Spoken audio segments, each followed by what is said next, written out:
Welcome back to the channel. I'm Mode IJ. This is on the clock. Hey, real quick, let me know. Can you hear my audio? I was trying to mess around with it. I got my dog Trill in the building. We're gonna co-host this tonight. This is episode 2 of Raising Kanan. We got two bodies, man. Two bodies. I was thinking we was gonna get like four. I ain't gonna lie to you. Well, technically we got 2.5 if we gonna be real and count all the bodies. We got 2.5. This is back-to-back weeks where we got a half. Back-to-back weeks when we didn't got a half. It's kind of crazy out here.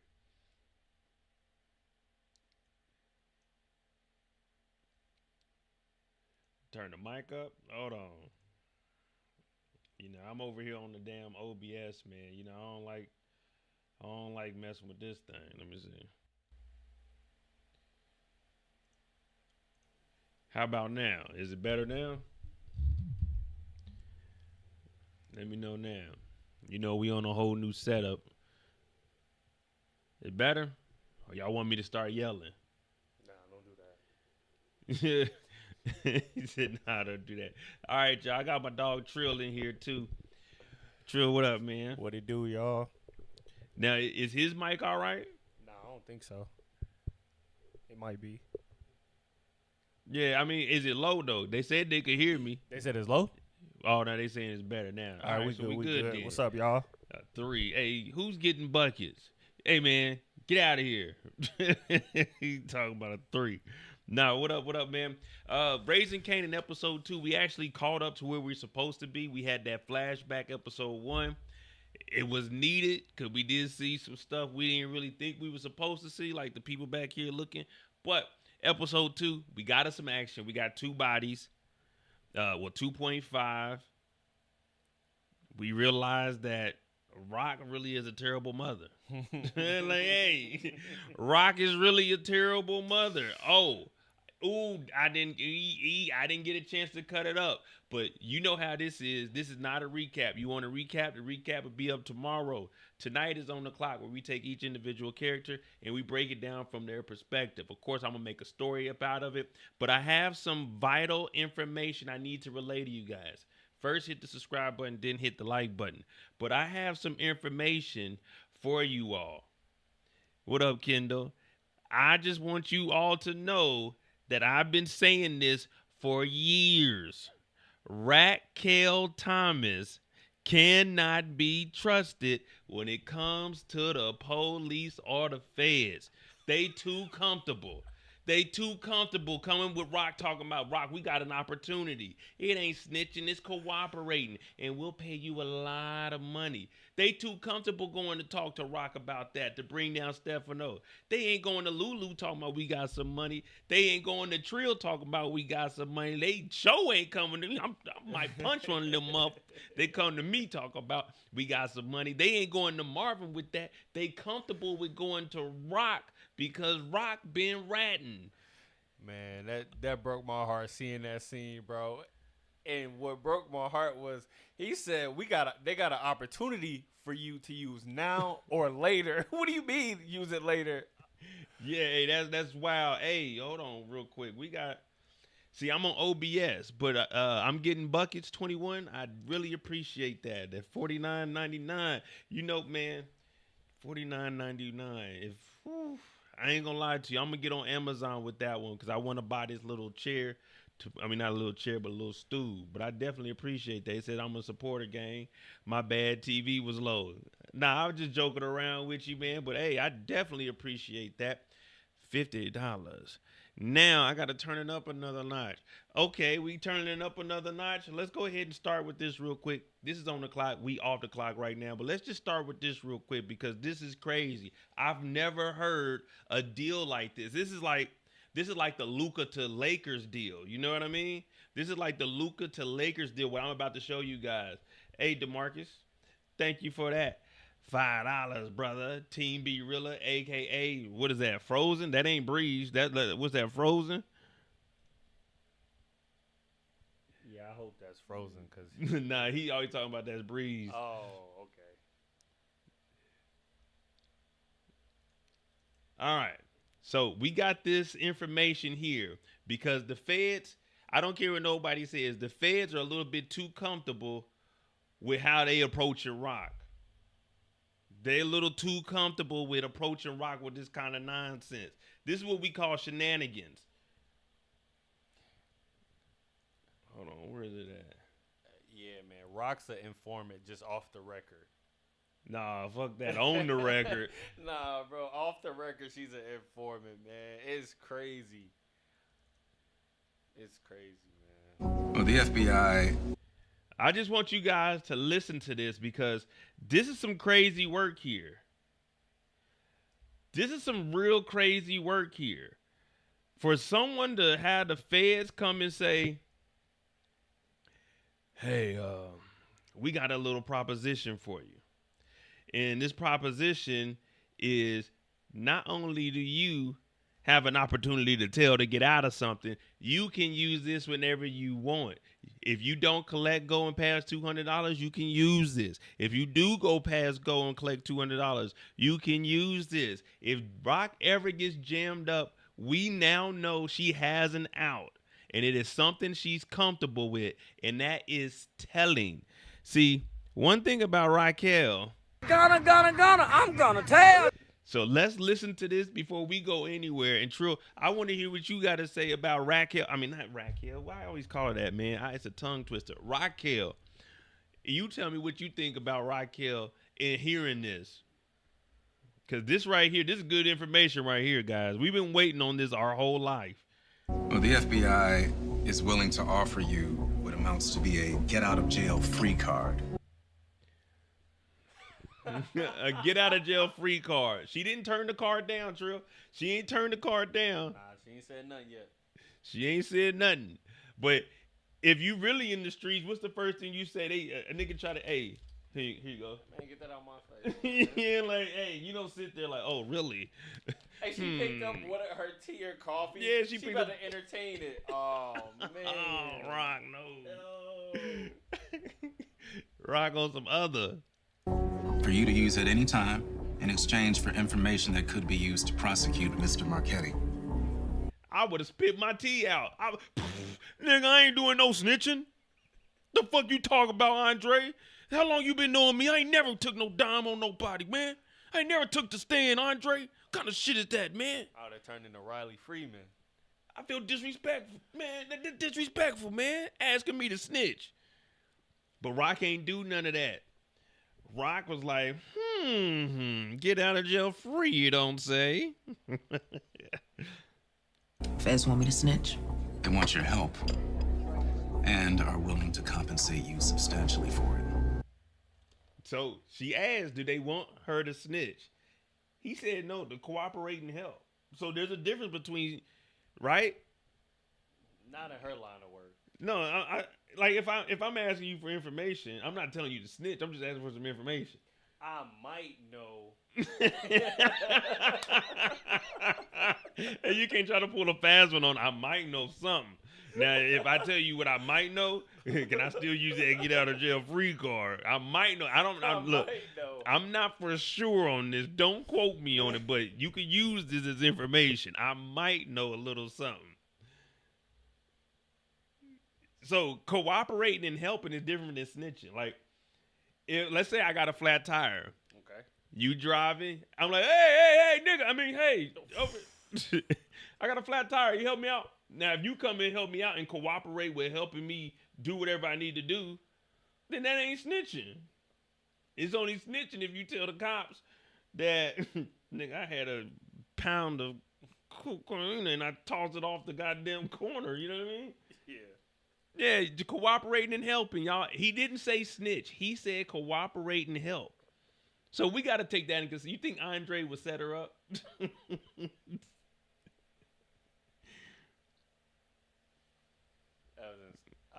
Like Candy said, I gotta tell him what I know. I gotta tell him what I know. To be honest, it's a difference between helping and cooperating than there is with snitching. That's how I'm looking at it. You know what I'm saying? Clean up, everybody. Like you helping your friends. You know what I mean? When you play team sport, you helping each other. and are willing to compensate you substantially for it. My source made it sound like a standing offer, so it might be a conversation we could return to later, if necessary. Wow. You ain't got to snitch right now. but if you want to at a later date, the offer still stands. Oh man, telling somebody you ain't got to tell today, but let's say in a month from now you feel like you need to tell. Come on in here. That's my card. You know what I mean? That's my card. Call me. I got, you know what I'm saying? I got, you come on in. We got a vending machine with you like Pepsi products, Coca-Cola products. We got a McDonald's right down the street. You come on in here. You sit down. We'll actually get you a blanket. You sit down in here. You know what I'm saying? Make a little picnic, whatever you want to do. But we just need some information. She didn't say, nah, I don't want that card. I'm thinking the real one would be, hey, what the fuck, Andre? That's disrespectful, man. I already told you this shit, man. What do you bring it? What do you mean the feds want me to goddamn cooperate, Andre? Right. I'm throwing my coffee. I might fire this nigga, Andre. Might throw the coffee on Andre. That's what I'm saying. Hey, Andre, the fuck wrong with you, man? You know the kind of work I'm into. Mm-hmm. Motherfucker putting me in the goddamn dirt. That's what you're gonna do, Andre. All right. Well, that was just a little rant I had on this moment here, because this is very, very valuable information that we're definitely going to use a little bit later on, because Andre did try to tell them early on, hey, y'all need to make sure y'all ain't into no dumb shit, especially you, Marvin. All right. So overall, what did you think about the episode, Trill, compared to episode 1? Okay, so episode 1, at first I wasn't, it was good, but it could have been a part of last season's finale, or at least a part of it, just to see how Unique survived. I didn't know it was gonna be that big of a time gap, but this episode, I thought it was good. It's current. We see Unique. He back up on his feet. Stalking. When they checked out the house, saw Pernessa and what's his son name? Lil Unique got evicted. Nah. So I stand corrected, because she didn't get evicted. You remember, Ronnie was there, and Ronnie told her to go back to her mom's house. He did. Yeah. Yeah. So once Ronnie just stopped showing up to the house, that it was just basically they're evicting Unique because they didn't know that Unique was dead or alive. He just wasn't paying. Yeah. So yeah, Pernessa didn't get evicted. That's my bad, y'all. I forgot about that. I know this morning I was like, damn, Pernessa then turned her back on this nigga. She just stopped paying the bills, but Ronnie kicked her out because that's when he had Juliana come over. Yeah, he had Juliana come through. Damn. You think he got some? Nah. Oh, come on, man. That's Ronnie, man. RONNIE, man. Man, you seen what Ronnie did when he was in that club? Neek took him to that club, man. Them girls was trying to dance on Ronnie. Ronnie almost spazzed out, man. Can I say that? Yeah, man, you can say that, man. The only thing you can't say is only like 3 words you can't really say on here. What's that? Nigga, I'm not about to say them. What's that? Like, I'm just, okay, here go the 3 you can't say. Nigga. I ain't even drink nothing tonight. You got to try to pull that on another day. Dr. Nate talking about, what are they? Hey, like I'm Marvin or somebody, nigga. Whatever, Shonda. But yeah, man, overall it was a good episode, man. I think we got good potential storyline for Lou, Marvin. I'm not sure with Juke, but I think with Lou and Marv, they'll probably do a lot of the heavy lifting this season. Shit. Outside of Kanan and Rock. Juke ass on the run. So it's got me really wondering how is Juke gonna become a police officer if she went AWOL? Unless she like changes her name or something. You know what I mean? Because once you get that dishonorable, oh man, you ain't getting no job. I don't even know why niggas tell people they got a dishonorable. If I got a dishonorable discharge, I'm not even gonna say I had military experience, nigga. I'm just gonna say fuck it. I'm gonna risk it how it is. Hey, that's a good point. What was her name in the OG Power? When she was an officer, what did she respond as? Officer, I don't remember. I don't think it was Thomas. No, she didn't say Thomas. I think she did change her name. Hey, what was Jukebox's name in the OG Power? Does anyone is there any photos of her in uniform with her name? We got to go to the episode where they were at the pharmacy. At the pharmacy. Yep. Hey, what episode was Jukebox at the pharmacy? Season 3. I know she went. Her first name was Laverne Ganner. She changed her last name. Mm-hmm. Yep. So, yeah. Damn. But still, man, the government is pretty good with. But this is the catching people 90s, though. AWOL. This is the 90s going into 2000, man. There are some people that have been AWOL for like 30 or 40 years, and then they eventually get caught. Yeah. Damn. Uh-oh. Yep, we cracking the code over here. Jukebox, she changed her last name. Did she get married, though? That is also another good question. What's old? Am I jumping to it? No. What's old girl? She went to visit in the college. What's her last name? Aisha? I don't know what Yeah. Aisha's last name is. Aisha kicked her out the room. You think Aisha about to marry her? No. Aisha is out in the streets right now. They said the episode. All right, I don't know if I'm going to be able to look it up while I'm on. Well, I might be able to. Give me a... Aisha said, I gotta figure matter of fact, I need somebody else to look it up for me. Unless y'all good on time. If we good on time, I'll go look it up. I just don't know what y'all on tonight. It's Friday, and I know y'all be getting wild. Drop your damn draws. Yeah. Hey, that's what Marvin said. Marvin said drop the draws. I didn't say that. Marvin said that. Hey, But now, if we good on time, I'll go look it up, though. They said season 3, episode 1. Season 3, episode 1. Bet. Let me see.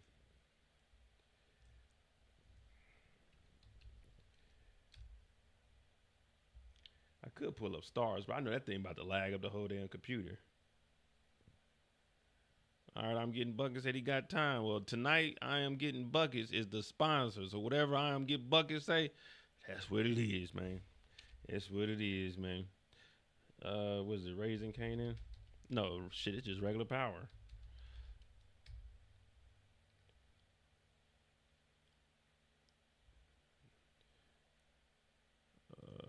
All right. We almost there, man. But anyway, I gave this one like an 8.5. This is a straight episode. Of course, man, the reason I don't be giving all these episodes 10 is because I know there's going to be an episode better. And I ain't trying to, I can't rate like something to 10 and then I see something better than it. It's like, whoa, it's a 10 plus. No, nigga, it's just 1 to 10. What up, OT? What up, the Dime? Right now, if you just now joining the live, we trying to find out what Jukebox's last name was in the OG power. Because if she's AWOL, that means her ass is on the run. And if her ass is on the run, they ain't getting no job. Like, they know. Because you got to get your fingerprints when you become a police officer. You got to do that shit when you're in the military. That shit gonna pop. I don't know if you know, but all of your offenses when you're in the military are federal offenses. They're not, no. They ain't state charges. They federal. They send your ass to Leavenworth. You be in fucking Michael Vick's prison cell. She said, I let myself out. Let me see. This don't look like no. Nah, that's old boy. All right, hold on. We here now. All right, here we go. We here now.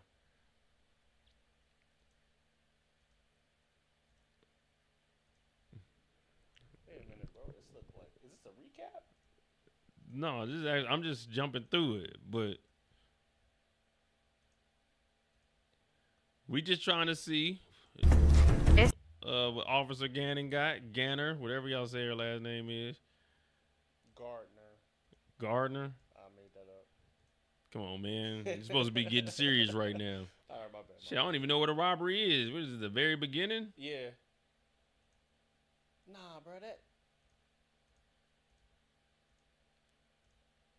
Oh man, I thought y'all knew power, man. Y'all don't know no damn power, man.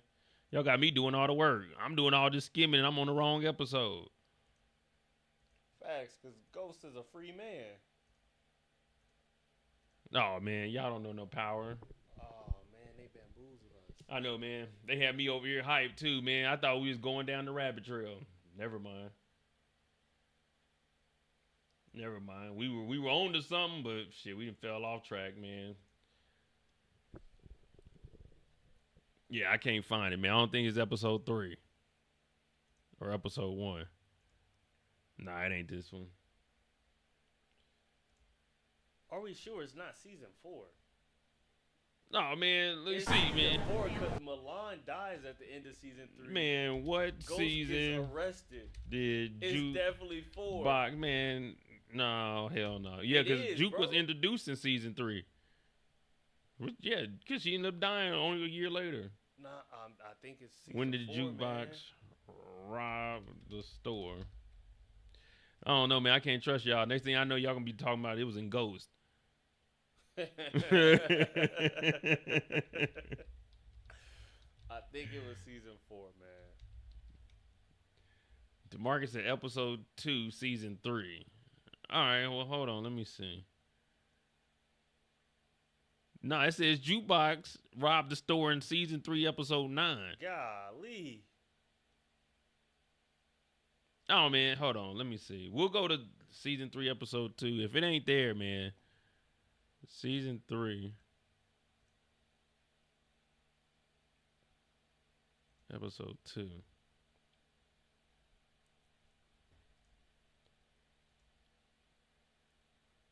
Come on, man. Ain't nobody else about to go do all this work for y'all. Previously on Power. Oh, man, I missed that intro.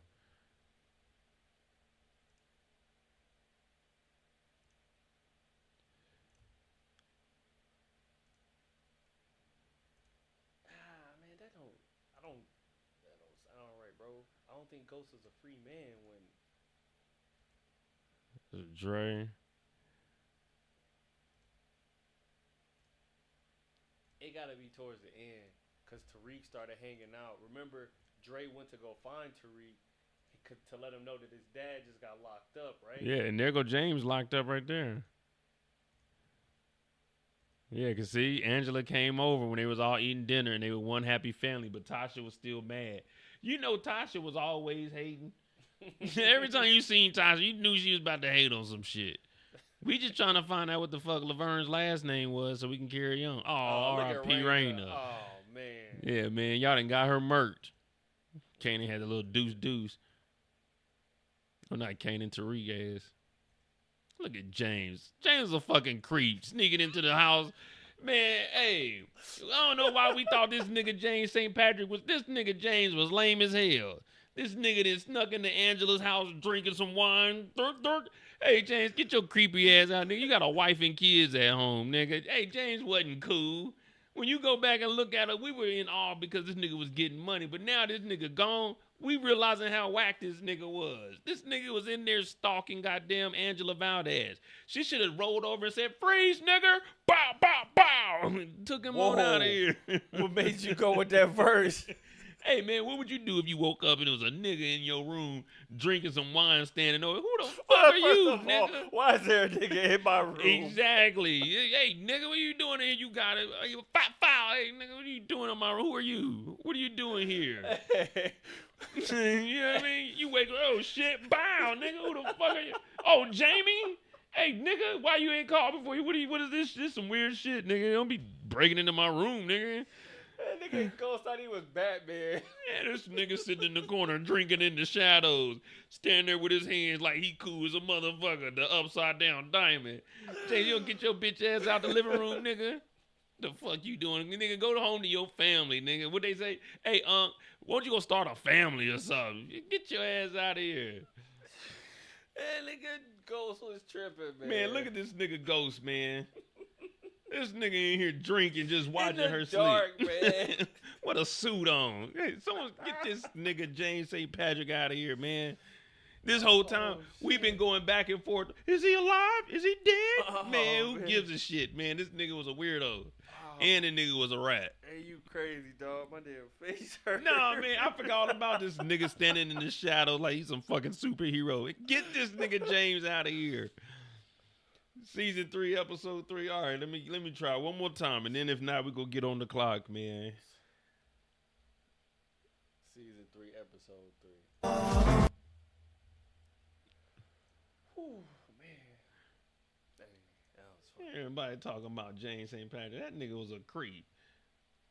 If anything, we should have had Citizen Watch on that nigga James St. Patrick every Sunday. Back when it used to come on Sundays on the Lord's Day, we should have all tweeted that nigga on Twitter like, "You need to go to hell, James. You need to go to hell." All right, here we go. Oh, hey, that was a perfect pause too. All right, here we go. Ganner, Laverne Ganner. So we need to do a deep dive, and I need to fill in the missing pieces of how the hell did we get to Ganner? From Thomas to Ganner. Oh, yeah, I'm going to make a video of this. If y'all see anybody making a video, y'all know them niggas was in here tonight not saying nothing. Facts. Them Flintstone vitamins behind them. Y'all need to take some of that and come up with your own theories. But we need to figure out how Thomas did change to Ganner. What was Kenya's last name? Shit, Knickerbocker. Hey, you're wildin'. What up, RC? No, we just trying to figure out some stuff. I don't know, man. I couldn't even tell you. I don't know. Kenya Ganner? Could be, man. That's just a theory. Take her mama's last name. Well, we about to get on the clock. How we do this? We try to connect the dots. We do got a suspect board, but do we really got an official Rico right now? Because the investigation is off. I think we got to wait till Diaz does a little more of a dive. Because for a fact, we know the Fed seen Marvin and Rock over there with Stefano, which is why they told Rock to cooperate and help, not snitch. Yep. Then Diaz is the NYPD, and he knows about Kanan and his potential tie to Howard. So I guess once they start intertwining their information, then we could probably start putting the board together. I mean, I got the board. We can put something on the board if y'all want to. Just if y'all want to. What you thinking, Trill? We just go ahead and get it started. Yeah, might as well. Yeah. All right, man. You have to step out though, cause like this is gonna be some confidential shit. Okay. So, and we know how you get. What you mean? You be on point like ASAP Rally.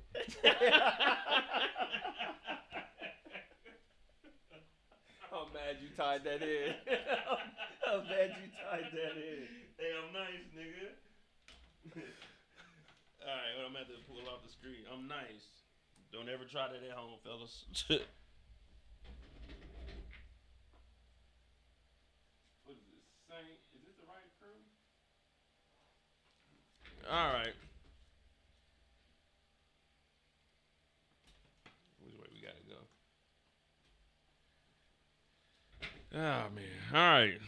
Now we not putting on all the dead bodies from last year. We got a lot of those. Thug 1. Don't need to get names. Thug 2, Scrap Mama. Well, Pop is still alive. Pop Snaps is still alive.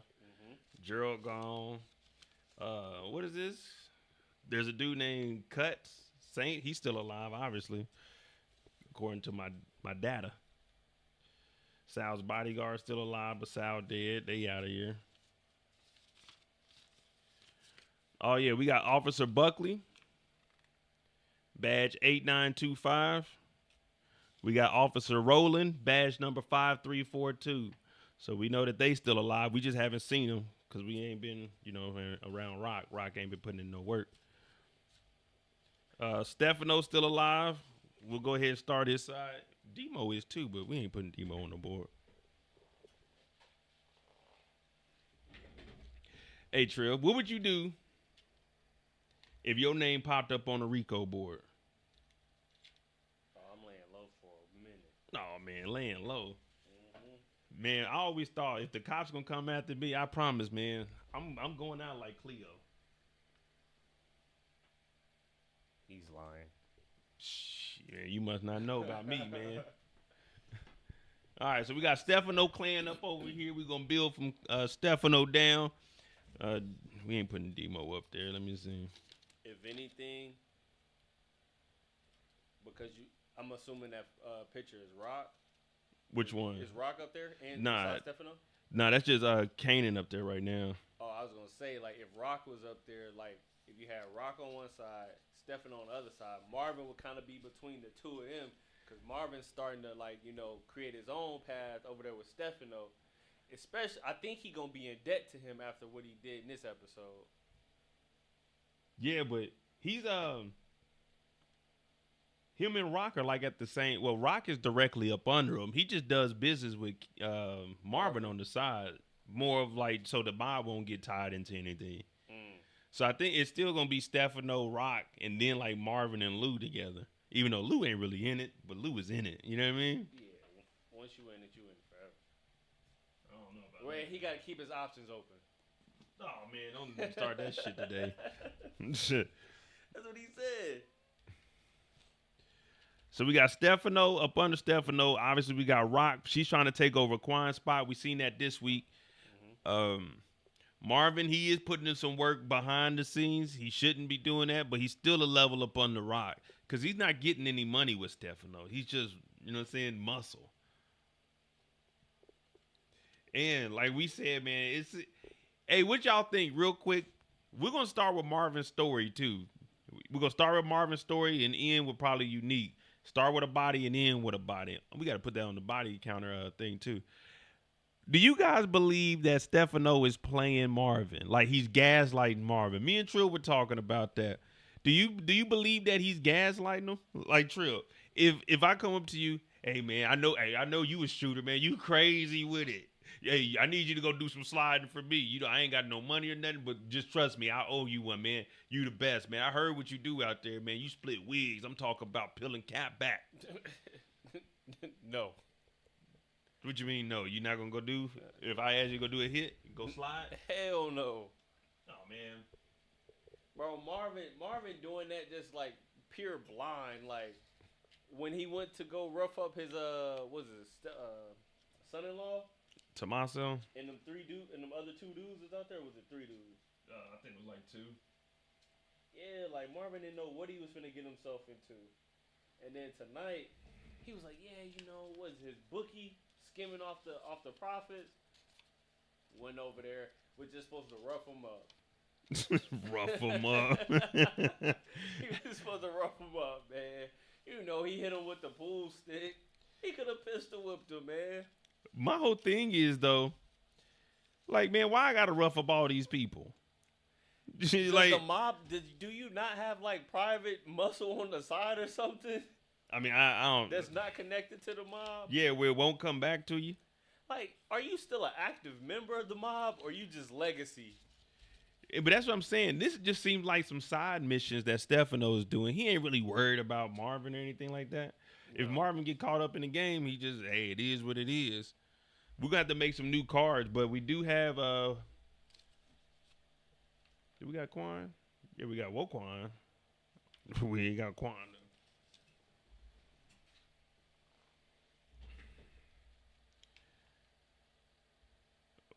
Marvin ain't busy. What you mean by Marvin ain't busy?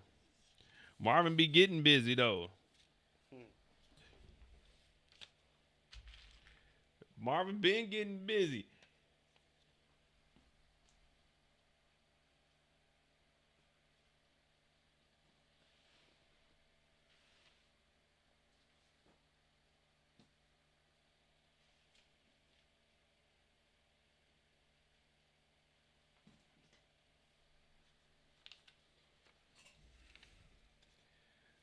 The bookie was right, though. The bookie was right. Marvin was wrong. But let's be real. Let's be real quick. Like, we in the power universe, so you got to think a little bit differently. When I say in the power universe, you got to start thinking like Kanan. I'm talking about old Kanan.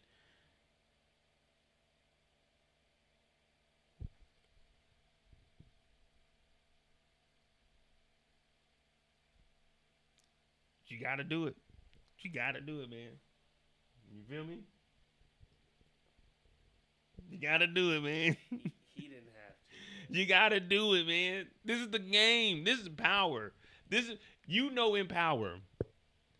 The most dangerous thing is being a black man in the power universe. You're not gonna make it a long time. So Marvin had to do it because if he didn't do it, the bookie tried to pull a gat out on him. He did. Marvin had to do it. And then if somebody come up to you and you work for the white man, nigga, you just gotta close your eyes, grit your teeth, and say, ah! And pop, pop, pop, pop. You gotta let that thing fly, man. What'd he say? I bet you ain't call them shots, black man. Black man. Hey, calling them black man is crazy. But yeah, man, Marvin. Yeah, I think he it's gonna get real for him, man. He not gonna stop doing these drills. Yeah, but once you pop, you can't stop though, right? That's what I was always taught. I don't know nothing about that. All right, so here's what we got real quick. Put it on the regular screen. So here's what we got real quick, just to start us off. I'm gonna probably print off larger pops and snaps, but we didn't know how big of a role they were gonna play last season.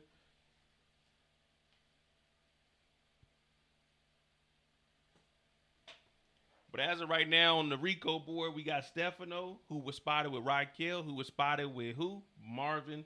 Lulu, he's out of it right now. We just got to see how real B really is. We got Unique, came back from the dead, was dead, came back from the dead multiple times. So he's in the middle. He's not really on the board because he's supposed to be MIA. And then over here, we got Snaps and Pop with, Kanan up under him. We got a picture of Famous, but Famous is on the run. So I probably need to mark that so we'll remember that. Famous is on the run because of a body. On the... That's that Beyonce thing, ain't it? On the run? That was a tour. Yeah, that's what I'm saying. I know you was up there singing Single Ladies, wasn't you? Nah, we're never there. We got Famous down here at the bottom. Oh, man, we got to make an OC. But anyway, all right. Let's go ahead and get into this. I'm Mo.J. This is On the Clock Friday, where we talk about each individual character. We're going to break it down from their perspective, try to point out some things. We just found out that Laverne does change her name from Thomas to Ganner in the OG Power. So that's a blank spot right there. We got a mind fart where we don't know what's in that missing, that missing timeline, that missing space. So we need to find out when Laverne switched over. I don't know why that wasn't something we didn't point out in the beginning.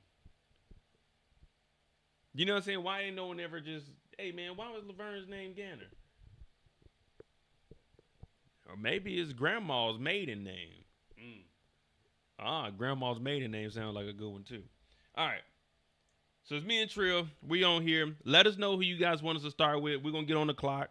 Oh, we said we starting with Marvin. Never mind. Yep. Stand down. Stand down, I say. And where's Adina Foyle at? Where's she going to come back? All right, we got Marvin. We're going to start with Marvin.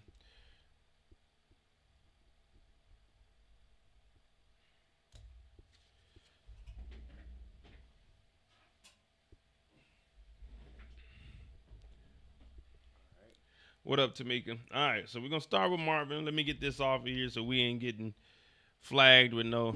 We got a 1013. Shots fired at 1462 Alabama Ave, Southeast. Oh, I thought that was Raquel calling something in. I thought that was Rock calling something in. Oh, my. Y'all don't know. I accidentally pressed play on that Laverne. I thought that was Rock's voice. I said, I know Rock. There ain't no... I know I didn't get no leak. Who sent me the leak of Rock snitching in episode 3? I was about to say, my heart skipped a beat. I said, oh, did I just play a leak or something? Oh, I thought that was Rock telling. I apologize, guys. You don't know how I get sometimes. I get so weak in the knees. She don't be snitching that bad, man. Shit. All right, so we got Marvin, and we're about to get on the clock. She don't be snitching that bad. All right, Marvin, let me see where we at.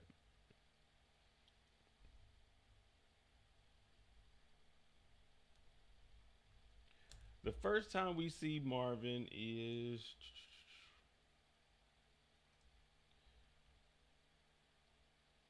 When is the first time we see this? Was it picking up Lou?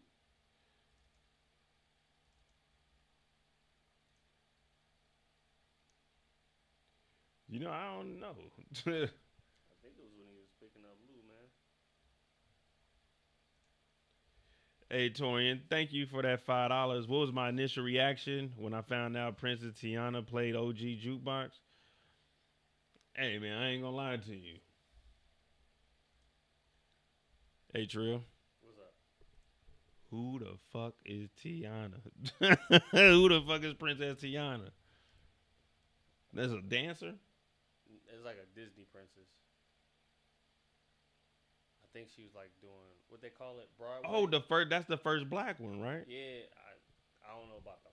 Could be. I don't. No, I think Tiana was the first black princess, wasn't Yeah, she? I think she did Broadway. The actor, right? I don't know. You know, I don't be knowing too many. I don't know too many black successful people. I just know y'all. No, I'm saying like I know y'all, but I don't really know. Like I don't be knowing people's backgrounds. Not like that. Well, I mean, I know a few, but no, I didn't know that was Tiana. I thought you. I don't know. You just made that up. Yeah, I was like, who's Princess Tiana? I thinking of what's the dancing girl? Dancing girl. She be doing everybody's choreography. Like one of the little kids. Nah, in real life, fool. She just got the she was married to that basketball nigga. Tiana Taylor. Yeah, I thought that was when he was saying Princess Tiana. I thought he was talking about her. I was like, who the fuck is that? Oh, I mean, shit, I don't know. My bad, guys. I'm confused. My bad. We gotta get on the clock though. But yeah, I don't shit. To be honest with you, yeah, I thought you was talking about Tiana Taylor. Princess and the Frog is Princess Tiana. Is the first black woman. We're the first black princess. I know a little something. All right, man. We supposed to be on the clock, man. We not talking about the Disney universe. It's too weak over there, man. Well, I do want to see the Snow White and Seven Dwarfs remake that they doing. That shit look kind of cool. A little weird, but cool. Drea Kelly. All right, hey, man. All right. Hey, you know, all right, let me get on the clock, man. Y'all, we done almost got an hour in. All right. So we about to talk about Marvin. The first time we see Marvin, man, jeez Louise, what you guys doing in here, man? See, this is why we got to do the lives a little bit later so y'all be somewhat sleepy. I got to treat y'all like kids. Y'all got to be sleepy. Y'all fall asleep on the live. I think it's when he went to pick up Lou, if I'm not mistaken. We see Jukebox. Yeah, all right.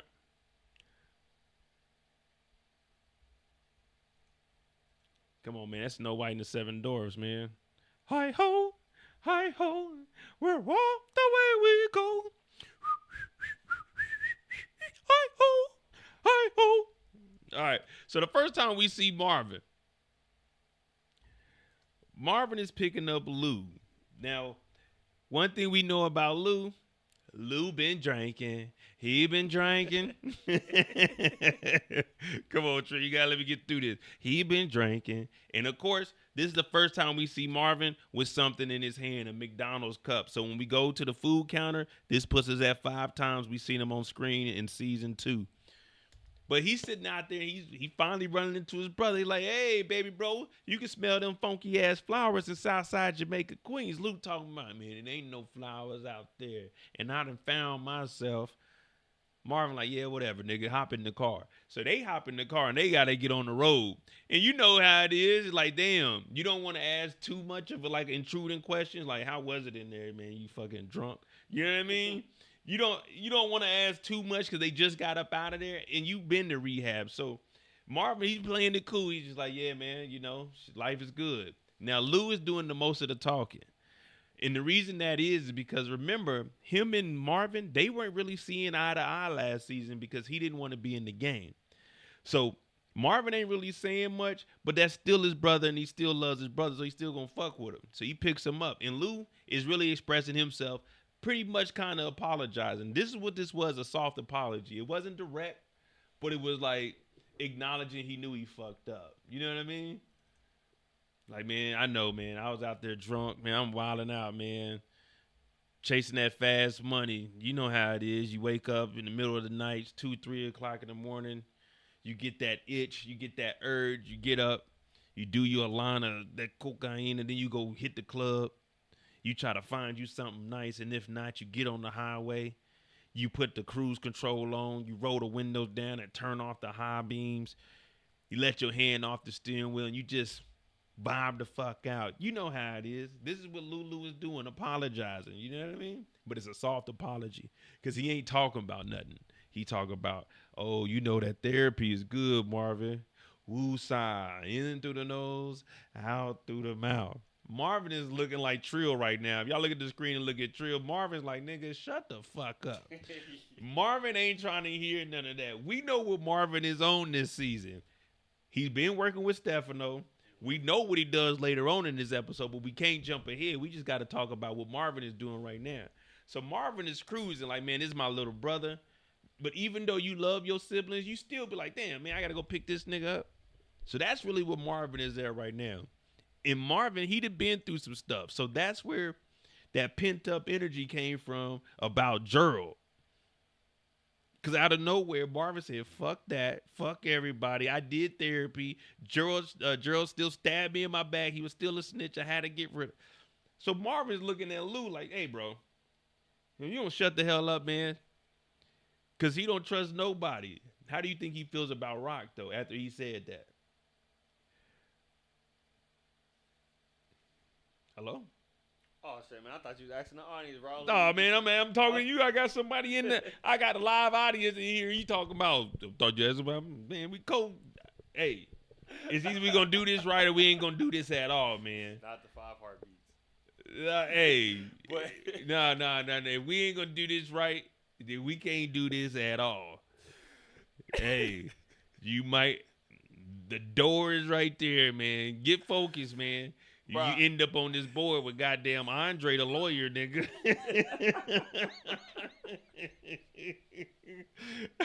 It'd be like Andre the lawyer not paying attention. That nigga,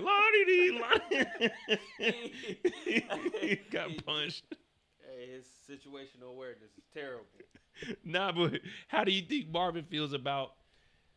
He don't trust it. He like basically F everybody. I mean, I think that's kind of like, you know, why he's working with Stefano. Stefano's, I don't remember what he said verbatim in the first episode, but he was like, man, basically Rock ain't got to know about this. He his own man, basically. So, I mean, Marvin, man, he's back to season 1, Marvin. You think he fell back that far? All right, he maybe not that far, but just a couple of traits maybe. He ain't as positive like he was when before Gerald tried to snitch on him. That is true. Last season, like, no matter what, he tried to find the good in every situation. Yeah. Now he really is on some, man, it is what it is. And rightfully so. He did try to do right by Gerald. Like, he was like concerned. He took care of Gerald's daughter. Didn't one of them drown, right? Yeah, one of them drowned, but I don't think Marvin was there. I think Gerald was there. Gerald was no, they were in the car and Gerald was drugged up in the crib. Because Marvin got mad when he pulled up because one of the kids was outside.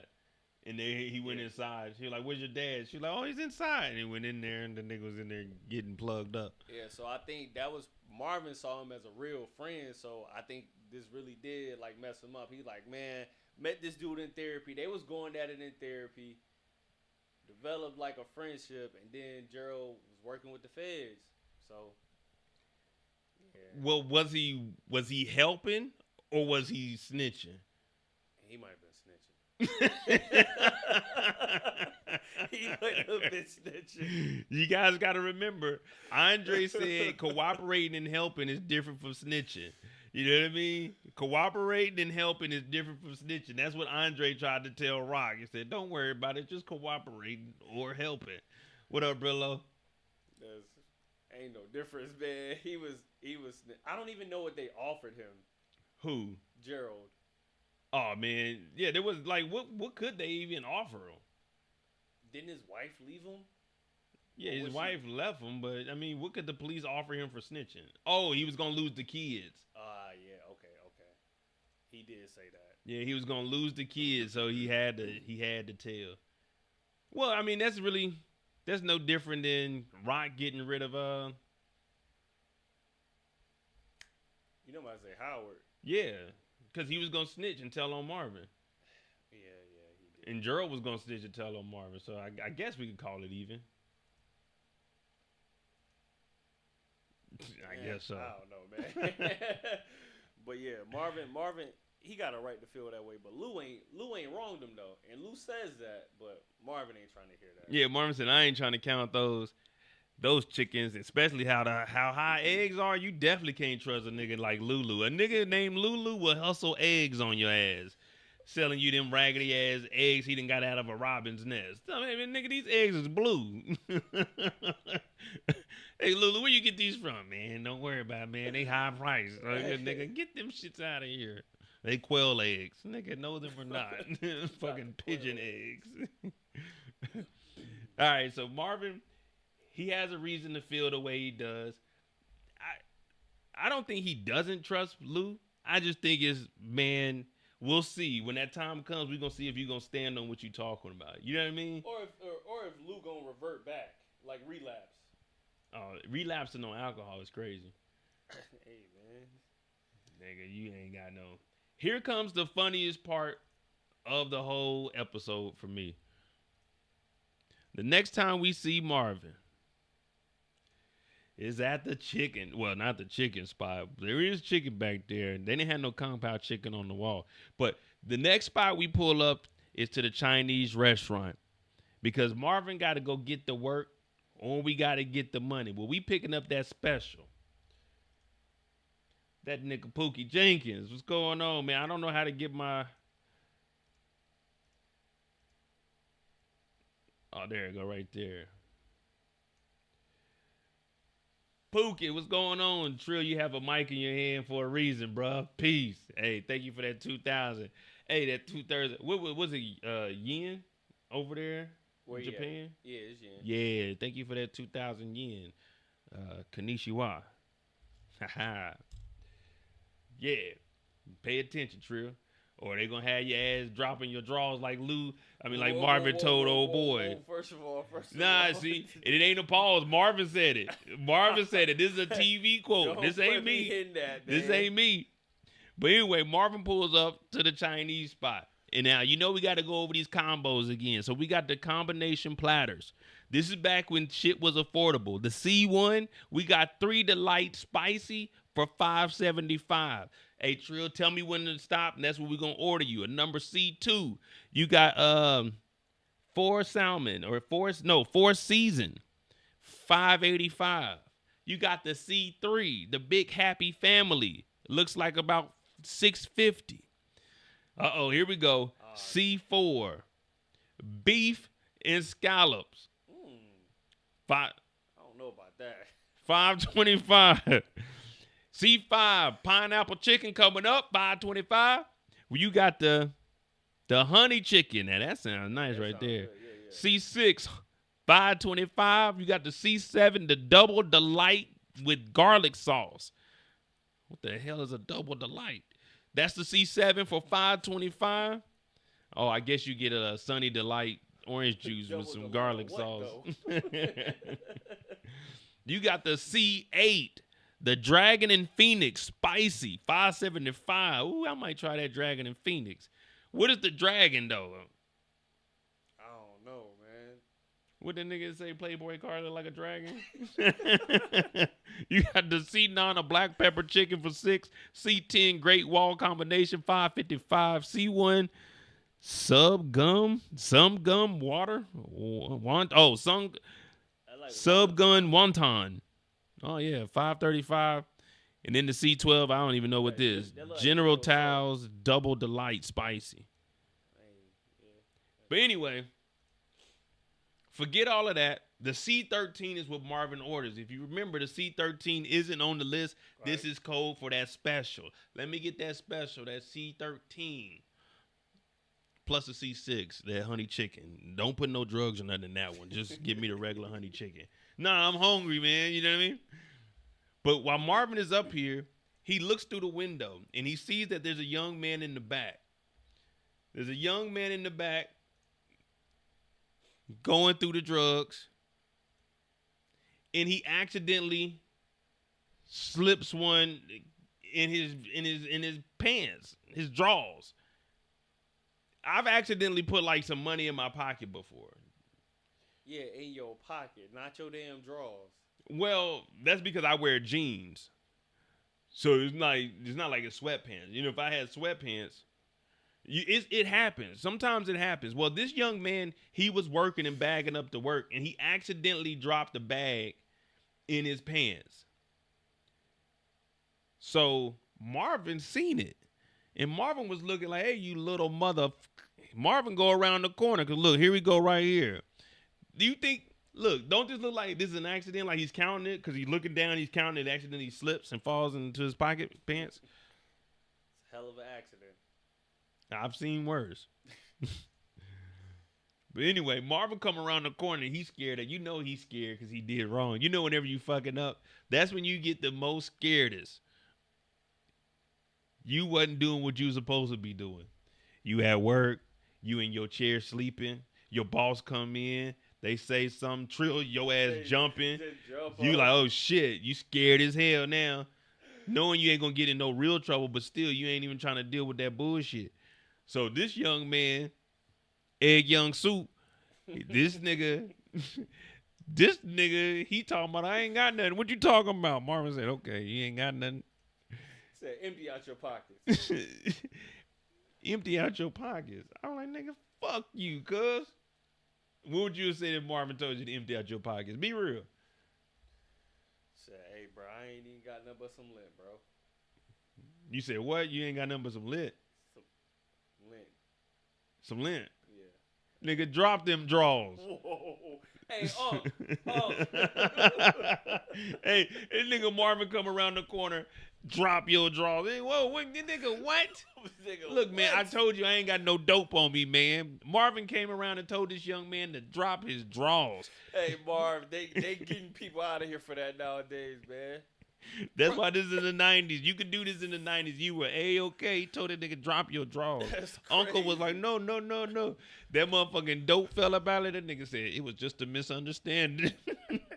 That nigga's English got clear. He said, his mom is sick. His mom is sick. She need help. Oh, man, that nigga Marvin said, you think if we just let everybody with a sick fucking mom get over on us? Man, we ain't getting taxed. Not on my watch. Damn, that nigga Marvin was crazy, man. But that's good. You got to be like that. Yeah. And we got to blame Gerald for this shit. That's the only person we could blame is Gerald. But if you guys really want to get into the weeds of this, we on the clock. Hear me out. What goes around comes around. At the end of this episode, there was a tragic event to a guy named Andre. You know the only reason Marvin was in Alcohol Anonymous, well, his rehab? Why? Andre got him in there when he got him out of court. Andre put Marvin in there and made him go crazy. Andre put him around Gerald. Damn. And remember, Rock said, who do you know in the feds? How do you have all of these connects? And he said, I can't tell you that. So what if this whole time this nigga's their lawyer, but giving information, but not giving like any confidential information? Yeah. Just enough for them to follow the family. Yeah. Oh man, hey, now that would be some crazy shit right there. Damn. If his connect was actually getting information from Andre to follow them, because when you think about it, just out of nowhere, Gerald is snitching on Marvin, but Andre is the one that put him in there.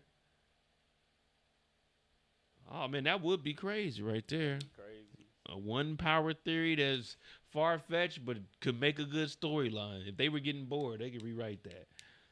The lawyer could be the one putting niggas in that chop. Now, young man, pull your drawers up, nigga. We ain't forget about you. Put that little thing away, nigga. You dropped the dope. Now pick up your drawers. We got to call the health inspectors. It's ass all out in the damn place. I wanted honey chicken. Now you getting sweet ass chicken. I'm like, hey, what is this? Some sweet ass chicken. That nigga Marvin still walked out with that food, though. Hey, Marvin went from drop your drawers, nigga. Hey, you put that extra fortune cookie in there? Oh, thank you. Damn, Marvin. But nah, man, like, if I don't think Marvin would have did anything to the kid. If anybody should have got like I guess some form of discipline, it should have been the uncle, cause it's his spot that he made the deal. You bring your nephew in, you kind of responsible for your nephew. Now, unless he's just like some kind of messed up uncle is just gonna let Marv like put hands on him. That's different. Well, no, I think that's what he did. He stepped in. I think he's non-confrontational. He just wants to get the extra money. So I don't think he would have believed that his nephew I don't think he knew his nephew was stealing.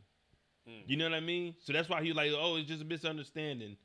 Like, and then he was trying to cover for his nephew. But I definitely don't think he knew his nephew was stealing because, like you said, he volunteered for this job. Yeah. So he wouldn't be stealing, especially not that little bitty one egg roll. You know what I mean? Like, you got a lot of them to steal to try to make some money. And you gonna do it while Marvin is watching. It's kind of stupid, too. But I'm thinking he's just the nephew. He don't know all of the players in the game. He probably, yeah. Yeah, okay, he just okay. in the back. He Yeah. just, you know what I'm saying? We taught him how to do it. We need to get him a job because his mom was sick. So they brought him into the dope game. But they're thinking, we're not going to get caught or anything here. Not knowing that Marvin, he probably just thought, let's be real. Marvin's just another nigga that's ordering some food. Yeah. Nigga, no damn way ain't no number 13 on the menu, though. Nigga said he was stealing. I didn't know, nigga. I didn't know. I thought he accidentally bumped into the table. You remember on House Party when he kept bumping into Be Loud while he was DJing? That's what I was thinking. He bumped into the table. It fell and into... the shit just perfectly fell in his damn underwear. Well, it could. No. I'm saying, like, it could, though. If you really think about it, it could. Accidentally. Like, he didn't say he purposely did. He accidentally did it. But anyway, to me, this is one of the funniest moments was when Marvin came in here and confronted the kid, got the nephew out of there, told me better not see you no more. It was kind of like how the hyenas told goddamn Simba to get out of here. Run and never come back. And if we'll see you, we'll kill you. All right. Next time we see Marvin, he does pull up on Stefano. Yeah.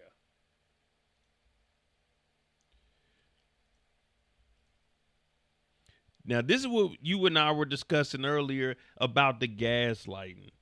Is this grade A gaslighting? Or is Stefano, he really got a bond with Marvin?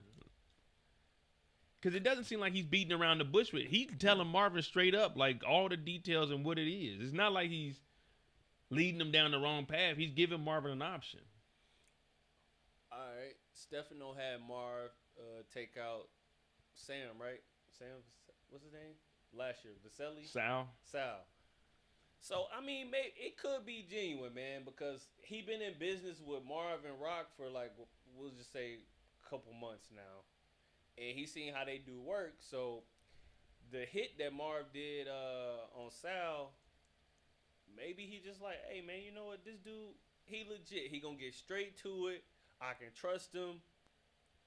I know it won't come back to me, so I don't know, man. Maybe he might trust him. That is, I want to believe it's more of like actual trust. Obviously, I always believe that somebody's trying to play somebody, especially in power. Yeah. But this one might be one of those. This might be a decent relationship.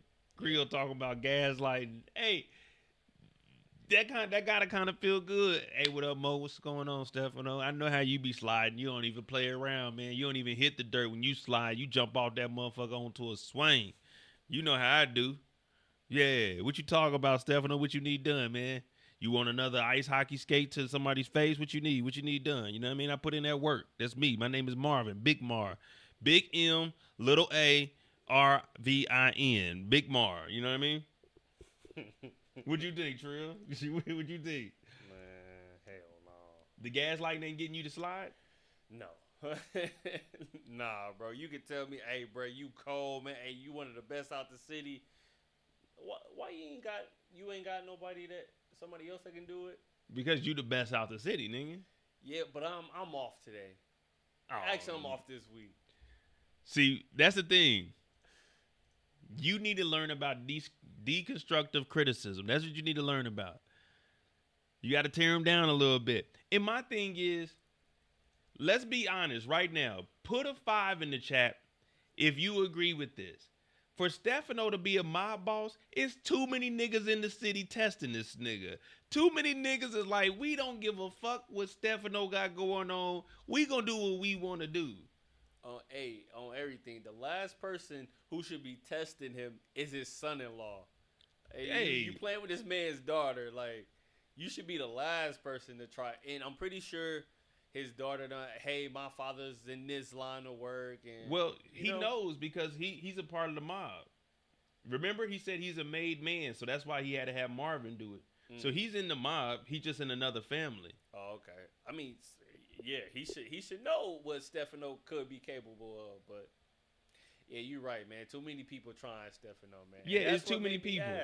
If you in the mob, we didn't really ever hear. Maybe like you'll hear people trying to get over, or like the other ops. Yeah, this is regular bookies. This is a regular old ass bookie sitting in the damn bar. Hey, what's going on? Too slow to pull his gun out. These are the people that are like, man, fuck Stefano, man. I'm not paying. I pay you when I pay you. Man, I wonder how long he been working for Stefano. Did he say? No, he just been around. But you remember this? You owe me some money, motherfucker. That's how Stefano gotta be. No, but here you go. No, but here you go. Like, it's too many people playing with Stefano. Yeah. I'm thinking Stefano is up here. I'm about to start deducting points from Stefano. You might not, man. Hey, man, that begs the question. So, is Stefano still active in the mob, or is he just legacy? Like, he living off of what he used to do? And these new cats, or I don't know, just like, man, whatever. Yeah, he's like one of the older families. So, it's like he ain't really doing too much. He ain't really doing too much right now. And they like, oh, man, Stefano, man, He don't bang no more. So they just trying him. That could be it. Yeah, I'm getting buckets. Even Rock got $500K out of Stefano. Now the thing is about the whole $500K with Rock. I already got my theory on that. I think that $500K was given to Rock because of the relationship between Marvin and Stefano. Because we watched and we seen him look over at Marvin, but back then we didn't know that Marvin was doing hits and putting in work. Yeah. I don't know. That's interesting. But Marvin gets his task, and his task is to go talk to this bookie. And it's like no matter what Marvin does, it's always funny. There's never a scene that we watch Marvin and it's not like, damn, man, what's he about to do? You know what I mean? He's always about to do some wild shit like Marvin. Seriously, man, get fucking focused. So Marvin shows up to the billiards. Now, there's a bookie in there. If you don't know about a bookie is basically draft picks, DraftKings without the app. You got to go to this man. Now, it's very rare that you win, and then obviously they have muscle, so sometimes when you win, they still whoop your ass and don't pay you. But Marvin pulls up, and this guy looking at him, he's like, what are you doing in here? What do you want? Marvin picks up the billiard. I'm like, okay, Marvin about to shoot some pool. Maybe Marvin's about to just be a gambling man. You know what I mean? What you think, Will? Nah, I knew Marvin go in there and crash out. I'm thinking Marvin's about to be like Uncle Phil. I'm thinking he about to put the money on the table. He about to bet this guy. Bring out Lucille. Oh, yeah, we about to get up out of here. But instead, he say 8-ball quarter pocket. Bow, hit that nigga upside the head. I'm like, what the hell going on here? Because I just came out the bathroom. I told you I was in this episode. I'll let y'all know. I was coming out the bathroom like, hey, what up, nigga? Give me 5 on the goddamn Lakers tonight. But then I see Marvin hit this nigga with the pool stick. I went back in the bathroom and locked the door, sat down on the ground and put my feet on the back of the door so this nigga couldn't open it up. Like, hopefully he don't come in this bathroom because I hate to try to choke this nigga out. Because this nigga got a gun. I ain't got no gun, man. I just took it. I got to go sit down now. Oh, shit. I'm fucked up in the game. This nigga killed somebody out there. But Marvin started whooping this nigga ass, and all you hear is, ooh, oh, ooh, ooh, ow, my back, nigga, goddamn. You pulled a gat out on me? I'm like, damn, who else got a gat? Bro, he pulled that shit out so slow. Like, like how far in your goddamn waistband was that gun? He was struggling, man. Man, Marvin kicked that motherfucker up out of there. And then this is where niggas get too cocky. Niggas get too cocky. Man, Stefan don't need me, man. He need me more than he'll need you. You know what I would have told him? I'd have been laying on the ground. I'd have been looking at Marvin like, man, go ahead and pull the trigger, man. I done seen everything but Christ anyway. What you think? What do you think? Go out like a G? What do you think? Go out like a G? I mean, you gonna die anyway, so you might as well. I guess for your pride in that. Oh, well, if I'm going to go out anyway, you bitch ass nigga, I knew you was soft when you came over. If you didn't have that gun, I promise I whooped the shit out of you, bitch ass nigga working for the white man. Pull the trigger then, you weak ass motherfucker. Yes, sir, boss. Eyes goes and whoop some ass. You ain't getting no motherfucking money. I know about you. I tried to shoot my shot with your sister, you hoe ass nigga. I almost was your goddamn brother-in-law, nigga. You lucky. So get your bitch ass up out of here and tell Stefan I make too much. But pow, pow, pow, pow. I was about to say, bro, you was not finna have all that time to give out that goddamn monologue. Hey, as soon as you would have said bitch ass, pow, pow. Nah, It's been over for you, bro. I'm not letting Marvin stay. I'm not letting nobody stand over me talking crazy like that, man. You have to pull that motherfucker. I'm so brave. I take the motherfucker. I'm take the motherfucker pistol, put on my forehead. Pull the goddamn trigger. Pull the goddamn trigger. Man, I'm with it. I'm like, nigga, let's do it, nigga. Let's do it. Matter of fact, give it to me. Yeah, man. I'm going crazy. I don't get what the bookies. What was his plan? Like, what was your goal, bro? He was just supposed to come over there and whoop up on you, and then you just got to popping off, and you think he's just gonna let that slide, bro? Don't know in the '90s. Don't no black dude want to hear, oh, you work for the white man. Like, what do you think was gonna happen? But it's true though. Yeah. It's true though. Damn, Marv. Well, Marvin get to pulling that motherfucking trigger happy. Bow, bow, bow. Said nigga. Call them shots. You ain't called them shots. That man Trill's a bad man. Marvin is.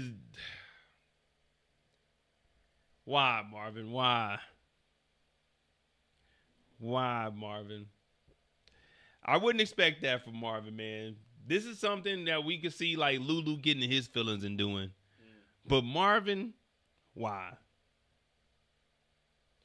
All right. When else do we see Marvin? Oh, when Jukebox gets home. All right. What was your thoughts? I'm thinking we just heard Andre tell them to lay low. This nigga Marvin is all on the phone talking to Stefano about a body. Man said, there's a sucker on every corner. You can go find another bookie. He was disrespecting me and disrespecting you. Man, he didn't disrespect no Stefano, nigga. He disrespected you, nigga. Man, he called you a slave owner, man. Hey, Marvin talking about he disrespected us. No, Marvin, we heard him disrespect you. Yes, sir, boss. Talk about, yeah, Stefano had to do it, man. They all on the phone talking about a body. Then not only that, Jukebox is AWOL. That nigga said, hey, my daughter Laverne is here who's supposed to be in goddamn basic training. Like, what? This nigga just all on the phone. The feds is listening to that. Hey, oh, man. They got him tapped because we know, well, at this point, we don't know that the feds seen Marvin over at Stefano's house. Yeah. But they're going to put two and two together. Yeah. Like that bookie, they're gonna tie one of those bets back to Stefano. That's how that shit works. Think about it, man. Marvin touched the 8-ball. Marvin touched the pool stick. I don't know if them reading fingerprints back then was pretty good, but yeah, I think the fingerprints came in at like 92 or something like that. Well, hey, there you go. Yeah, he all on the phone. Yeah, man, that body, I had to. He was disrespecting us. Like, no, he didn't disrespect us, Marvin. We seen the footage. Bobo got the footage. He disrespected you. Hey, quick. Why was Marvin's door unlocked? I know Juke ain't have a key. No, she had a key. You could hear her like going through the thing because she was like, "Hey, Dad, I'm home." Oh, damn! I thought she the still door had a was key. unlocked. Nah, she had a key. Now, but unless Rock got a key, yeah, like, hey, who the fuck's coming in the crib? Yeah. And Rock I know shouldn't Marvin. have no business. That's what I'm saying. I know Marvin ain't get Rock no damn. I know for sure I'd never give Rock a key. I don't care if she my goddamn twin sister. No, hell no, Rock. You leave that shit on the street. You already causing enough commotion. But Jukebox shows up. Oh, Laverne. Marvin don't even know nothing. He just like, oh, my baby home. We got Juke back. Yeah. We got Juke back. Yeah, you did get Juke back, but she ain't supposed to be here. Nobody's supposed to be here. If Juke ain't laying low, listen, let's say Juke went to basic training in Virginia. From Virginia to Atlanta, Atlanta to New York, all on a bus. Like, she was on the move. To be AWOL, she's just out in public. Yeah. She's wilding out. Man, I was about to say, although she still is AWOL, man, did she graduate? Was this 3 months ago? When did she? Nah, this is current. So she went to basic. She went to basic after episode 10. So the flashback, she went after that. So it's been a couple of months, or maybe a couple of weeks, because she didn't graduate. She's supposed to be in basic still. Mm. So it may have been like 2-3 weeks, because you remember when she went and seen the recruiter last year. So she was already signing up to go. Right. She didn't get the commission. That's what. Remember, she went in there and sat down about the commission. So she ended up going enlisted. Okay. All right. Yeah. Yeah, because she was trying to get in the commission, and the dude was like, "Nah, we don't know if we could do all that. We need some niggas in that infantry though. You get your ass on that front line though. That's where we can send your ass. You want to be a boss, then you got to pay the price." So Marvin's eating some Lucky Charms. That's another time we had him eating. And Jukebox home, she's AWOL. And that's pretty much the end of Marvin's story. I mean, we do see him at the little event. Yeah, a little event, but nothing's really going on there. So overall, what we got from Marvin, we got the body from Marvin. We got Marvin wilding out. Shit, Marvin, there's going to be a lot of stuff. And where's it at? Oh, no, there it is. So we got the body from Marvin. Jeez Louise.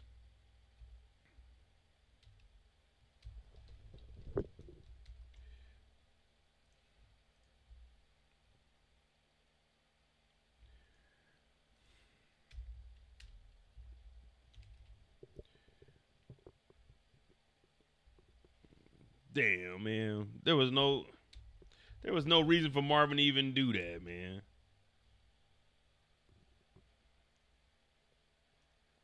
We got the body from Marvin. We got Marvin going way too far. Yeah.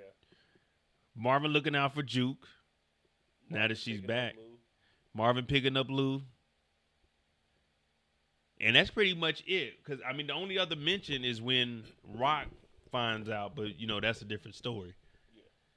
Damn. Marvin really is out here fucking up, man. You try to defend him, man, it's just so damn hard. Because you know every episode is going to be something. She said, my Marvin?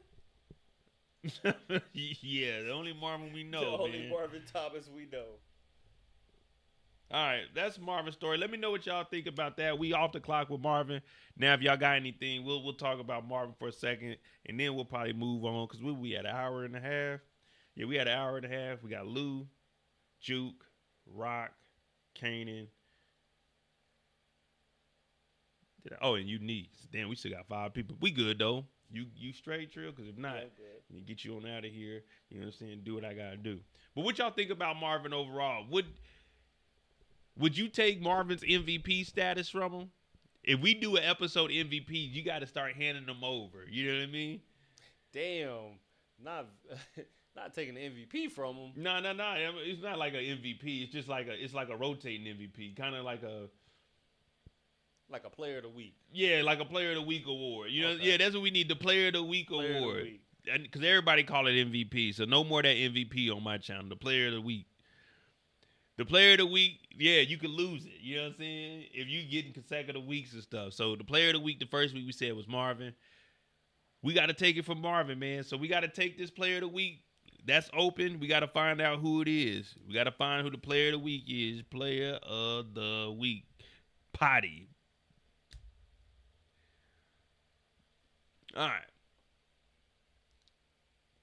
So that's pretty much the end of Marvin's damn story. Marvin, like I say, my second favorite character. Yeah, I definitely want to see where this goes, but it don't look like he's going down a good path. nah. Obviously, we know Monday mistakes. We're gonna talk about Marvin. That's a given. Yeah, Marv reverting back to like his actions before you think about it. You know, in season 2, he was, you know, what he used to do. Yeah. That's dead and gone now. Nah, man. Come on, man. Give him a chance. You gotta give him a chance, man. I mean, even last season he was doing good, man, but he off his rocker right now. Is there any way that he can shake? Well, that'd be more of a Monday mistake. Cause him and Jukebox relationship is good. I don't like jumping forward too far, especially when we telling the stories. But we all decline. We know in the season trailer we seen him giving Juke a gun. So obviously Juke is doing all it. What?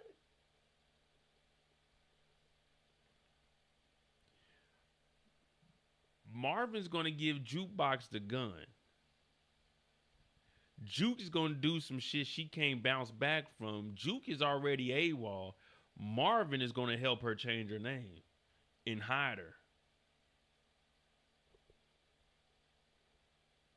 Because if she's on the run, he definitely not about to turn her in. Right. So maybe Kenya's last name was Garner. He's like, take your mama's last name, join the police force, and get out of this stuff. Because remember, she goes down south to D.C. Baltimore. Baltimore. Yeah. But you see what I'm saying? Damn. Marvin could be the one to help Juke get out of here. Because it's not like we haven't seen them send Kanan off. Since Jukebox is back and we see... Oh, makes sense. It makes sense. All right, let's go with that theory. So Kanan, nobody knows that Marvin sent her down. That's why Kanan in the OG Power told old girl him and Juke was so cool because her dad kicked her out because he didn't like how she was, and you know Kanan was the only one that accepted her. So maybe they're gonna be like, "Oh, I heard Juke was back in town. Where did he go?" And he used that excuse. Because no one really knows that they patched it up like this besides Rock. Yep. So Kanan, obviously, he's out doing his own thing. If Jukebox just comes up missing one day, Marvin could say, I had to kick her out. Yeah. Interesting. I'm going to write that one down right there. Maybe Marvin helps Juke change her last name. I don't know how I remember that from OG Power. Man, because you live and breathe this shit, man. You die for this shit. Well, I won't. They said they can't hear you. Probably have to pull the mic up son. Oh. Yeah, but did they hear anything like with the OG Power reference being that Kanan told Juke's nurse girlfriend that it's not on? No, it is. I was seeing the cord was long enough so you can sit back if you want to. That the reason him and Juke was so cool is because Marvin kicked her out because he didn't like the way she was. But deep down, we find out in raising Kanan, she's AWOL. Marvin helps her change her last name and sends her off to Baltimore. And that's where she goes to the police academy and all that. Yeah, with her new last name. Yeah. Damn. Hey, that'd be dope. Damn. One of the last good deeds Marvin does before they pop his ass, he get rid of Juke. Could be. Damn. Okay. We off the clock too, man. Y'all lucky because I was going to write that down. I'll make a theory out of that.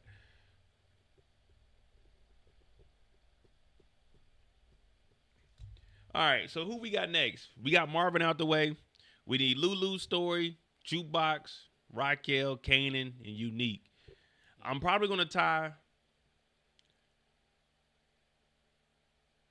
Well, we don't really have too much of a police force as of right now. I was going to say we could do the admin together, but we'll just throw them into the storyline as we go. Kanan kills Jukebox in the original Power. Why? Well, we trying to figure it out now, but that's what we were trying to piece together with Jukebox going to Baltimore, and we seen that her last name is Ganner. Mm-hmm.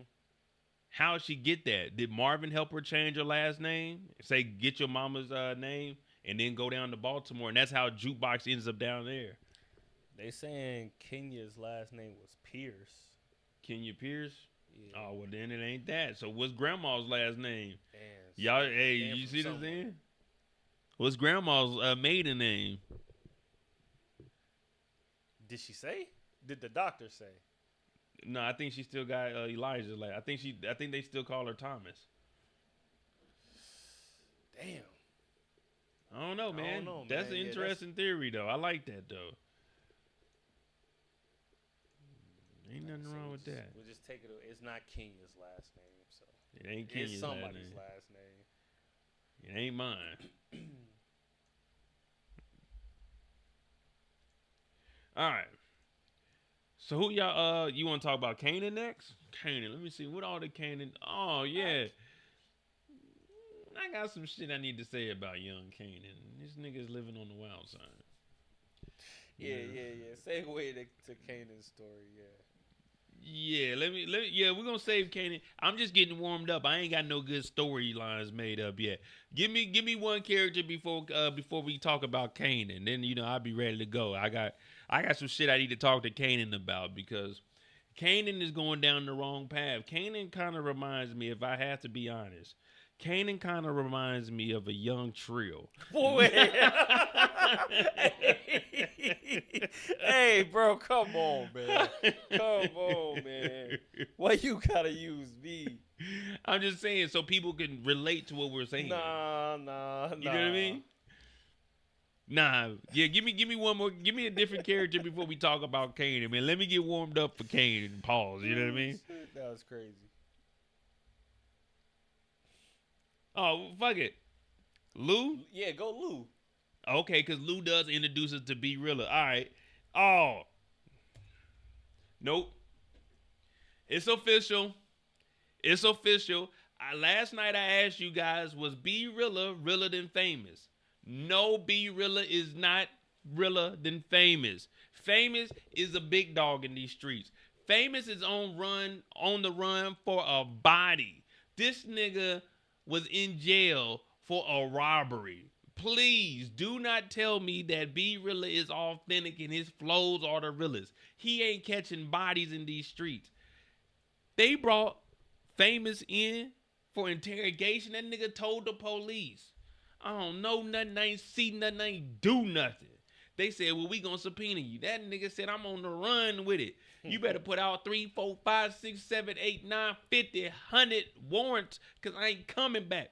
Famous is on the run right now, and we need to show some love to Mr. Streets Need a Body himself. They said it almost went. They saying it almost went silver in the hood. So we gonna show some respect. He almost sold 1,000 copies. So we gonna show some respect. But B Rilla is not more Rilla than Famous. I'm in here for robbery, and I didn't even do it. He did say that. And I ain't even, man, when I was locked up, you know what I told them? I did everything y'all said I did. Tell the judge that. Matter of fact, I took the key from the guard, and I locked the door. I locked myself in. I said, I ain't leaving. I did the crime. I want to do the time. That's what I would have said. B Rilla talking about I ain't do nothing. Man, what kind of criminal are you? Hey, man, B Rilla might be a snitch, man. That man B Rilla said, hey, man, you get me out of here. I'll tell you anything you want to know. Yeah, what's the first thing you, what? What do you mean you tell me what you know, nigga? You don't even know me, man. I could have been in here lying. I just heard the producer's name. I knew you was a rapper. I could have been lying. Hey, bro was like, man, I'll tell you what you want to hear, what you want to know. B Rilla's ass was so damn scary to be in there. Man, you was in there for a robbery, man. It's Tuesday. You get out on Wednesday, nigga. You gonna see the judge tomorrow morning. They gonna let you go home with a $500 bond. You only gotta pay like $5. You good to go, man. This nigga, you get me out today, I'll tell you anything you want to hear. Hey, nigga, I don't want to hear nothing but some fucking raps, nigga. I ain't your goddamn counsel. I ain't your lawyer. Hey, nigga, I'll tell you what I know. We gonna wait till we get to that part, because B-Rilla, we calling you out. We might even go get the audio of you in there talking about, get me out of here, man. I ain't even do it. Like, nigga, what you mean you ain't do it? Nigga, you in jail, nigga. I'm not even built like that, Tommy. That ain't even me, yo. All right, let's get it, man. We about to talk about our boy Lulu. We gonna hop on the clock real quick. Pause on the hop, but we gonna get there. Oh, man. Lou lives oh man, I got something to say about Lou too. Nah, Lou, what Lou do, man? It's a good episode for Lou. Nah, ain't no good episode on my watch. No, so we got to get this story from Lou's perspective. All right, let me see. Where did we see Lou? Oh, at the Sweet Carol Springs or whatever it is.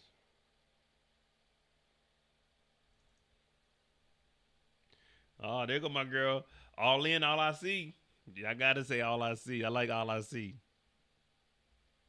All I see is Cheddar Shores. They tried to keep me down. Loser, drunk, and alcoholic. All right, so here we go, man. Good old Lulu.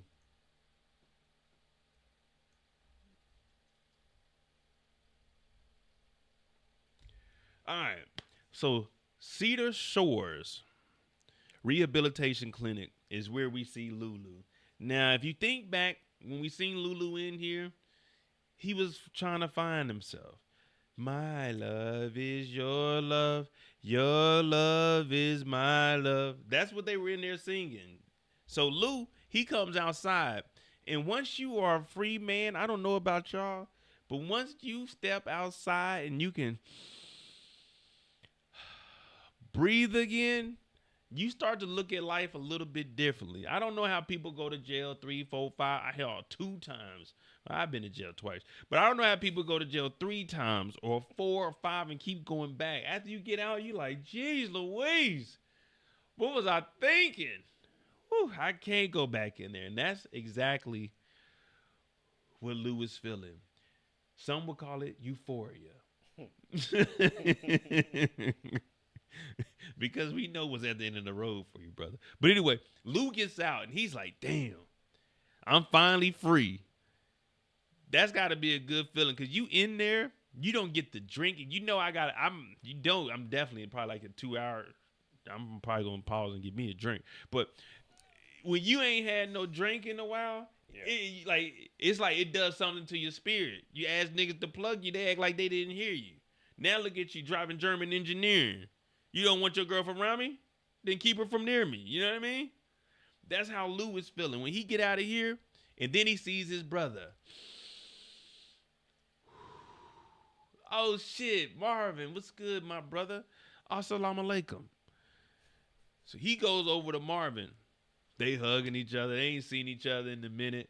Plus, it's always good to see a familiar face. Trill, when you got out of basic, how was it when your family tapped you out? Really do feel like you getting out of a prison sentence for real. Hey, facts. Like, and the crazy thing is, you build that brotherhood with these fucking 58 random motherfuckers that you're probably only gonna see 3 more in your lifetime. Yeah. You might follow them on Facebook, and then you make a new Facebook, and you don't follow none of them. You don't hear from none of them. Yeah, but anyway, Lou. You know you cool. When you go to work, you cool with that old person. Everybody got a, you know what I'm saying? Everybody got a cool old best friend at work. Like, I'm the youngest person at my job. Everybody else, they cool as hell. I be hanging with the 55-year-old dude. Dude cool as hell. I don't know what the hell he be talking about half the time, but he cool. For real, he be talking about, hey, man, Mo, what you think about? I'm like, man, I don't even know what that is, man. You got to show me on a map or something. He be talking about shit when he was in the military. Like, all right. Yeah. But that's cool. Those are just people to pass the time by. Just like everyone that was in this rehab. You cool with a couple of people, but that's just passing the time. When you get out and you see a family member, you like, oh, man, this is the greatest feeling ever, man. I ain't trying to go back. You not, man. You trying to be on that straight and narrow.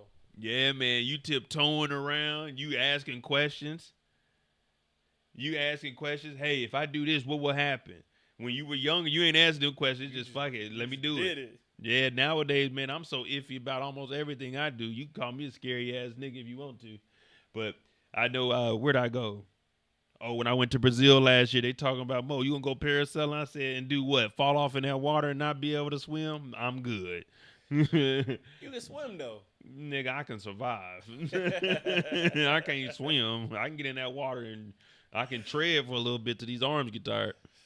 Then I to backstroke around that motherfucker, but no. But anyway, Lulu, he sees his brother. They come in, they make their little jokes. As we mentioned on Marvin's story, though, we know that Lou, he's realizing everything he was doing and how he was moving was messed up. And he really did jeopardize the family. Because while they were moving product and he wasn't showing up, that's really putting them at risk. They're down one man. They're down, you know what I'm saying, could get robbed because Lou ain't there making sure the money is good. So this is really just Lou talking about, hey, man, I made a mistake. That's how I'm looking at it. Yeah, and thinking about that, the biggest mistake Lou made was getting drunk, sloppy drunk, and going to Scrap's mom and just chatting. And then she just went to the precinct, man. So it was just like Lou really did put the whole family in jeopardy. Not with just like, you know, them being robbed. Like the feds could have been in on them, like just from him doing that. He don't even remember he did it. We straight killers, Joe.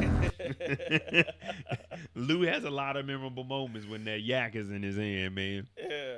But I'm taking this as Lou has found himself for the most part, but he's leaving his opportunities open. But he's found himself, and he doesn't know how to apologize and just say, my bad for everything I did. But, you know, he's like, no matter what, Marvin, you know, I appreciate you because you always looked out for me. Yeah, that's what I was saying. He was trying to show, like, be appreciative. He was like, yo, Mar, Rock told me you helping out on the, The rehab bill. Yeah, so he was like, he wants you to know they don't go unnoticed. And I think, you know, with everything Marv went through, that probably, you know, felt good to Marv. Yeah, to pick your brother up because you went through it too. Yeah. Yeah, I seen, Creo said that Marvin and Lou both had substance abuse problems. So, I mean, it's, you know, it's a touching moment to see these two brothers together, especially we knew where where Lulu was going. Lulu was man. The next thing was behind the damn trash can, blowing on a glass pipe. Oh, damn, he wasn't hitting the dope, bro. He was just drinking. Yeah, that's how it starts, man. Alcohol is a gateway drug. Having behind that damn trash can with a glass pipe. You like, Lou, what you doing back there? Like, man, go and get out of here, man. Go and get. Like, damn, Lou, you ain't got to be like that, man. You used to be the man. You used to have the beats. You used to have the streets on the lock, man. You used to be the freshest one, man. Yeah, man. Marv hey, Lou, took over. Sing it with me, man. The streets need a body. Streets need a body. Then you see Lulu over there doing the bankhead bounce. Streets need a body. Like, damn, look at Lou. He still got it. Like, damn, no, he don't. Man, that nigga high again. Hey, man, thinking about, like, this scene right here. You know how, like, we got out of basic, like, you trying to do everything you just learned in basic. So Lou getting out, he trying to, you know how he was like, hey, man, what's up with all the positivity? You know, he was like, yo, that therapy stuff, man. Like, he using it right away. Like, he trying to make sure he don't revert back to his old path. Yeah. But I was just like, I mean, it was cool, man, to see, you know, Lou at least attempting to use it. Because I know he was against that joint when they dropped him off. But I think it might do him some good, though. Yeah, man. I'm with Lou. Lou's just apologizing. That's all it is. Lou's a little hurt because he know what he did was wrong. All he had to do is pick that money up, though. All right, real quick, we got, 60 people in here? Let me see what we got. Let me get about 15 more likes real quick. Hit that like button, hit that subscribe button. We talking about Lulu right now and him pretty much apologizing to Marvin. But, you know, still trying to play it cool because he don't want Marvin to think he soft because he know he still got to get off of these streets if need be. I don't even think Lulu riding around with a gun anymore. But Lulu leaves from here. And then once Lulu gets home, this is what I'm looking at Lou a little bit differently, man. Lou was living on the wild side. There's one thing to be a bachelor. But it's another thing to be living like how Lou was living. I think I got the screenshots of Lou's damn. What Lou living in a loft? Nah, that wasn't a loft. That was Man, just I have no that idea. shit might have been 1 bedroom, half a bathroom. A fucking studio, nigga. I'm trying to even find where Lou's apartment is. I thought I had a picture of Lou's apartment, man. That place was terrible. You know it was stinking in there. Bro, he had food contain. Bro, how long was Lou in rehab? Man, he was in rehab for It had to a be minute. like a couple months, right? Yeah, I don't think he saw Juke off to basic. Well, I don't think any of them. Well, Marvin probably did. Yeah, cause everybody knew. Yeah, so Lou was in the rehab. Yeah, in rehab. So he had that food, that nasty, dirty, nasty ass containers, liquor bottles. Man, yeah, that place. You know that place was funky. That place, man. I bet that odor was strong enough to take down a horse. Man, you can smell that funk with a cold, nigga. They said Ray said 5 months. 5 months. Lou was in rehab for 5 months. That's what we going with. Oh shit! That means the whole story be 5 months. Like, bro, look at that, man. That's sitting in there for 5 months, bro. I know he got flies, maggots. Man, a fucking everything. dead body in here. Might. There's gotta no get rid of way, that man. Furniture, man. Yeah, man. The housing association, the condominium, wherever he's at. Hey, you gotta move out of here, brother. Dog, this place is terrible. Hey, congrats on your sobriety, but hey, you got 48 hours. Ain't even no congrats, man. This shit's just straight. Hey, this is terrible. You got 48 hours, man. And he picked up a trash bag that was already on the floor. Like, trash bag that had trash in it. How you got a trash bag with trash in it, but trash everywhere around the room, and it wasn't even full? It's like you put one thing in there, and like, hey, you gotta go to rehab, Lou. Hey, that nigga Lou was funky, man. Oh, he was wearing them gray ass dirty sweats. Dirty sweats, man. Oh, Lou was funky. Yeah, Lou's funky. Yeah, they had when he got to rehab, they had to hose that nigga down before he went in the building, man. They like, whoa. Go around back and stand next to the damn rehab van, nigga. We got to rinse you off. They had Lou out there. They told Lou when Lou pulled up, they took her around back. They're like, hey, turn the water hose on, put some soap in that bucket. And then the dude came and got the water hose and looked at Lou. You know what he told that nigga Lou? What did he tell him? Drop your drawers, nigga. Pause. Drop them drawers, nigga. Oh, shit. They told Lou, drop them drawers, you funky ass nigga, and they sprayed that nigga Lou down with a water hose, man. Oh, my gosh. And they get that nigga Brillo pads to scrub. Brillo pads. His ass is scratched up.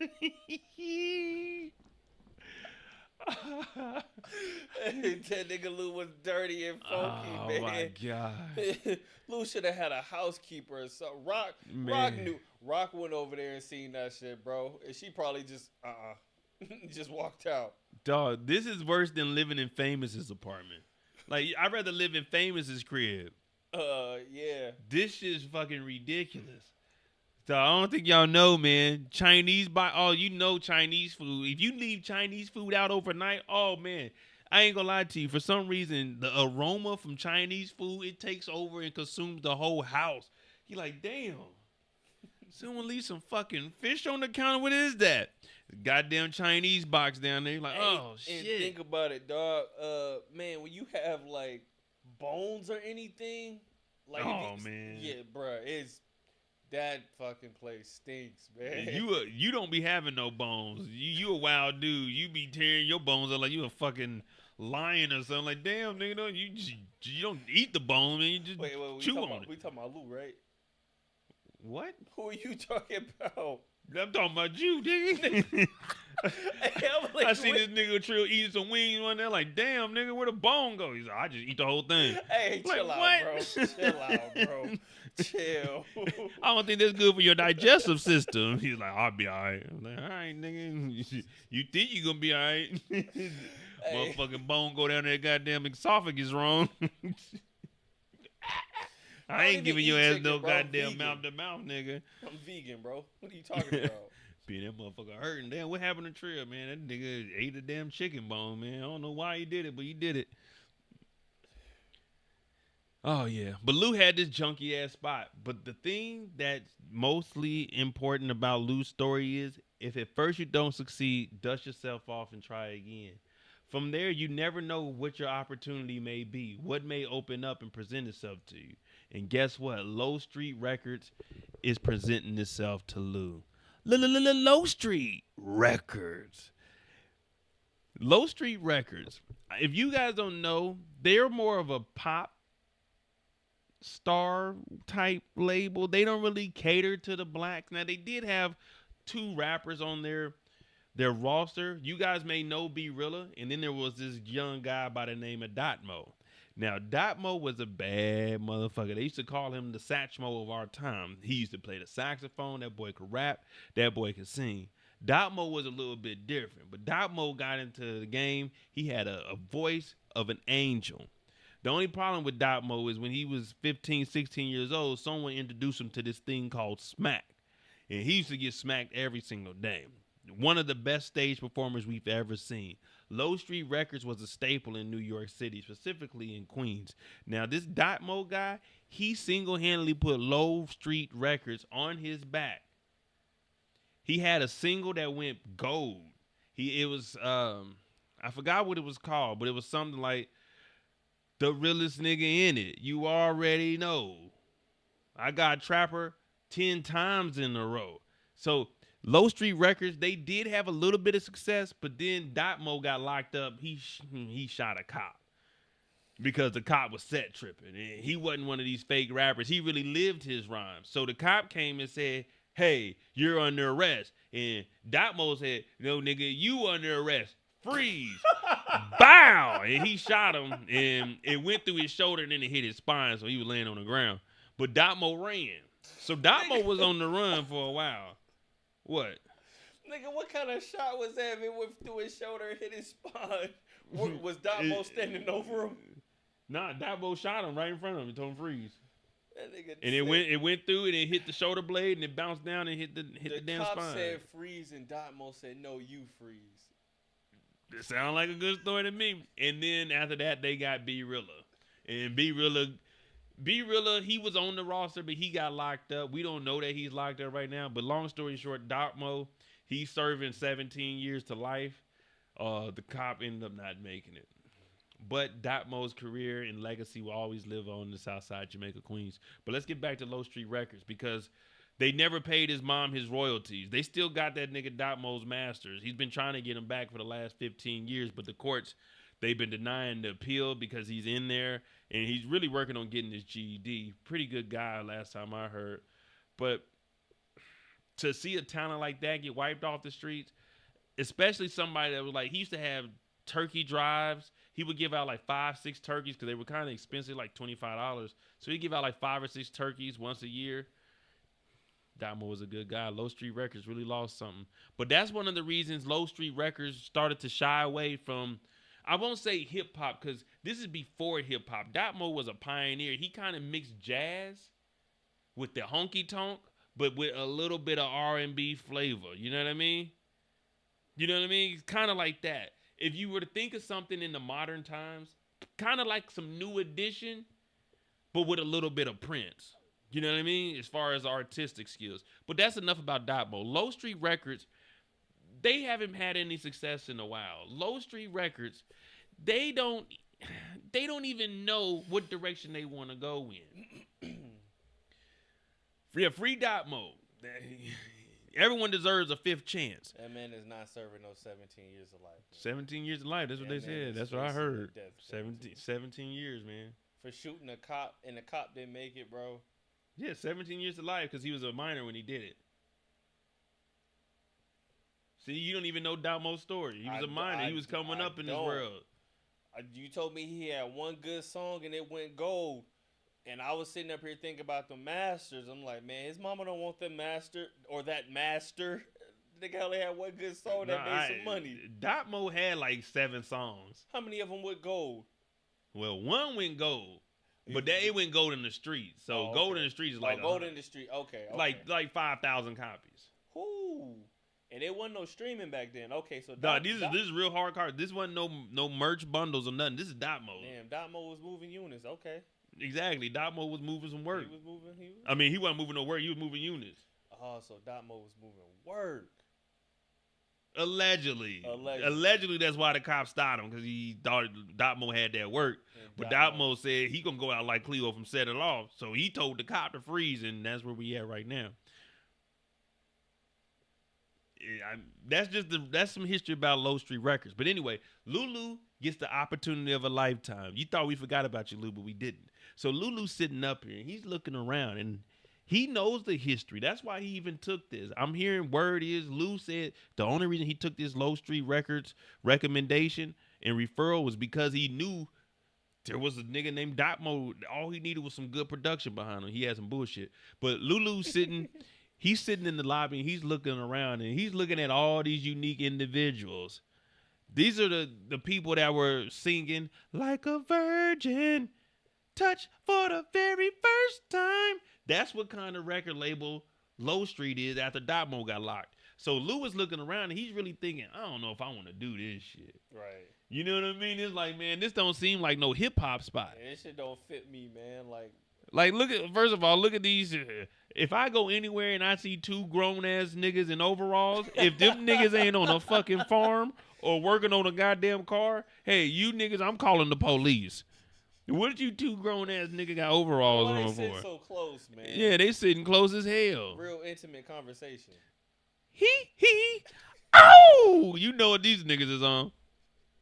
Oh, man, it's 4 of them. The 4 horsemen. Oh, they a boy band. Okay, I take that back. Well, probably one of them at least. But it's a group. It's 4 of them. So you know Lou is sitting there like, nah, this ain't. Hey, this ain't it, bro. He said, why am I even taking this meeting? This ain't it, man. You got 4 niggas in overalls.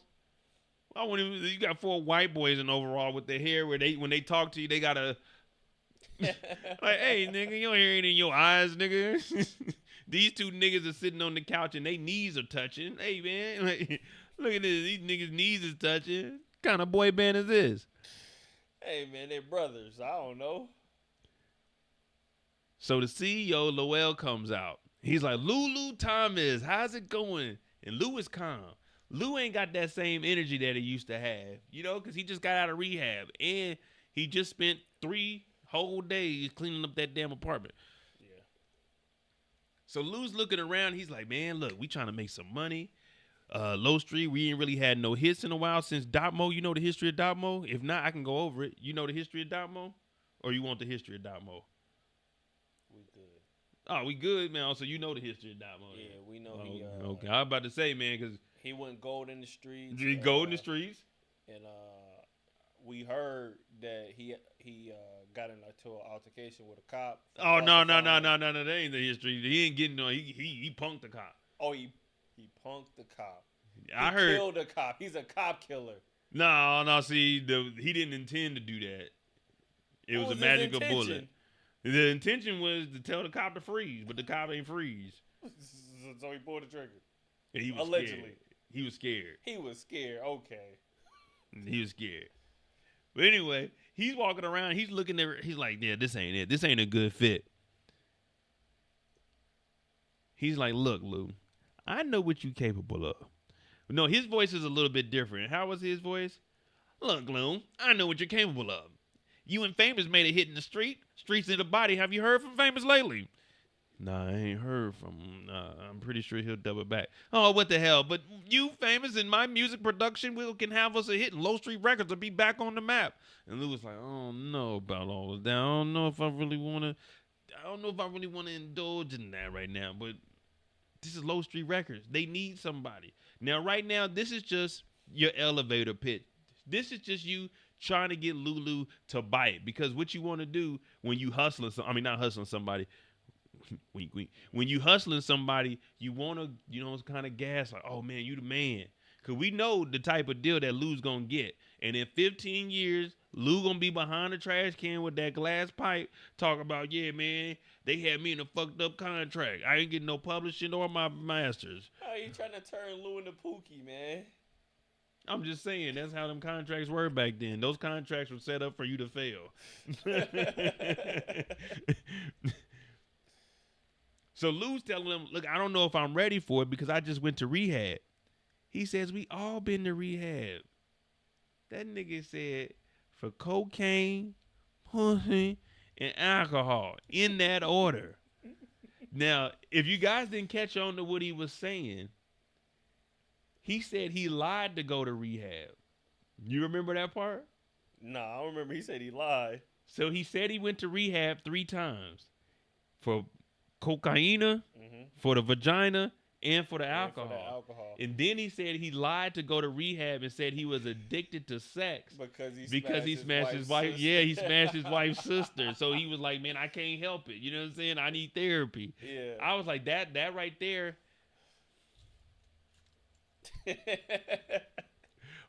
Put down in the notebook. Act insane. Sex addiction. Go to sex rehab. And just say, I could not control it. And save the family. It might save the family. That's crazy. But that makes me double down on that little boy. Which one? When the dope accidentally fell in his pants. Man, hell no, man. If Lowell, if he accidentally got some loving because he's addicted to it, then I'm in love with the cocoa. Most thieves will put shit in their pocket. Man, he put this in his drawers, bro. Well, where else would you put it? I said most thieves will put it in their pocket. Well, wait, Young Thug said, I put that brack in my brack. That's got to be in your drawers. All right, bro. Yeah, I'm just saying. I'm just saying, that's what he's saying. Put that brack in his brack. I was like, whoa. What do you mean brack? He said, double down on that pause. Yeah, I just said that's what Young Thug said. I ain't got nothing to do with that. But the next time we see Lou, he actually goes into the office and he's sitting in there with the Zen master. Now, I don't know if I can take him serious sitting goddamn Indian style. Hey, man, like a little kid, feet just swinging. Where his leg was swinging.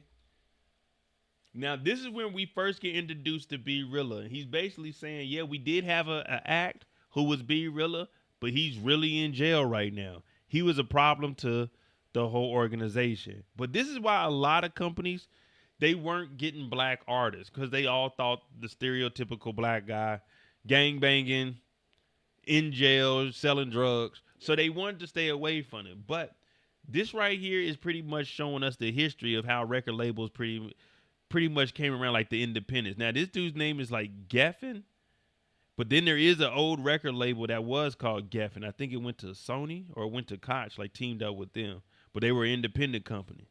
And he's telling Lou, listen, I'll make this deal with you. Go sit down with B Rilla because Bulletproof Records, it's not a legitimate business. You got guns, drugs, butter, women, all the 4 essentials to fuck up your life. Deceased bodies. So what we'll do is bring you on. You got an ear for the music, and we actually got millions of dollars of budgets. Now, Lou doesn't have a job, and this is Lou's perspective. So my first thought was take this job. What was Lou's response, Trill? And man, Lou said, I'm not sure what I want to do right now. I'm still trying to figure it out. I got to keep my options open. Negro, you don't have no options. You have 0 options. You have 0 options, bro. No job. This guy wants you on this record label, man. He's willing to do whatever. And you talking about keeping your options open? His option meaning the family business? Man. I'm like, what is Lou talking about? You don't have a job, man. You need to take this. But Lou said he want to keep his options open. Now, obviously, Low Street Records, we know what we're looking for. We need a replacement for Demo. Now,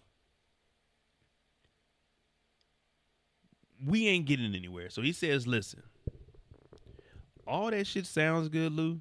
Just go meet with B Rilla. Sit down and talk to him. If he's all right and you like what you're hearing, then we'll make it happen. We'll bring him out.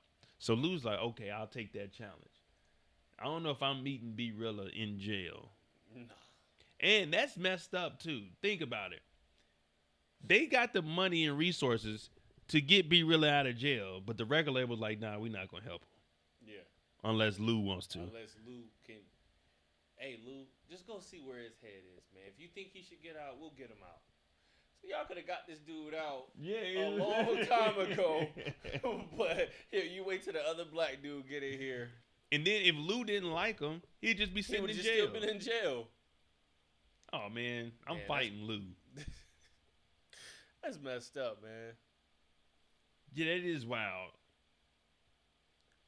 So if Lou would have never took this interview, B Rilla still be locked up.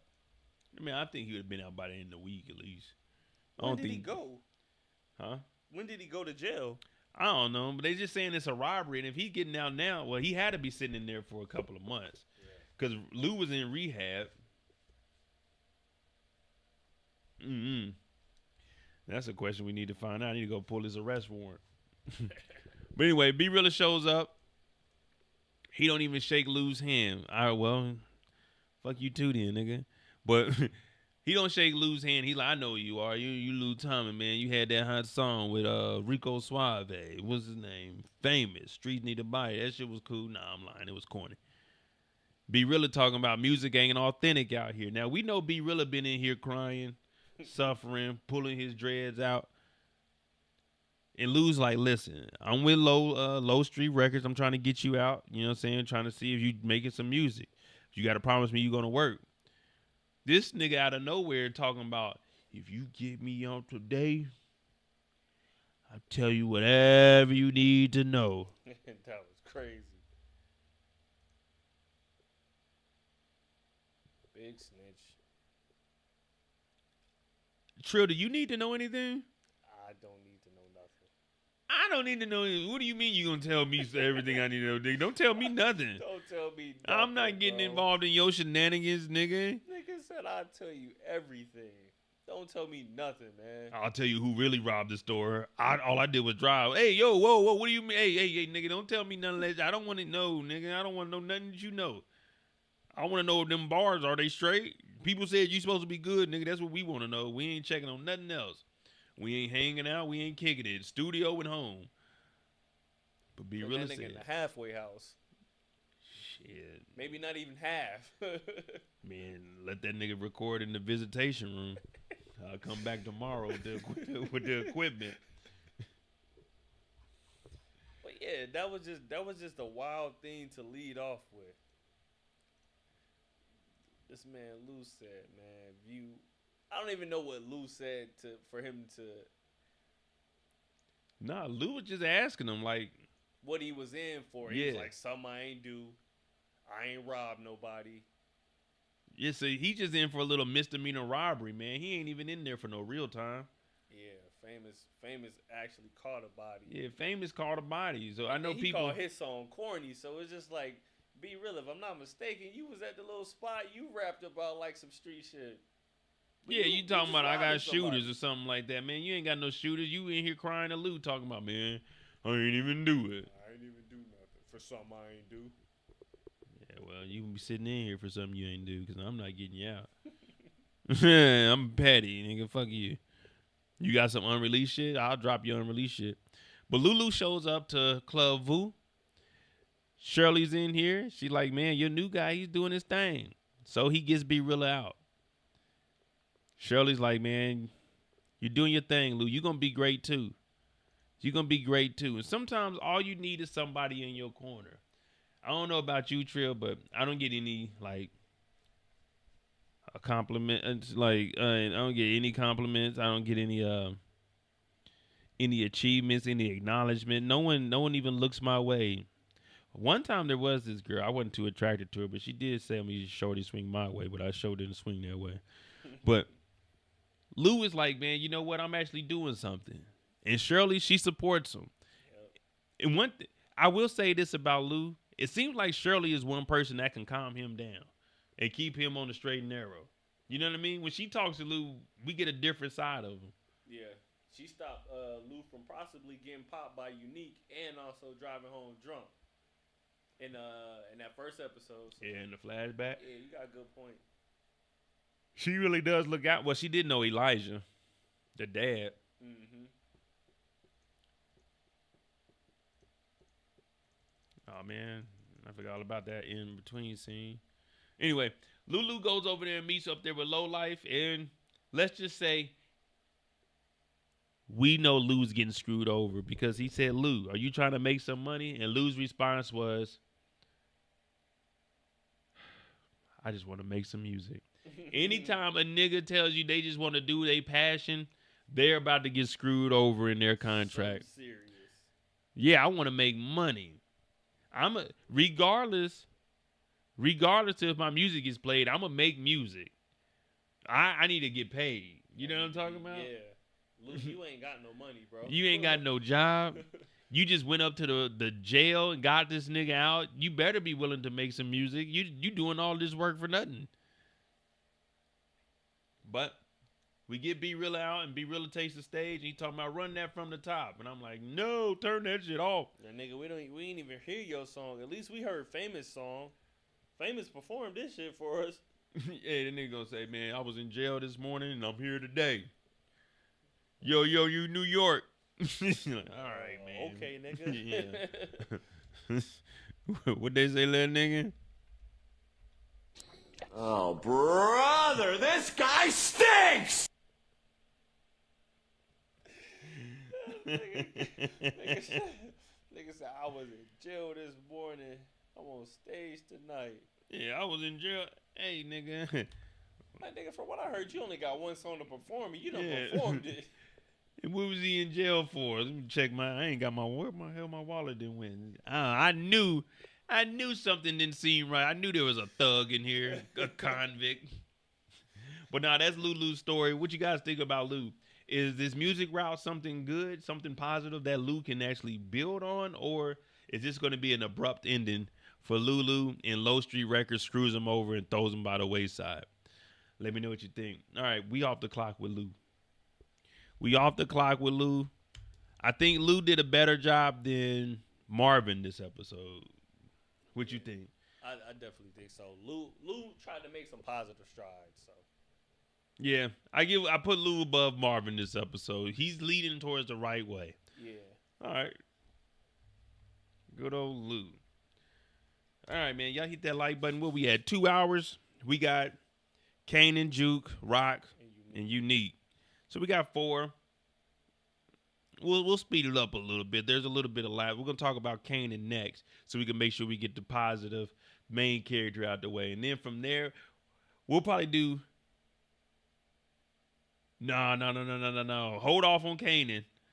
Jukebox is up. Goddamn. Jukebox is up, man. Give us a quick little. I'm about to give me a little bit of drinky drink. You gonna stay on here real quick, Trill? Nah, I need to actually get something to drink. All right, well, you go get you some water, and I'll hold it down. And shit, my water right here. Oh man, you a unique individual, man. All right, I got you, man. Just give me like 2-3 minutes. I'll be right back. You gonna hold this thing down? You motherfucker right. All right, coming to the stage, we got Trill, a.k.a. T-Rilla. Boo. That's what I would have been in the crowd doing. Hey, we're going to talk about Jukebox next. I'll be right back. Oh, man. Hey, man, what's some of y'all predictions for this season, man? I know, wrong thing. Just jumping ahead, like what can y'all expect, or what do y'all think is going to happen? Any major characters, we're going to lose? Do you think we lose Uncle Marv, Lou, or obviously we're not going to lose Juke or Kanan or Rock? But what do y'all see happening? I know everybody dying to see Breeze, and I can't lie. I mean, I would like to know who he is if he played like a big part in Kanan's upbringing, but Shit, thought it was gonna be unique, but he got his memory back, so I don't think it's gonna be him.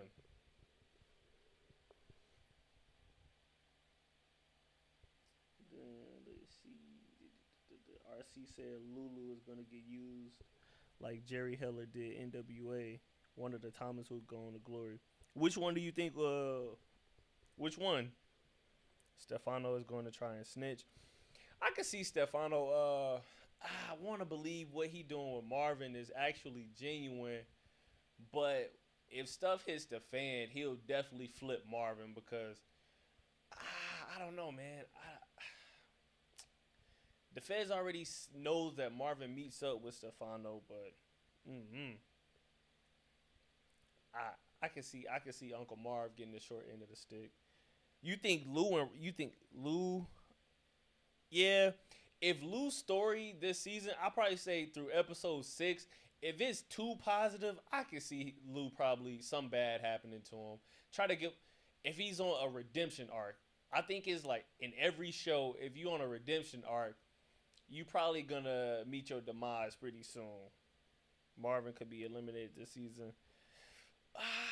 Damn, two of the brothers in one season, that would be tough. Or Marvin can just go back to jail. I think I'd rather Marv go to. I wouldn't want to see Uncle Marvin get killed. One, because he already got shot.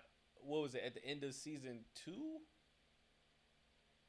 Yeah, at the end of season 2, he already got shot. So I could probably see him going to jail. Rock may take out Unique and it will hurt her. Ooh. I think Unique might hit somebody close to the Thomas family. I don't want to say the mom because the mom, she dealing with cancer, but it won't be Juke. I don't know what Unique's, I don't know what he planning or what's his goal. Because the only person that knows that Rock is innocent and didn't really have anything to do with Unique and Ronnie is Pernessa. But I don't know if they're going to talk. Damn. Does Unique drop off one of the Thomas brothers? I don't know. Marvin will go to jail and be the only OG Thomas to live. The record label going to do Lou dirty like how they did Juke with giving her song away. Oh, like how he did. He definitely did Juke dirty with that song. Who did? Lou. Remember? Man. I don't. Who did he give it to? Was it old girl that got popped by the Italians? Yeah, Ziza. Yeah, I just don't remember her name. All right, guys, give me a second. I gotta rehydrate a little bit. Sometimes when you're an athlete like me, going on year 22, it's kind of crazy. It's hard to operate out here. So sometimes you gotta power up. Gatorade for adults.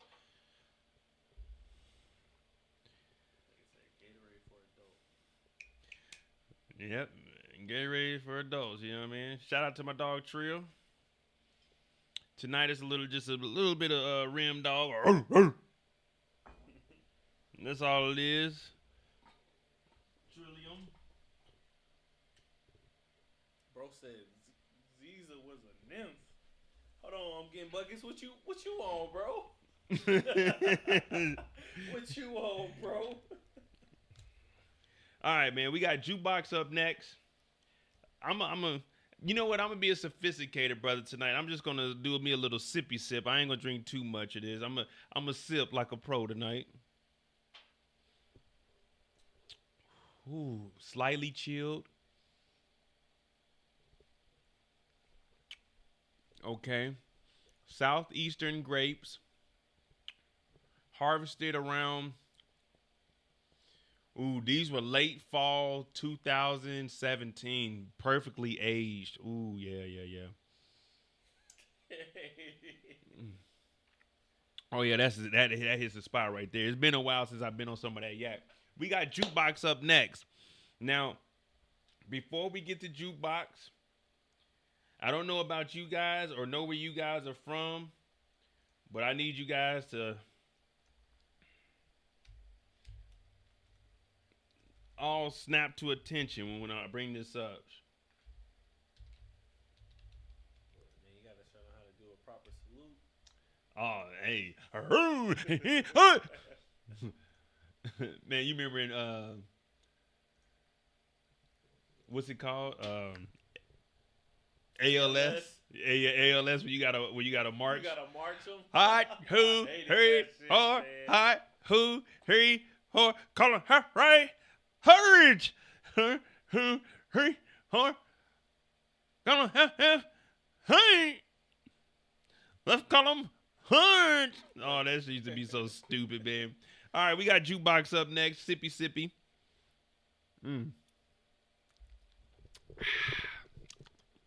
That's that good stuff right there.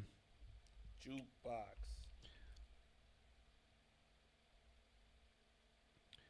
Well, let me see. Oh, yeah, that's what we were supposed to be doing. All right, so we got Juke up first. Hit the like button. Hit the subscribe button if you're new to the channel. Join the Discord. It's pinned in the chat. And turn this damn heater off, man. This damn yak boy. Yo, they're sweating. Yeah. You ain't warm in here? Nah, I'm sitting by the door, bro. So you be cool. Yeah. I mean, you lucky mother. All right, so we got Jukebox. I'm trying to think. We'll probably. So we're off the clock right now. We good on time? Y'all good? Trill, what you straight? Yeah. So let me get this right. When we say off the clock, we just freestyling. Then on the clock, we jumping into the the synopsis and stuff. Yeah. So off the clock right now, we can just talk about whatever. But when we get on the clock, because I try to, I get a little sidetracked. So when I get sidetracked, we used to get like an hour, 2 hours talking about one character. So we call it on the clock. Shout out to Eric H. So the reason it's called on the clock is because I got about, that's what you see me marking down. I'm marking down the times. So I got about 30 minutes, 20 to like 40 minutes to talk about each character. So that's why we call it on the clock. Okay. So right now it's just we could talk about whatever. But once we get on there, like we're gonna be talking about Juke. So we gotta be giving it from Juke's perspective. That's how I do it. But now I got you in house. I can ask you the questions also, and then we'll ask them and you can propose questions. But it's pretty much, what I'm saying, on the clock, I got to talk about that character's storyline. Off the clock, we just freestyling. Yeah, we just freestyling. So that's why I always ask, are we good on time? If they want me to speed up on some of the characters. Because sometimes we get lost in the jokes. This nigga DeMarcus. Jukebox is on that munch and crunch with Aisha. Nah, yo. Nah, y'all. So I watched the episode this morning. If you don't have like stars or anything, you don't get to watch it at midnight. Be sure to follow me. Well, follow me on Instagram also. But join the Discord and also make sure you subscribe to the channel because on my website, we do watch the episode together on my website. So if you don't have stars, I do try to get up and watch it before I go to work so I can at least watch it with you guys. Now, I don't do too much commentating. It's not going to be like this. You might hear me talk a little bit, but I let it play all the way through. So that's on commercialmode.com. But DeMarcus, thank you for that $2 Jukebox was on that munch and crunch with Aisha. So I watched it this morning. My dog Trill ain't watch it till before we got on this live. Man, let me tell you something. You got to watch the people you got in your circle.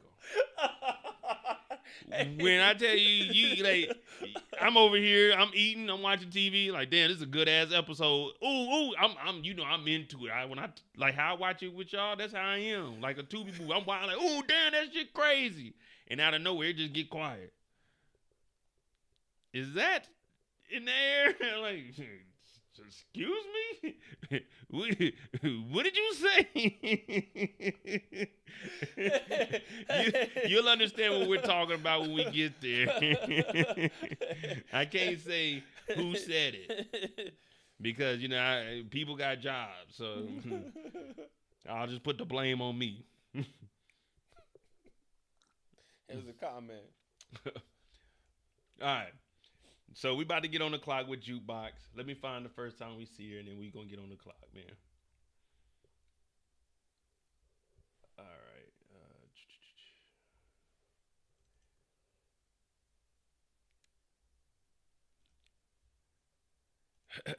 Oh damn! All right, here we go. We getting everything situated. All right, we on the clock with Jukebox 22. 2. Let me see. Convert. No.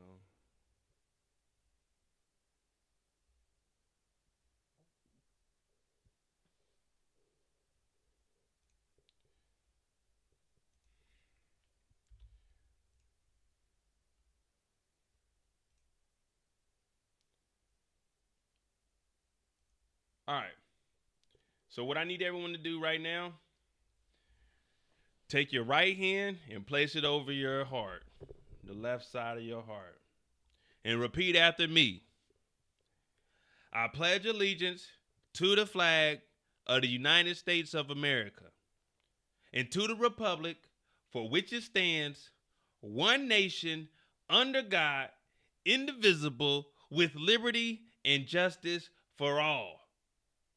Now, if you said that and the tear didn't begin to form in the right side of your eye, then I have to question you and what side of the plane are you? It's either you're repping this USA or you get the hell out the way. Army, all day, every day. My country, 'tis of thee. Oh, say, can you see by the dawn's early light, early we hail at the twilight's last gleaming, and the rockets red, yeah, and the bombs bursting in air gave through to the night that our flag was still there. Oh, say does that star-spangled banner, yeah, and the land of the free and the home of the brave.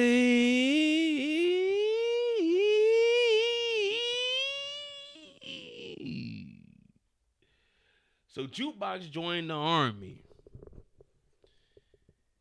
Hot, who, 3, 4, hot, who, 3, 4, hot, 2, 3, 4. The worst shit of your life.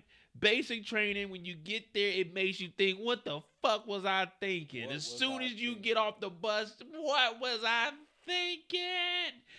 When I got off the bus, I dropped down on my knees and said, what am I thinking?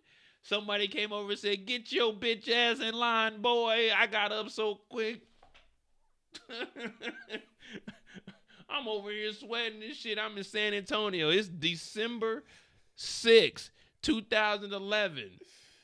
Midnight. No, December 5th, 2011. Or 1 or 2 in the morning. I'm hot as a motherfucker. Like, damn. These niggas are yelling, get your dumb ass in line. What line, nigga? Basic training is some of the worst. The worst. But don't get it twisted though. It was worth it. Jacoby, thank you for the $1.99. Jukebox crashed out and got curved, left with nothing. And then Torian, I see you. He said Whitney is rolling in her grave at this horrific rendition of it. First of all, I'm flyer than Whitney Houston was. Yeah, when she did the national anthem, she had on that red, white, and blue on. I got white and green on. Oh, I'm flyer than. Fly. Okay, I'm flyer than Whitney. What's up? Nah, ain't no what's up, man. What do you mean? Nah, hell no. You ain't gonna just throw that in there. Like, no, what's up? That nigga, what you mean flyer than Whitney Houston? I don't joke around about the unalived in real life. And now if they on a TV show, that's different. But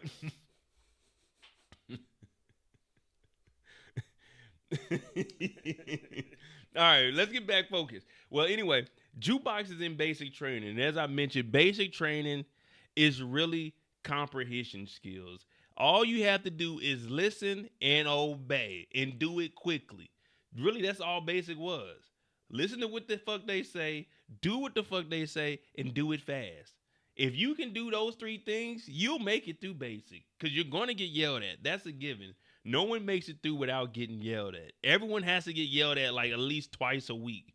And it could be something stupid. You didn't, your hospital corners wasn't cornered enough. Like, nigga, get that ruler out of here, man. you ain't help your damn bunkmate or whatever line his boots up. Yeah, man. So basic training, you really depending on each other. What up, Rick James? What's good, chat?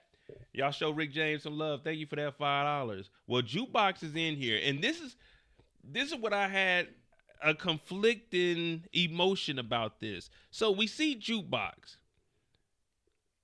and we looking up and down the line. All we see is some white boys with shaved heads, and then we got one Negro. I know they're not trying to tell us that Jukebox is special forces or goddamn Navy SEAL type. Army Rangers. Why is Jukebox with the men? That's a good question. Jukebox is the only one with the men working out. They like, okay, Juke. No, they calling her Thomas. God damn it, Private Thomas, why are you so damn good? Because you told me to, Drill Sergeant. But this is what I envision. Hold on, they at Fort Mosby. Yeah, it looks like Fort Mosby. I don't know where that is. I don't think that's even real. But this is what I envision. This is what I envision the military being like when I first joined. You're just going to be jogging around all day, doing push-ups and some silly shit. You know what I mean? I thought that's how basic was going to be. Imagine if Jukebox had his stress card. Oh, yeah, those little cards that they hold up now. Hey, I'm stressed. Get out of my face. But anyway, we didn't have that when I went in. I went in 2011. 2011, they were still putting foot in ass. 2011, it was still like rough times. When I went in, that's when everybody was getting arrested for all kinds of wild shit. Yeah, that was crazy time. Yeah, that was like the sexual harassment era right then. That's when that Me Too was kicking off when I got in. Where are you, 322nd?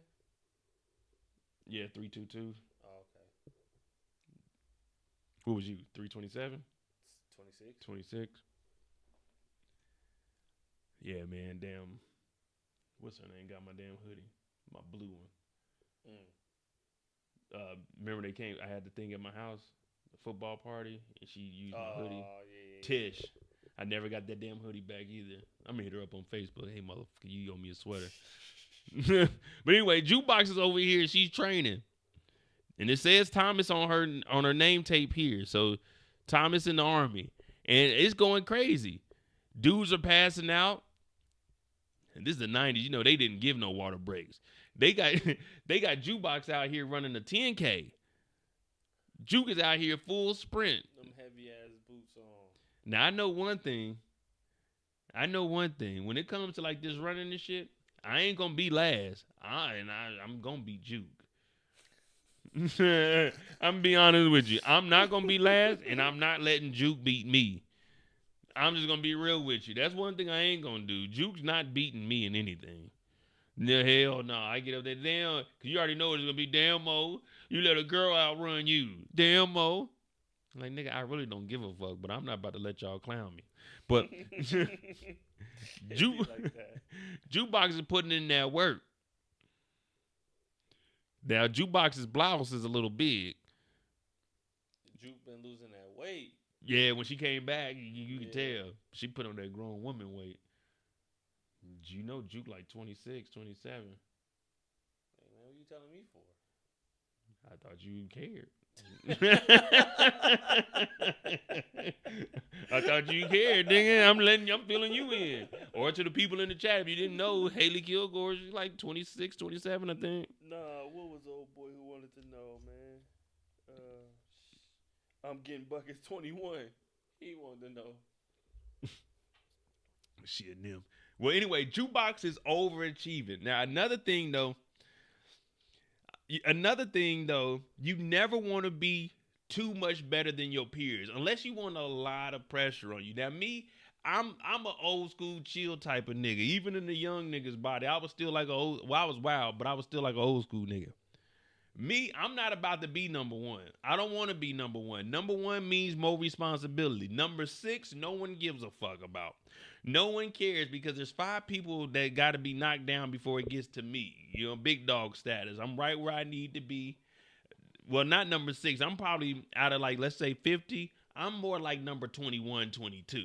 A lot of dumb niggas behind me, but only a couple of people in front of me. But I could have passed them, but I don't want that responsibility. Jukebox, she going ahead. She doing her thing.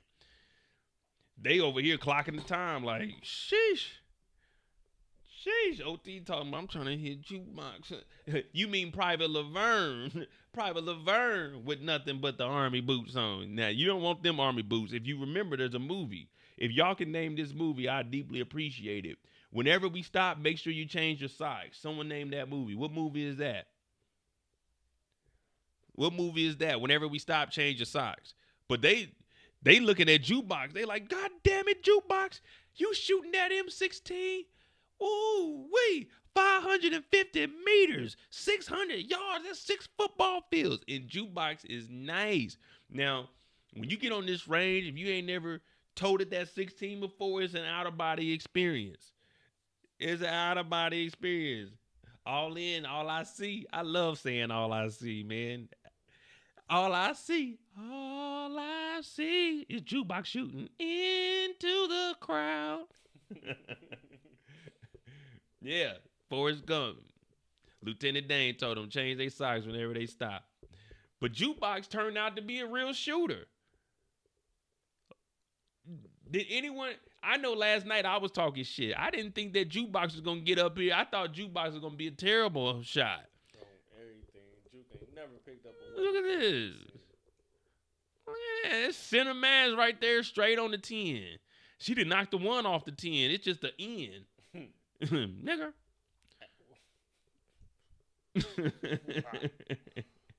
Wow. You see, Jukebox just shot a hole through this motherfucker. Look at this shit, Trent. She shot a hole through that motherfucker. Man, I ain't gonna lie to you. When I was shooting that 16, man, I was telling Trill, I was a marksman. I kept getting in trouble, though. For some reason, I kept getting headshots. Like, man, on my chop, like, they kept telling me I gotta take the switch off. I was like, take the switch off? What you mean, the switch? Yeah. No goddamn switch. You didn't have switch on? Oh, you joined in 12. I came in 13. Oh, yeah, that's why. Yeah. We had switches. We had grenades. We had all kinds of shit on ours. M203 at the bottom of it. But Jukebox, she's a shot. And Jukebox, she became the company commander. They throwing live grenades out here. They got flares. They should throw in grenades. Jukebox is, move it out. Go, go, go, go. I'm like, what kind of training is this? I never did. Well, this is the Army, though. So I'm thinking, if anyone's in the Army, what is Jukebox? Is she supposed to be like an Army Ranger, or is this just regular basic training for Army? This seems like a little excessive to be basic training. Facts. It gotta be something special, man. Yeah, this gotta be like recovery team or infantry or something.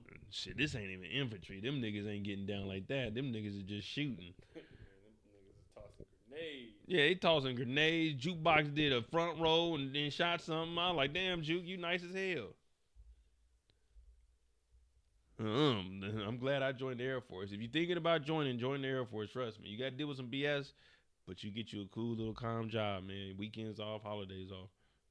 Depending on what job you get, don't go flight line, don't be a cop. Yeah, don't go CE either, man. You might be a damn plumber or a rodent control.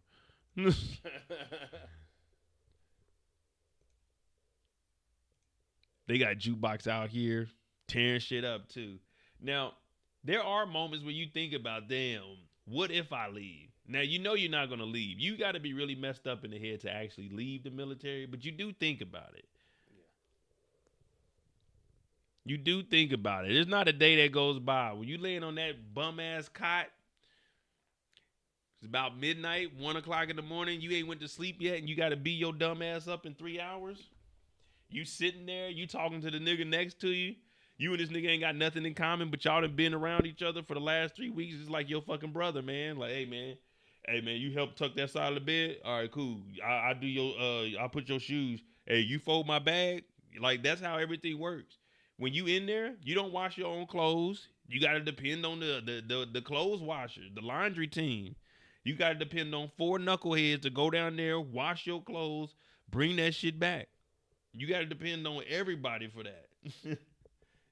You gotta depend on niggas to shave every morning and make sure there's no hair in the sink when we leave. That shit was so crazy. Bro. You gotta make sure there's no water in the sink before we wake up. It's a lot of shit you gotta depend on niggas. The shower can't have no water. Yeah, you gotta dry the shower after y'all take a shower. It's a lot of shit you gotta do in the military. You really depending heavy on your fucking us as an airman. Yeah, our wingman, but in the army it's a damn battle buddy. You got a lot of hey. Where your battle at? You can't walk nowhere by yourself. You gotta if you got an appointment, you better have somebody with you. You get caught walking by yourself, your ass is grass. Grass. Your ass is grass, Mr. Postman. It's over for you. And like 5 different TIs come out, get on your ass. Oh yeah, well, so real quick, what we 2:22? All right, we cool on you. We only about 15 minutes in. So yeah, when it comes to like taking a shower, yeah, when you first get there, when you first get the basic, you not taking a shower. That first night you get in there, it's like a locomotive, man. It don't sound good, but this is how it is, man.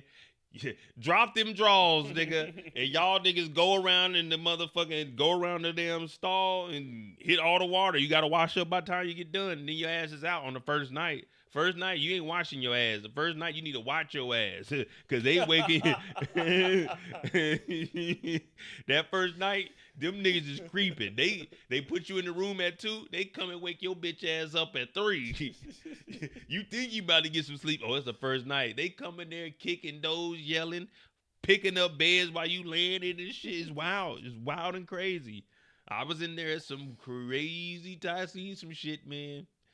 I seen a bunk bed get pushed over the nigga on the top bunk. God damn. Because he didn't know anybody was sleeping up there, because the last 2 bunks in the first day, they were empty. And in the middle of the night, niggas is walking around bullshitting. A nigga went up there and was talking to the next bunk. Yeah. Fell asleep up there. But they pushed that goddamn bunk over. That nigga fell and hit that damn back locker. I know that T.I. goddamn. Man, but that was like 2011. Niggas didn't care, man. He wasn't supposed to be up there. That was the fire owl. Damn, that locker metal and hard as hell. Damn. But anyway, I say all of that to show why Jukebox is so close with this guy when they have that conversation. Well, they see a guy getting kicked out because this is 93. You know, being he or like in she's, you couldn't do that. You couldn't be openly homosexual while you were in the military. So a guy's getting kicked out, and you hear the conversation these two were having. That's because they're around each other every single day. You literally become brother and sister. You may not like somebody, but you got to work with them. That's the only way you're going to make it through, because they're going to notice that you don't like somebody, and they're going to make you work with that motherfucker every time. Ain't no escaping that person. Hell yeah, that's your goddamn wingman. They're going to tell you can't go nowhere without that person. So it's like you might as well be cool with everybody. But Jukebox is realizing this might not be the place for her. Now, I felt like it wasn't the place for me in the first week where I'm walking around. They didn't shave my head. I'm like, hey, nigga, you ain't going to give me a line? But I ain't thinking, I'm going to go AWOL. Well, that's what we find out next. Juke says this life ain't for her, and she just gets up and leaves. Now, I don't even know how she left the base. How she got on the damn bus, man. You got to try to, man, that's a long way to get to the front. Well, I guess back then, and it's an army base. You know, the army base, them niggas, they shit kind of different. Yeah, because if I'm not mistaken, dude was like, yeah, hey, he dishonorable discharge. Yeah, and they were just walking him out. Of here. So, yeah, Juke didn't get escorted, so I don't know what the hell she did, bro. Well, we see Juke hop onto this Atlanta bus. Juke hops on this Atlanta bus, and it didn't cross my mind. Did you guys even think about Aisha? Not at all. And the crazy thing is, once I seen Atlanta, I was trying to think. The only thing that popped in my head was BMF. But I forgot they had mentioned Spellman. Every time they say something, it comes back. It's always foreshadowing. So that's why I'm talking about Rock getting that car and that she can use it later. It always happens like that. They mention something. They're not just saying this shit for no reason. You know what I mean? Yeah, it comes around full circle. Because we're looking at Atlanta. So I definitely wasn't thinking go visit Aisha. I'm thinking, in my mind, I'm thinking, okay, she's going to Atlanta, the biggest city next to the base. For a fresh start or some shit. Yeah, I'm not thinking go to the school because that just sounds stupid. Like, first of all, was Aisha writing her letters? They probably were writing each other. Yeah. Cause you definitely got it. If you don't have nobody writing you, let me tell you something. No one writing you in basic training, that's got to be the most loneliest thing ever. I didn't get any letters for the first 3 weeks, and I was a dorm chief. They used to get mad at me. Because I tell them they can't read their mail because I ain't get no mail. Yeah, I was a sucker-ass dorm chief. Ain't nobody reading no mail tonight, nigga. Open up them PDGs or whatever, them little goddamn guides. Yeah, or open up the brown book and read some goddamn orders. Ain't reading no mail tonight. Turn them flashlights off. Nah, I didn't give a fuck, nigga. Man, we got in trouble all the time. CQ used to always call up there. Hey, what y'all do with the lights on? Oh, my bad. That nigga, how can you see in here? Well, you know, when they go outside, they can see the Alzheimer's. Yeah. They got to do that. They CQ, so they got to do the perimeter check. Goddamn basic check. Like in tech school. Well, anyway, Jukebox shows up to Spelman. And Jukebox is looking around. And let me tell you something. I already know what was going on in Jukebox mind. Jukebox was just like me the first time I stepped foot on the HBCU. Jukebox mind was racing like, oh my goodness, there's so many beautiful women here. Oh!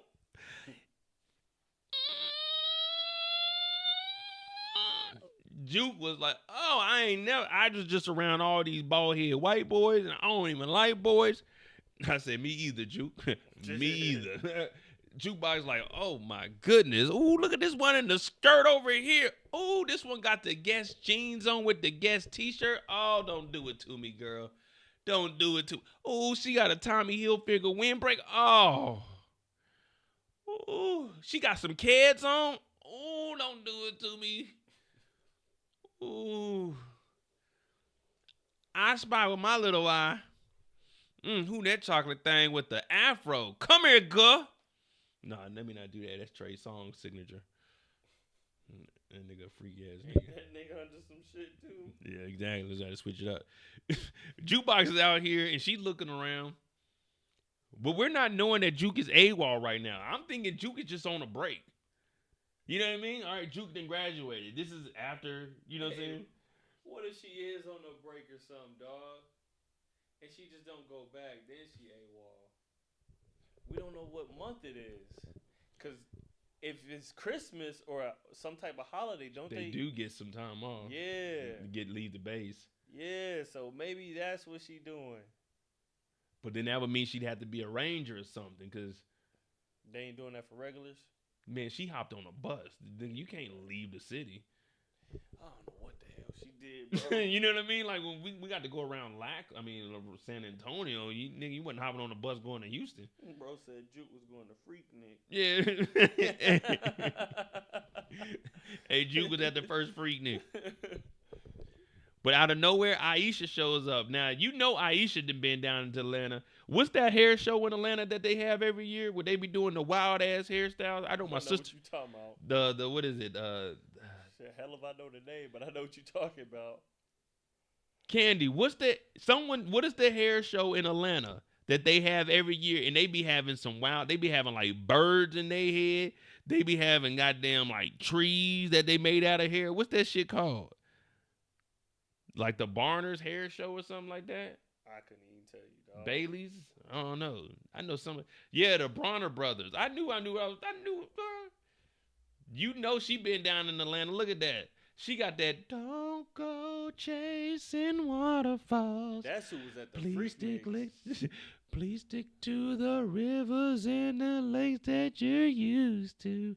I know that you're gonna have it your way or nothing at all. Juke, I think you're moving too fast. She showed up like, girl, I know that ain't you. Juke like, hell yeah, this me, girl. What up, what up? Right here, right here. right here. So Jukebox, she sees Aisha, and this is so random. Because I was thinking, how often, no, what are the odds you show up to a college campus and the person you looking for runs into you? Like, this is a big-ass campus. I've been down to Spelman. Because this is all in the HBCU circle. All that Spelman, Clark, Morehouse, all that shit's over there. Because when I first got down to Atlanta, it was 2009, I went down there for Clark's homecoming. I said, nigga, it's a lot of niggas out here. A lot of niggas. I already knew Atlanta had a lot of niggas, but I ain't never seen a lot of niggas and a lot of niggas in one location. I said, geez Louise, I can be a free nigga down here. You know what I'm saying? You in Kansas City, it ain't like that. There's a lot of white folk up there. But she runs into Aisha. Aisha's down here in college. She doing her thing. Just like her father said, you need to have a plan. Now, later on, you know how it is. You first get out of basic, man, that demon get the building up. And it's kind of dark. You can't really see this. But who got all that ass up in the air? Who got all that ass up in the air? Oh, wait a minute. That's Jukebox? That's Jukebox? Who got all that ass in the air? All I see was toot that thing. I said, ain't no way, Juke. I said, whoa. What's going on here? Juke, you were supposed to be an Army soldier. Army soldier. They bending you up like a pretzel. I said, Juke, Juke, you AWOL. You AWOL, Juke, what you doing? Put that thing down. You got that thing all up in the air, hypnotizing people. Jukebox done been in goddamn basic training so long, she came in this like, damn, Juke, don't bite. Juke said, don't worry about it, girl. I said, oh, Lord, here we go. Because I was walking down the hallway. I'm a janitor at Spelman, and I got to do my last run, before 9 p.m. After 9 p.m., no men in the hallways. So I got to do my sweep. And I'm like, what the hell going on? Because I'm trying to pay off my college tuition over at Clark. So I'm like, what the hell going on? It's like a baby T-Rex. I'm like, damn. Not a baby T-Rex. Jukebox is in there going to town. I'm like, man, what the hell? This is what college is like? Man, I miss going to college, man.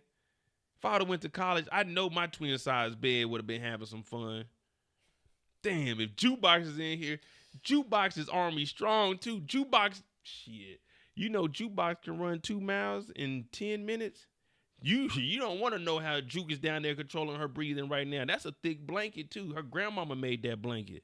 So that blanket got some weight to it. And Jukebox is up under there with that thing tooted up while breathing in her nose and using her mouth to devour whatever is down there. Hey, that was crazy. Woo. Jukebox get done. They got to fire up a blunt. I said, damn, Juke was going to town, man. Let me tell you. Woo-wee. But no matter what, I've been saying this for years, and it's always true. No matter what a nigga's into, no matter how much trouble a nigga's in, a nigga is always trying to get some poontang pie. Jukebox is AWOL and decided to go to Atlanta to get some cat. Juke, you're AWOL. You need to be heading to the border and getting the fuck out of Dodge. See her family. Dog, Jukebox came over here, and then Jukebox hit her with the bum move. The bum move. What's the bum move, Will? Hey, man, I'm trying to see what this college life be about, Probably stay with you for a little bit. Aisha was like, or not. This nigga Juke had a consistent paying job. Went AWOL. Don't got nowhere to live. Tried to bum off of her homegirl. She said, try to see what this music thing's like. Hey, that shit over with, Juke. That shit over with. If you don't get your bum ass the fuck about my dorm room, you fucking criminal, nigga. You are AWOL, Juke. What the fuck you mean stay down here and hang out? Nigga, I'm in college. Does this look like an apartment to you, Juke? This is a motherfucking dorm room, nigga. I paid college. Well, my parents paid college tuition here and room and board. I got to pay for this. If they come and do an inspection and your dumb ass is in here just sleeping, farting around you, they gonna kick me out this school. This ain't Stansville. This is fucking Spelman. This is a real fucking college, all right? That shit don't fly down here. There ain't no drugs. It ain't no guns on campus. It ain't no twerking on campus before midnight. Because after that, when they get that when they get the wilding out, school, oh yeah, I don't even know which one that is, but I know they be looking good. But Jukebox, talking about, you know, I was thinking about staying down here. Staying down where? Maybe Conyers, maybe Alpharetta, maybe Decatur where it's greater, but not here at Spelman. You take your ass, Juke. You need to take your ass back to the damn Fort Mayberry. You need to turn yourself in. You need to get the fuck out of my room. And you smoking weed. It's over, man. You're done, Juke. Juke over here talking about I'm trying to see what college is like. Nigga, well, you need to enroll. You need to get your fucking tuition assistant when you get to your first base. Ask your supervisor what classes do I need to take. And get your motherfucking associates in the Army. Man, Ours they is didn't even have TA back then. Shit, they had the GI Bill. Yeah, true. They had Wait out? Nah, she. But you can use your GI Bill while you in too, though. But I'm sure she didn't know how to do that shit. Well, shit, this ain't even post 9/11. This is just the goddamn Vietnam GI Bill. You ain't getting shit. You probably get $50 a month for BAH. Yeah, I could buy in there when I'm in those college parties. Well, when I was, I'm not going to no damn college party now. But when I used to go up to MU, we used to go to KU. Shit, I used to just hear all the noises. Whenever I hear, I used to turn around. My head used to snap. I'm like, okay, let me see what they look like. Because as soon as they get done strolling, okay, two of them over there, let me go holler at one of them. You know, normally you want to go for the one in the front, the lead one, because she be going crazy. She be cold, and that motherfucker could dance. She gonna be stepping. Yeah, that one in the front, they got to put the one in the front. Yeah, you could go for like let's say it's a line of 10. You could go for number 6, number 7, but the energy back there ain't really that good. Yeah, it ain't that good. You know, they ain't really got that pep in their step. Yeah. They new line sisters. We want the front of the line. But Jukebox is in here talking about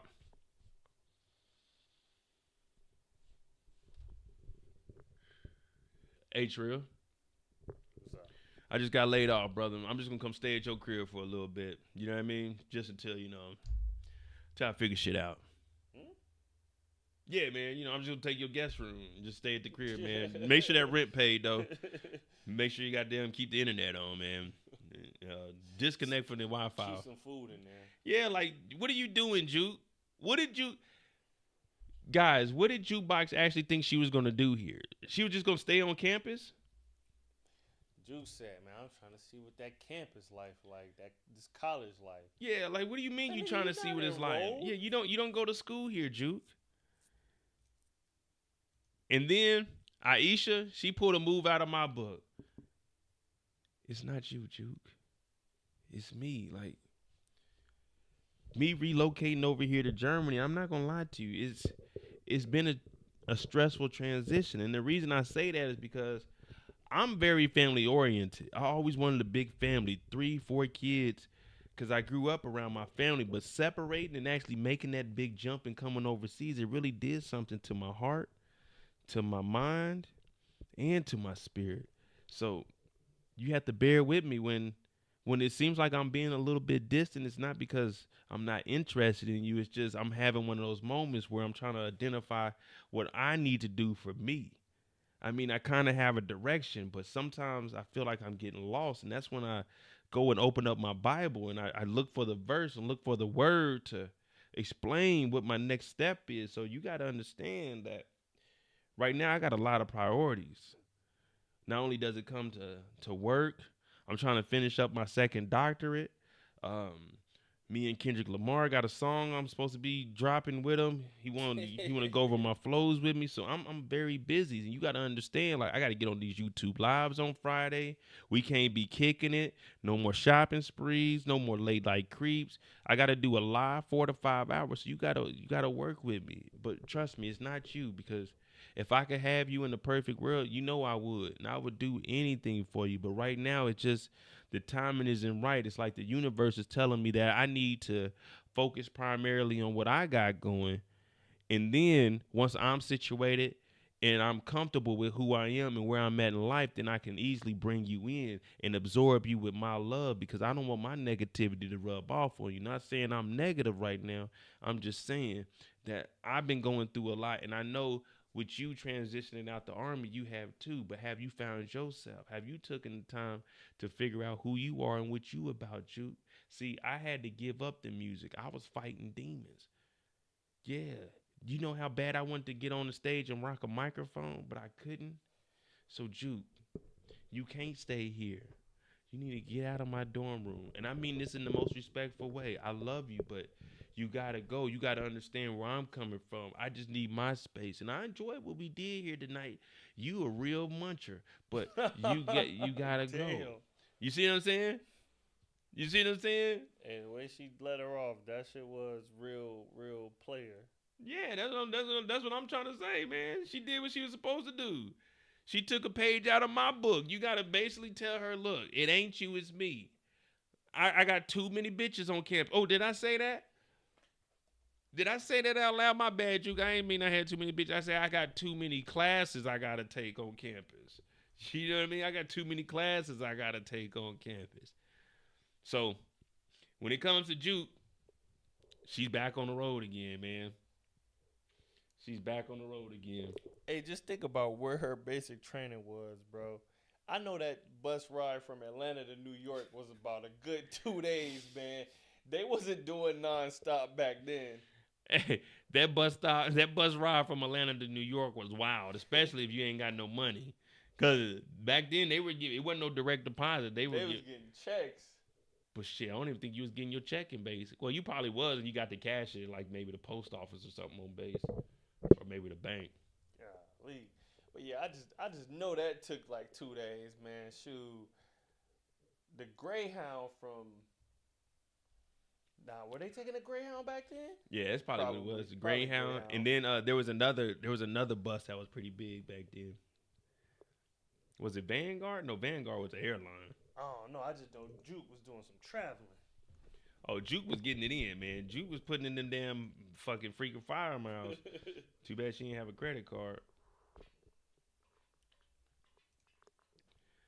All right, so then we see Jukebox pull back up to the crib, and this is where Jukebox's story gets a little stagnant for the rest of the episode, so that's why I was trying to fill us in with jokes. Pause on the filling in, but keeping with the jokes. Jukebox shows up, she's like, hey, Dad, I'm home. He's like, oh, shit, ain't you supposed to be in basic? She's like, yeah, but I kind of left. I think I'm on break. What do you mean you think you're on break? So that's really the end of Jukebox's story there. She does come back, but we see her with Marvin. We see her with Lou. We see her with Kanan. What you guys think about Juke, though? Man, Juke, man, she should have stayed, man. Yeah. Juke should have stayed. That right there is probably one of the biggest mistakes that we definitely, like, when you think about, like, overall life, because Juke isn't in the streets. So her mistakes, we gotta equate to a regular person. You know what I mean? Yeah. She just, I think that might have secured her death, man. I think everything would have played out differently, man, had she not. Came back. Yep. Probably or did the 20. Yeah, because I can see Juke end up commissioning and being one of them mean-ass goddamn officer TIs. Yeah. She's cool. She's cool, but it's like when you in that uniform and people around, she be on your ass. You know what I'm saying? Like, if she would have come in here, oh, what y'all doing, a little podcast? Yes, ma'am, Miss Laverne. Major Vern, my bad. Yeah, we working. Okay, y'all get that done. Y'all better make sure y'all clean up in there, too. You already know they be complaining about it. You know what I'm talking? God damn it. Juke is a lost soul? Yeah. I'm agreeing with you guys. Oh yeah, for sure. Right now, shit, Aisha just let her off, let her down, so she going through it. Would you say Aisha made the right decision? If you guys Hell were, yeah. if you guys were Aisha, would you let Jukebox stay at the crib? Like, be real. And don't y'all be acting uppity, because I know some of y'all used to let them boys stay in y'all dorm rooms. We know how Effie was with Kane. Yeah, we know. Hey, we know what goes on in them dorm rooms, especially. Okay, I know when I was staying in the dorms back in Warner Robins, Georgia. Ho ho ho. Dorms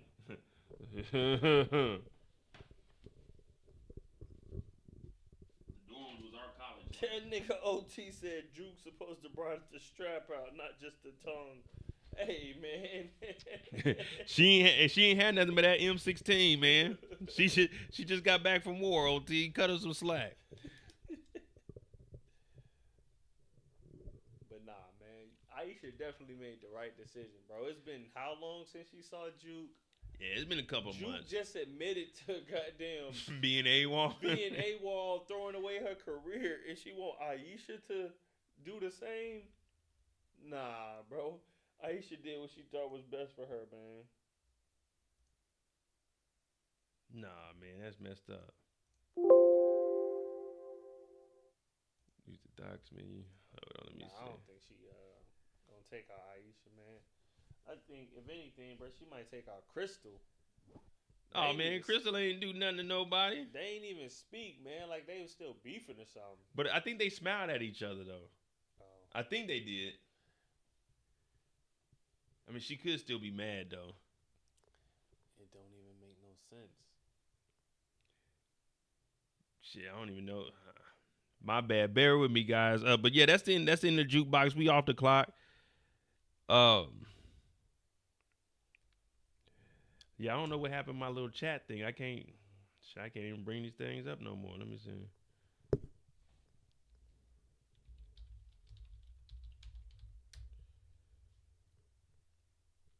Did that message go through on there? I don't think so. Nah, I don't see it yet. All right, so we got Marvin Lou Jukebox out the way. We got 3 characters left. We had 3 hours. We could knock that out in an hour and a half, 30. You just got to stay focused, Trill. You be getting us sidetracked a little bit. I ain't gonna lie, bro. I ain't used to this. Used to what? The messages went through. Used to what? Putting in work? Yeah. You one of them AWOL type of niggas? I don't work this hard at work. Oh, man, that's bullshit. Yeah, my little chat thing. All right, jeez Louise. Let me see. Maybe this will upload. Wasn't no smiling. I see. It's in there now. Oh, you talking? Nah, about I'm your talking about to screen? be able to bring them up on the screen. Gotcha. Yeah, ain't like no refresh button. No. Let me see something. Oh well. All right.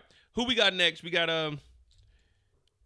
Kanan, Rock, and Unique. We can do Rock. Hers is short. Rock is Rock short? No, Kanan. It's if you're gonna say Unique. Yeah, I'm gonna save Unique for last because that's a body. Pause. But yeah. Pause.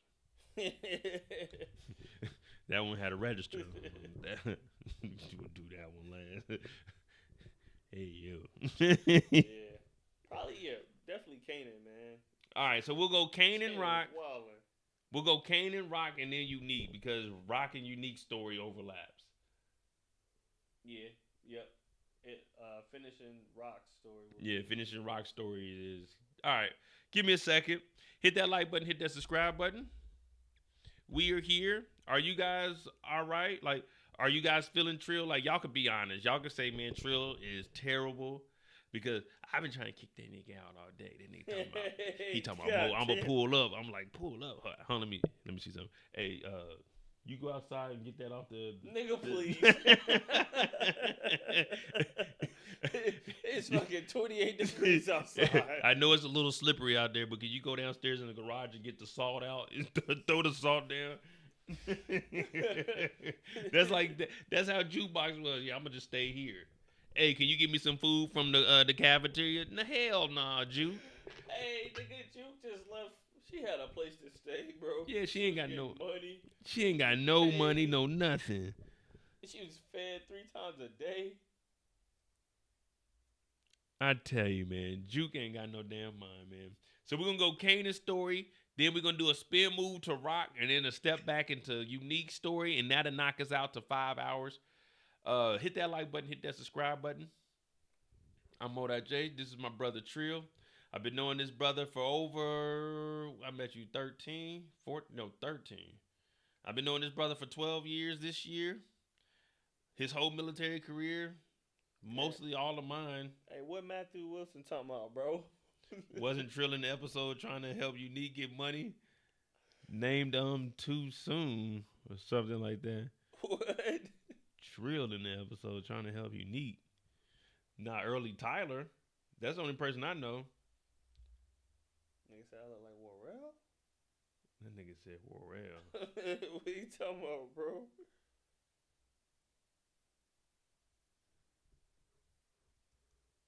Yeah, I don't. So you can hear that shit, but I can't get it to refresh. Well, I mean, I can see the chat over here. I'm talking about to make it pop up on the screen. But anyway, all right, we can't get that. So we got Kanan's story, followed by Rock. It's a spin move into a juke. So, all right. Yeah, he's right. I know what he's talking about. Who's that? The video we did the weekend before we went to London. Yeah, we was talking about the. Okay, yeah, I got it. Oh yeah, make sure you subscribe to the Mo You Know. It's pinned in the chat also. Me and Trill will have some body cam footage reaction. We'll probably do 2, maybe 3 over the weekend that'll drop throughout the week. Since he's over here in Germany, this is my dog. Like I said, man, it's like family to me. So we'll be taking trips. We're trying to find out what we're gonna do at the end of March, maybe the beginning of April. Definitely, we got some trips for this summer. I'm gonna try to do some live streams out there. Obviously, we got BMF dropping in June, so June, July.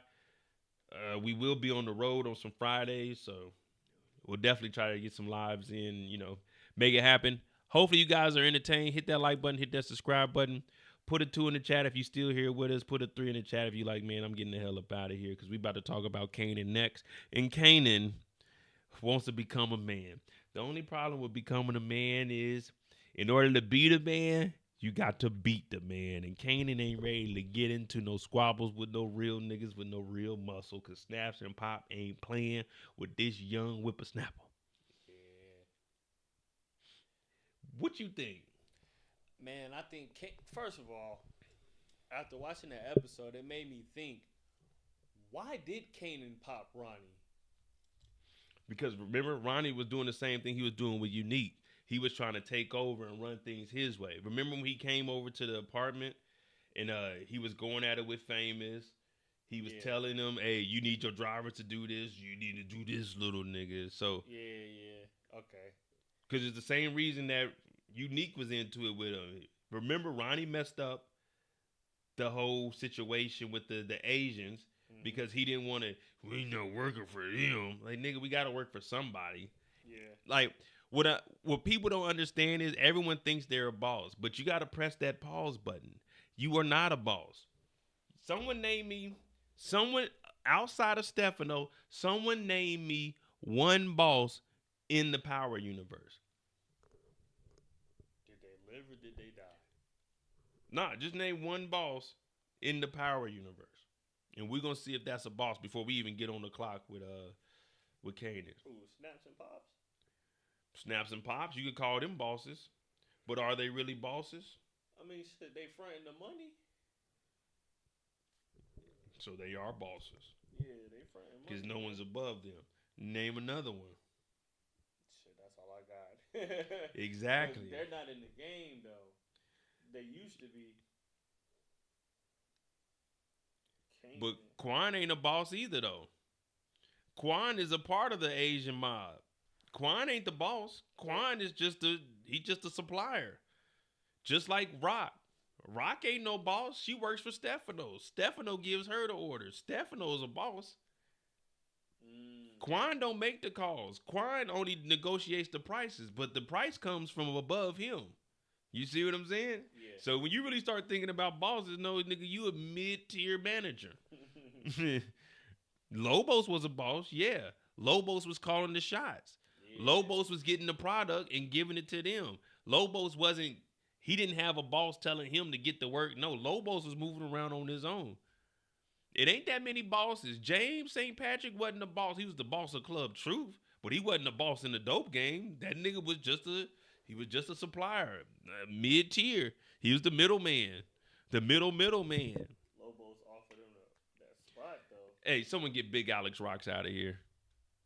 Someone get Big Alex Rocks out of here right now. He said Monet? He said Monet Tejada. A boss or what? Monet couldn't even move money if she wanted to. She had to get permission from the nigga behind bars, a.k.a. Lorenzo. There was $1 million in the safe she couldn't even spend. It was Lorenzo's $1 million. Yeah, she wasn't no boss. She had to go to the prison and get orders from Lorenzo. She wasn't no boss. She had to go down. See, you always taking it too far, man. I didn't even say nothing. Exactly. You don't need to. The people, they telling me now, they hit me up right now in Discord, man. I didn't say nothing. Trill Wild now. I said, man, that's just Trill, man. All right, so we got young Kanan. We about to get on the clock with Kanan.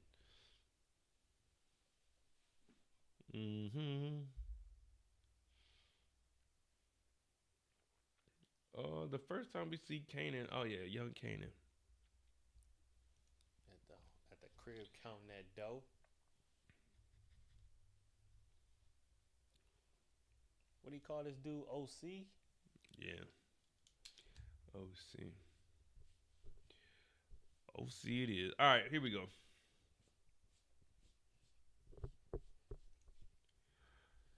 Young Kanan. The first time we see him is in the apartment.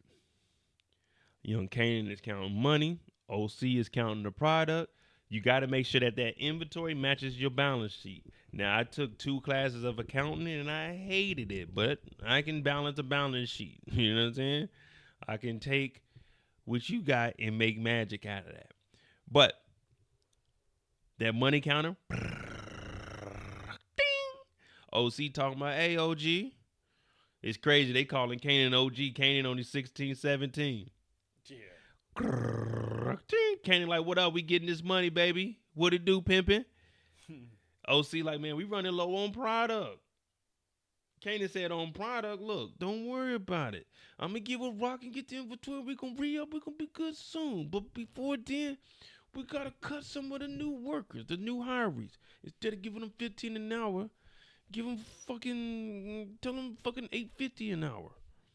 OC's like, damn, $8.50 to sling some rock. They might as well get a regular job, Kanan. They risking their life over some bullshit. Kanan's like, I know, but let me talk to Rock and I'll get the new work, the new pack. So OC is a loyal guy. Now, one thing we always notice in the Power universe, they always have some smart little nigga that's good with numbers. Right. You know what I mean? It's always one smart. Like, if I was ever to get in the dope game, I would be screwed because I don't know any smart niggas. I would be fucked over in the game because I don't know any smart niggas. I can't be like, hey, smart nigga, count this money. It's like, we have no smart niggas in the crew, including me. We just all knuckleheads. So I probably wouldn't have survived in the dope game. I did 3 weeks in the game, got robbed, and got out. I ain't no whole ass nigga. I just wasn't built for getting robbed. You know what I mean? Niggas, you finna fight over this, or you finna just? Hell no, it wasn't no fight. Nigga had a gun. I said, yeah, this is it. This is it. I was 17. This is before I graduated too. I thought I was ready for the game, but the game was ready for me. I'd have just been another fucking statistic, man. All right, but anyway, Kanan's trying to get this bread. He trying to get this product. Kanan is trying to take over the streets. But remember, Kanan is only moving that white girl because of snaps and pops. Prior to this, he was moving that marijuana with old boy that had the courier service. Now, OC, he's a little weird when it comes to being around women. And we all know somebody like that. They ain't really used to talking to him, say get around him. J5. So OC sees Crystal pull up. He's like, oh shit. Bad bitch in the area. I gotta go, nigga. My goddamn spider senses is tingling. So OC, he talking about, man, all right, Kanan, I'll hold down the block. I'll let people know. If they want to come and work for us, we gotta cut back, man. We got layoffs. So Kanan's like, all right. Crystal comes in. She's like, oh, hey, what's going on, OC? OC, he frees up. But then he said, oh, I got allergies. Chew. I gotta go. So he dap up Kanan. But he know whenever, like, all right, I'm going to be honest with y'all. Y'all don't want to hear it. Kanan is a young, wild, active young nigga getting money. Let me tell you. He's at the point in life where you just gotta let the young boy be the young boy. We all been there. If you're a boy, if you're a mother, you know. If you're a parent, you know when your son gets to that age, about 14 is when it really started to kick off. But that 14 to 17 years is when niggas get to bucking. What they say, get to smelling themselves. And Kanan is definitely smelling himself and bucking. This nigga Kanan is a wild boy. Kanan is way further advanced than I won't say advanced, but Kanan is more on the wild side than I was at this age, if we're going to put it in that perspective. But he gets up out of here. Crystal's like, oh, he's so cute, but he's a weird nigga. So, you know, they would end up dating OC. After Kanan gets locked up, Crystal will be with OC. What you think? Definitely. After Kanan gets locked up and they turn about 20, 21, 22, she's going to realize that the streets ain't what it's supposed to be, because we know that she was knocked up. She had that rock special. I ain't say that out loud, but she had that rock special. Yeah, man, Kanan said, man, we handled that. She said, nigga, I handled that. But I paid for it. And then I felt that. This right here, this nigga Kanan with a straight face. You know, they got those memes and stuff where it's like the dude is acting like he's looking for a rubber. He's like, damn, where's it at? I'm acting like I'm looking for one. No, I ain't got one. This nigga Kanan went in the drawer. Oh, this nigga got his shirt tucked in too. Oh, yeah, man, this nigga different. So he went to the drawer, pulled out a box of condoms, and wasn't nothing in there. This nigga gonna look at her with a straight face and say, I'll pull out. I could pull out. And she said, we tried that before? Yeah, like you did the last time. Oh, my goodness, man. Goddamn Kanan. Man, before you go to that level, you got to be prepared, man. You got to have some practice, man. Get loose up in there. You can't control that thing. But Kanan talking about he could pull out, and we find out that Crystal was pregnant at one time. And Crystal, she got the rock special. She went into the clinic, and she asked for that R number 9, that Raquel number 9 special. She went in there, and she did what she had to do. But she said she did it on behalf of Kanan, but she wants to be a mother, and she wants kids. Do you think this is a good time to be a mother with kids? Hell no. What do you mean? Kanan got an apartment. Man, nah, bro. That nigga Kanan's line of work is too unstable. Well, what up, Patrice? No, but let me ask you this, though. When women say they want a stable guy with a place, a car, some good clothes, a sense of humor, getting money, ain't that what Kanan is? Yeah, true. Kanan is a stable man. Correct me if I'm wrong in the chat. Will we consider Kanan a stable man? He got a roof over his head. He ain't behind on bills. He got a Benz. He got that work. He got some money. Like, we can consider Kanan a true gentleman, a man of the people. Like, if we being honest, he doing better than what Tariq was doing. Tariq didn't have a place. Yeah, by that age, yeah. Tariq was staying on college campus, forced to go to school. Kanan go to school when he want to. How old is Kanan? 17 in this? Yeah, I think he a junior now because Juke graduated. So, yeah, I'm assuming he's probably like 16, 17 now.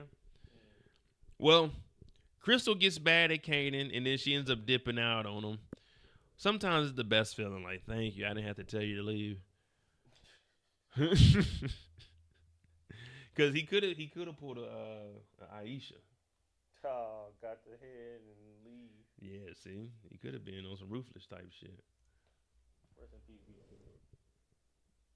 Oh man, yeah, rest in peace.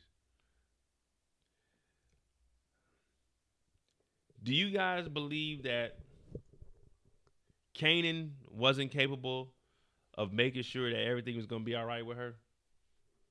Because it seems like Kanan, in my head, I got Kanan stable. I'm like, Kanan is the epitome of a man. He ain't getting no work, ain't it? Well, when his mama get him some? It's just Your mama. Hey, and that's another thing when that shit comes up. What's that? When they was in Snaps and Pops, and they was talking bad to Kanan. He gonna look at Rock. Rock was like, "You didn't come to me for to be a part of none of these deals." Oh yeah. He gonna look at his mama to save him. Like, no, bro. That's all you, gang.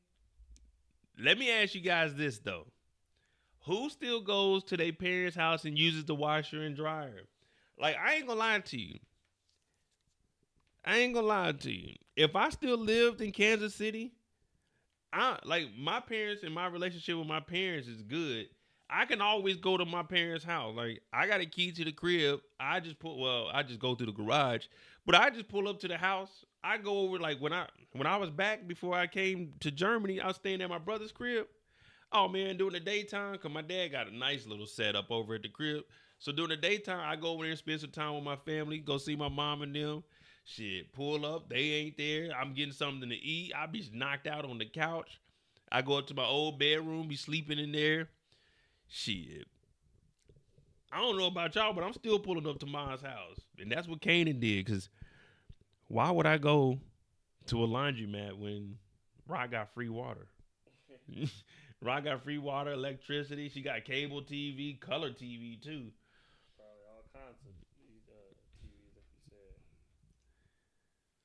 So Kanan ain't trying to talk to her. Hell no. He just said, "Hey, I need to re-up." That's it. She like, "Well, we can go over your books and make sure your numbers are right." No, good. Yeah, what you want to go over my books for? You need to be worried about your books.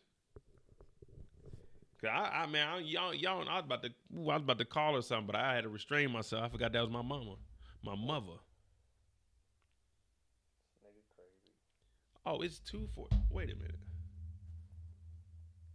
Okay, yeah, we good.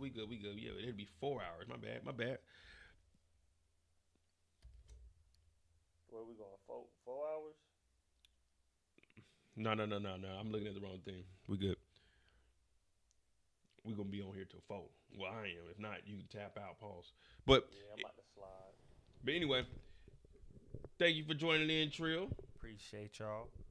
Trill about to get on out of here. We're gonna finish up this Kanan story. Then we got Rock, and we got Unique. You know how that go.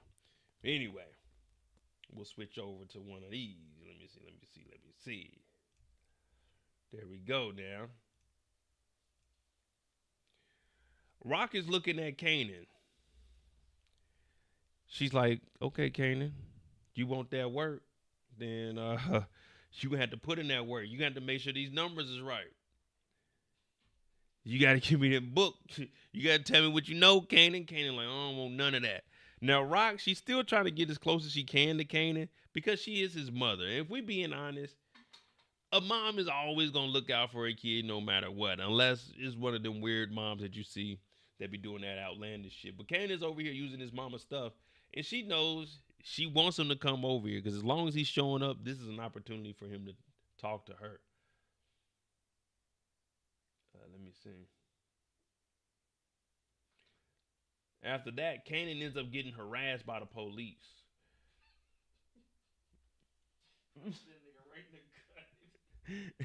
Kanan gets harassed by the police. He walking down the streets. You hear whoop whoop. That's the sound of the police. They pull up on Kanan's bumper. Kanan like, "Oh man, what the hell y'all want?" Kanan like, "What the hell y'all want?" They like, "Kanan, we just want to talk to you." Ain't nothing wrong with talking, is there? It ain't nothing wrong with talking, is there? So Garcia hops out. Now, the backstory with Garcia, as I said, we're going to integrate all of that. Garcia got put on this task. Well, it's not a task force, but his daily task is to find out what happened to Howard. Now, he's harassing Kanan. He's asking Kanan about multiple things, about what happened to Howard, about what's going on in the streets. Is he moving product? But Kanan ain't saying nothing. He gets a gut check. Bow! He's like, oh, shit. I bet at that moment, Kanan was thinking, man, maybe I should say something. Maybe I should tell him what I know. But Kanan holds it down and he doesn't say anything. And I mean, he don't say nothing. He just tells Garcia that Detective Howard's body is on y'all. And he fucked with some people he should have been fucking with. That's my first time cursing tonight, too. But I'm telling you, he got hit in that gut. It dropped Kanan. Have y'all ever been hit in the gut? Not elbow the gut, but like actually hitting the gut one time where you wasn't participating? Like, hey, man, I'm not participating in this. Boom! You get hit in the gut. Oh, yeah, that shit, let me tell you, it ain't nothing nice. Knocked the whole wind out of you. Well, that's what happened to Kanan's ass.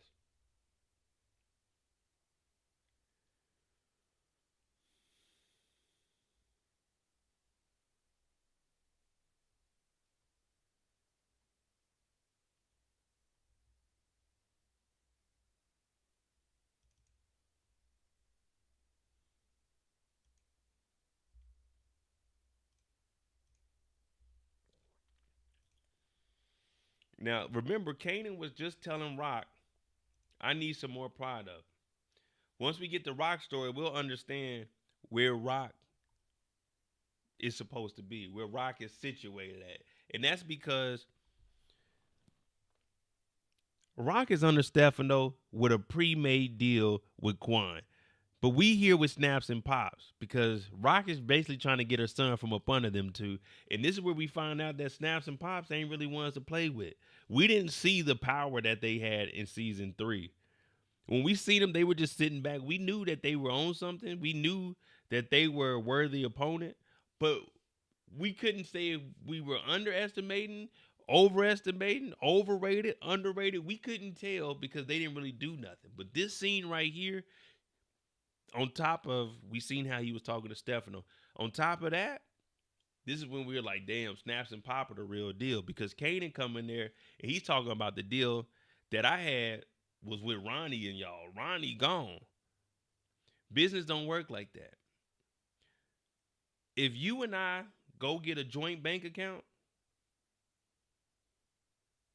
and we get a loan together and both our names is on there, and one of us stop paying,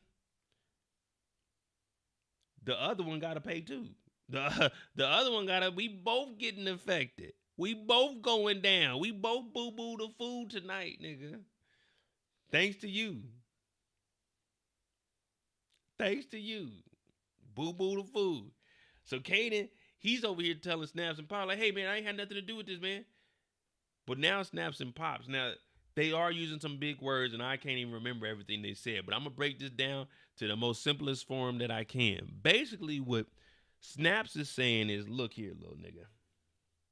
When it comes to checking loyalty, I don't believe you have that type of loyalty. Also, I don't even believe that you are loyal to your mom. So if you would do what you're doing to your mom and backdoor her and try to come to us and not working directly with your mom, that's one of the reasons we can't trust you. Secondly, you had a business partner and you put a bullet in the back of his head. If we were investing in you, how do we know that you won't do that to us? So that's why we have to treat you the way we are and keep you at an arm's length. Now, you wanted to get in the game, you need to understand that being in the game means preparation. It means being prepared at all times and dealing with the consequences. We told your ass when we first met your goofy ass that if we invest in you, we want our money plus the interest. Now, we're not investing money to get back the same money that we invested, Kanan. That's not how investments go.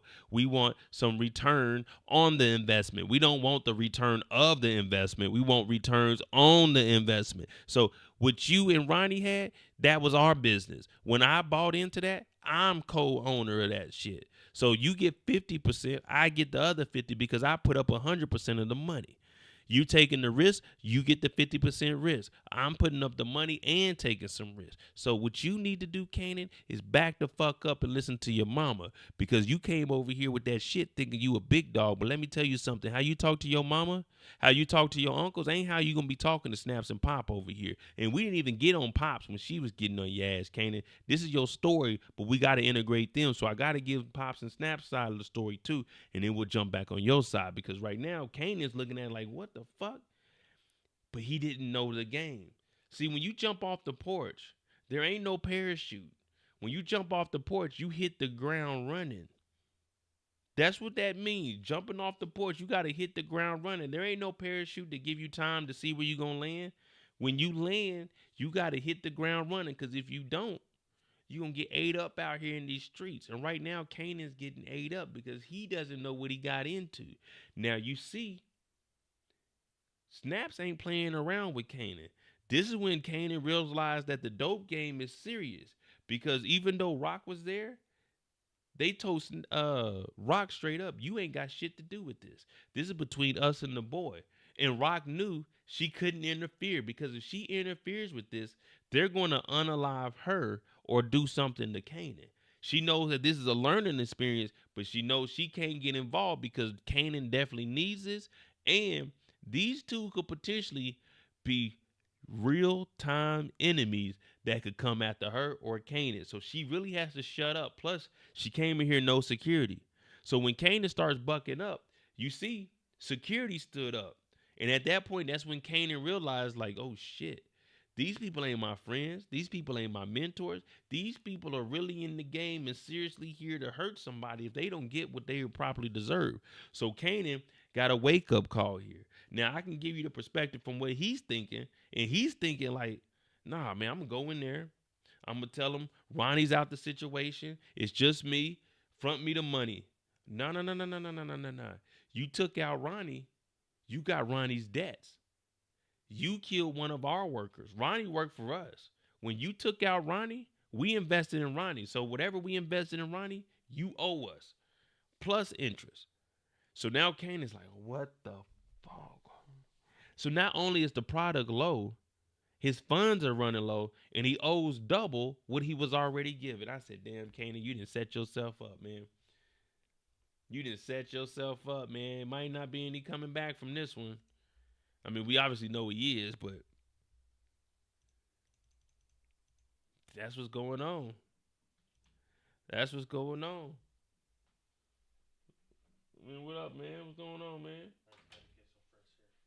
Oh, man, get your ass up out of here, man. Damn. He talking about how to get some fresh air. Nigga, we over here, we talking about Snaps getting on this nigga Kanan. Hey, super ugly, dog. I broke it down where basically Snaps was telling this nigga, I don't know who you think you are, where you come from, or how you talk to your mama, but nigga, we run things differently over here. It ain't no IOUs. If you owe me, I kill you. I had my couriers before Ronnie. I had money before, like we don't care about none of that. What'd you say? It was like I had the couriers before Ronnie. I had all that set up before I met any of you. You gotta use your mic, brother. They can't hear you. This guy, come on, man. He done went outside, skating on the ice a little bit. He came back. He had to get his thoughts together. That yak was on him. Kanan was just like, he trying to explain how he had all his stuff together before he was introduced to Ronnie or Snaps and Pops. But they was like, we don't care about none of that. We didn't tell you to kill Ronnie. Then they was talking about how, like, Kanan, you ain't really loyal like that. And I was like, damn, made me think about, you know, how he did Sean later on in the OG Power. Bro don't got no loyalty, so it makes me think, man, do we kill his mama? Nah, well, hear me out, guys. We already discussed that Raquel, damn, why do I always say that? I don't know. Raquel has a get out of jail free card. Now, Kanan doesn't know about this, but think back to the OG Power. We was always wondering, is his mom dead or alive? What if she's in witness protection? I went to go see my mom. Damn. What if Kanan went to go see his mom in OG Power and she was in witness protection because we know she has a get out of jail free card right now that she can talk to the feds later on. So what if she was just in witness protection this whole time while Kanan was locked up? Could be true. Uh-oh. I like that because there's no reason they tell us that she has a get out of. We'll keep that. We'll keep that on the back burner. We're gonna, you know what I'm saying? We'll talk about that when we get to Rock. Rock got a snitch card. I wonder if can you buy those? You gonna get one custom made? Why I got it? I was gonna get you one as a gift. Like, here Oh, you go, man. Give me one for Congratulations, 25 years in the Air Force. You give me one for Man, just in case you get jammed up, man, you need to tell. Yeah, okay. Well, you need to get. You need to help. I'm not gonna say tell. Who am I gonna give it to? The first sergeant, my commander. Shit, whoever you need to, man. Don't bring this shit around here. All right. So when they get outside, Raquel and Kanan, they're talking, and she's telling him to basically watch out. And he's saying, you do the same thing as him. Now, when they get in this heated argument, what we don't really call out is Rock. This is your son. Rock always tries to talk to Kanan to try to make it seem like she's cool or something. Let's go over the books, let's see what cut some of the fat. Rock told her son, this is what we always dreamed of. I never had a dream to be in the dope game with my mama. You had a dream of being in the dope game with your son. I was fine with going down to North Carolina, Virginia, wherever I was at. I was fine with going to school. You put a gun in my backpack. I was fine with meeting my father, even though he was police and getting to know him. You put a bullet in his head. Right. And then she called him out about the Ronnie thing, but in reality, Kanan actually saved everybody and they got rid of Ronnie's ass. But you got rid of Malcolm Howard. And she's talking about, I did what I thought was right in the moment or for the time. Yeah, I did what was right. That's my dad. That's my father. What'd he say? He said, close to me, you're like my mother. Close to me, you're like my father. Close to me, you're like my brother. Girl, you were the only one, my everything. For you, this song I'm singing all my life. I wish I had my dad, but Rock shot him, and I never get to see him again. Rock killed Malcolm Howard. Talking about I had to do what was right. Rock, you don't know right from wrong. I'm with Kanan. And then we find out that Kanan got a damn Mercedes Benz. When Kanan gets some money?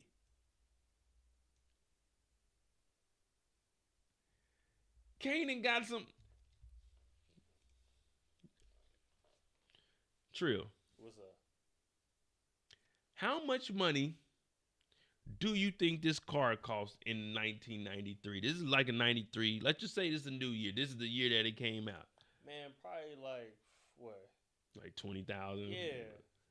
How much money do you think he owes Snaps and Pops? About a good 15. Kanan need to get rid of the damn car, man. Kanan need to get one of them bikes like them couriers. Kanan need to downgrade. Kanan trying to have a dope boy car, but nigga, you ain't a dope boy yet. You just a boy. Dope boy status. Yeah, you just a boy right now. What up, Alan? You just a boy right now. You trying to live like Marvin and Lou. Man, you ain't Lou. putting enough work like that yet, man. You've been a drug dealer for about 6 months, man. If that. It's only been like 3 months that you've been on your own. You had Ronnie instructing you beforehand, and before that, you were just on weed. You were just selling weed, probably not making no money because that's what Pop said. Old boy, right? Yeah, and that's what Pop said. She was like, you can keep that little weed money, but that horse you moving, that's ours. You know what I mean? Damn, she was talking bad to that. But yeah, they were talking bad. The truth though. Yeah, they were like, man, you ain't making no money, nigga. But that little weed shit, you can keep selling that bullshit weed. But that horse you moving, that's ours. Damn. Damn. Hey, what y'all think, man? What's the over under? Y'all think that nigga cried when he got in the car? Man, nigga definitely cried. That nigga looked at Rock. Rock said, "You went with me when you made that deal?" That nigga was hurt. Hey, that was funny when Rock went with me when they made them deals. Rock knew to get the hell up out of there. But Kanan got a car and he whipping it. So I think on some real shit, hey, like on some, I don't, hey, please don't call me a hater what I'm about to say, guys. I ain't gonna lie to y'all. Don't call me a hater though, Drew. I ain't gonna lie. I seen that nigga Kanan out there talking to Michaela.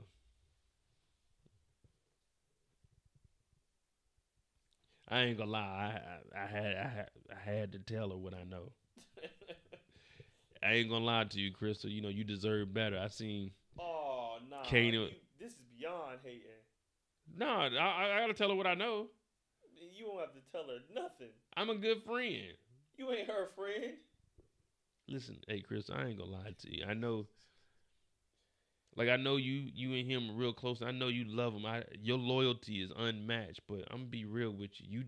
You deserve way better than that. I mean, he do got a Benz, it's diesel, but you need better than that premium. You don't want that diesel car. You get behind a diesel car, you breathe in that exhaust and get to you. But like dudes like Kanan, they don't know your worth. How they just use you and abuse you. And I'm gonna be real with you. I seen him talking to Michaela the other day, and it looked like they were kind of intimate. And I didn't want to say nothing, cause you know I ain't no hater or nothing. But I just want to give you the heads up so you never get caught off guard. And if you ever need anything, you know I'm here. You just call Tyrone.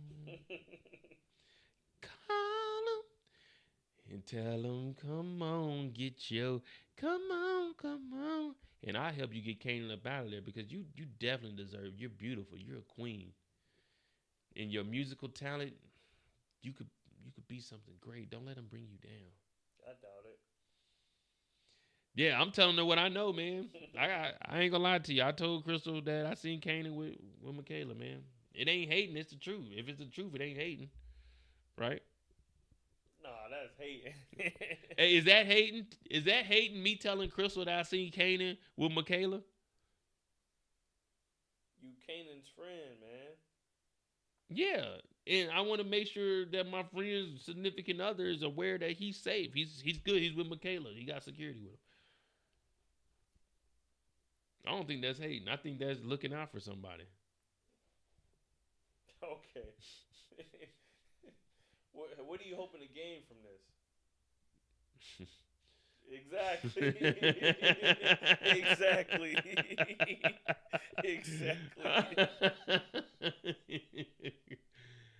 I'm trying to gain a friendship. Oh, I bet. I'm trying to gain. No, that ain't me. There's some. No, they saying that's.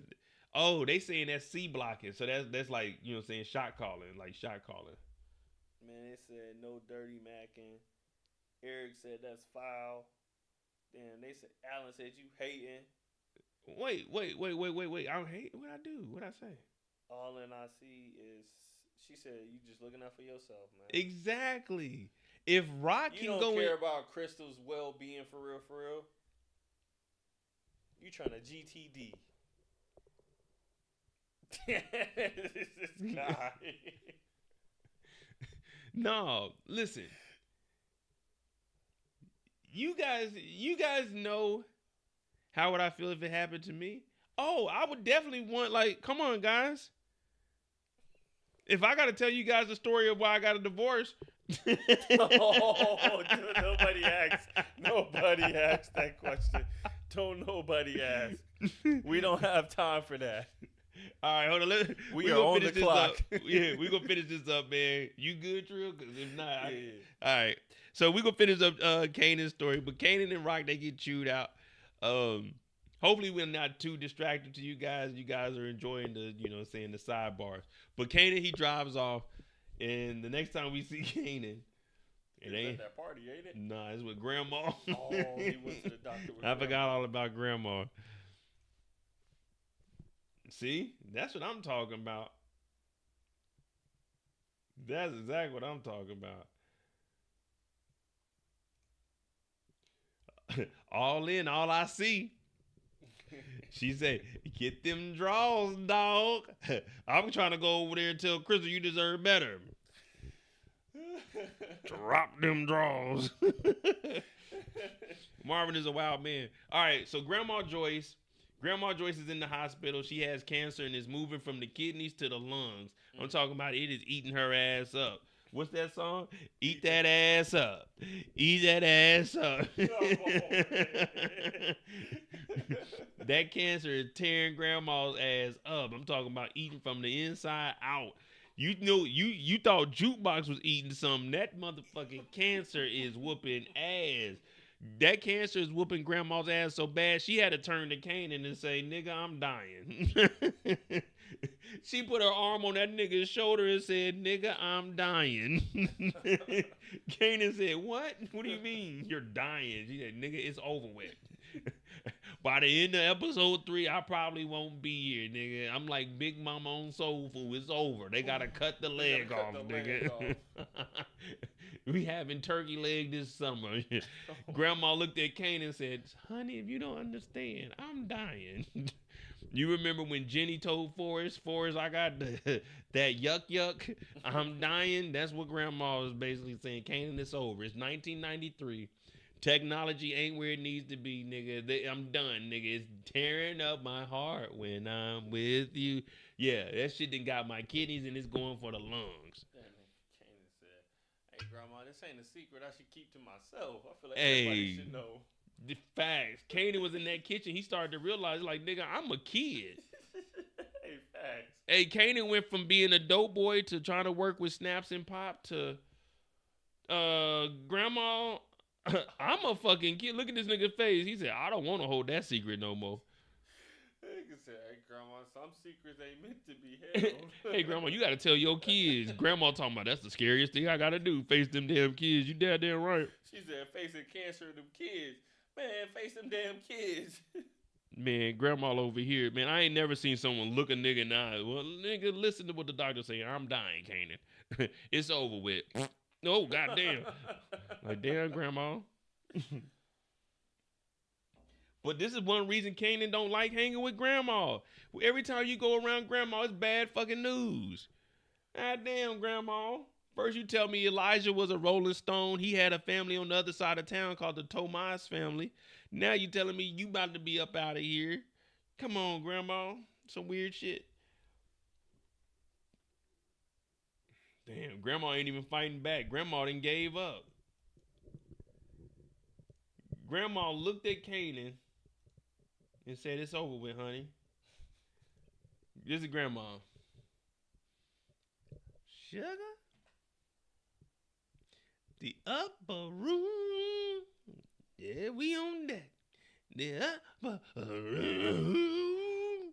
Grandma said, son, it then went from the kidneys to the lungs, from the window to the wall. I got a couple of weeks, Kanan. I could barely keep my eyes open. Kanan said, Grandmother, I don't know if I should keep this secret. I'm just a kid. Now, I might sling dope, but you probably need to talk to my mother about this because I don't know what I can do. And I definitely don't want to have you in my bins and then you, I don't want you in the bins and you croak, Grandma. That's crazy. No, that's factual. Like every time you get in your car, you look over into that passenger seat. What are you going to think? They're going to think about this grandma dying. All right. So what if you got a baddie in that passenger seat? She's sitting on Grandma's on Grandma's spirit now. So I'm finna get killed anyway. What do you mean by that? What are you talking about? What do you mean?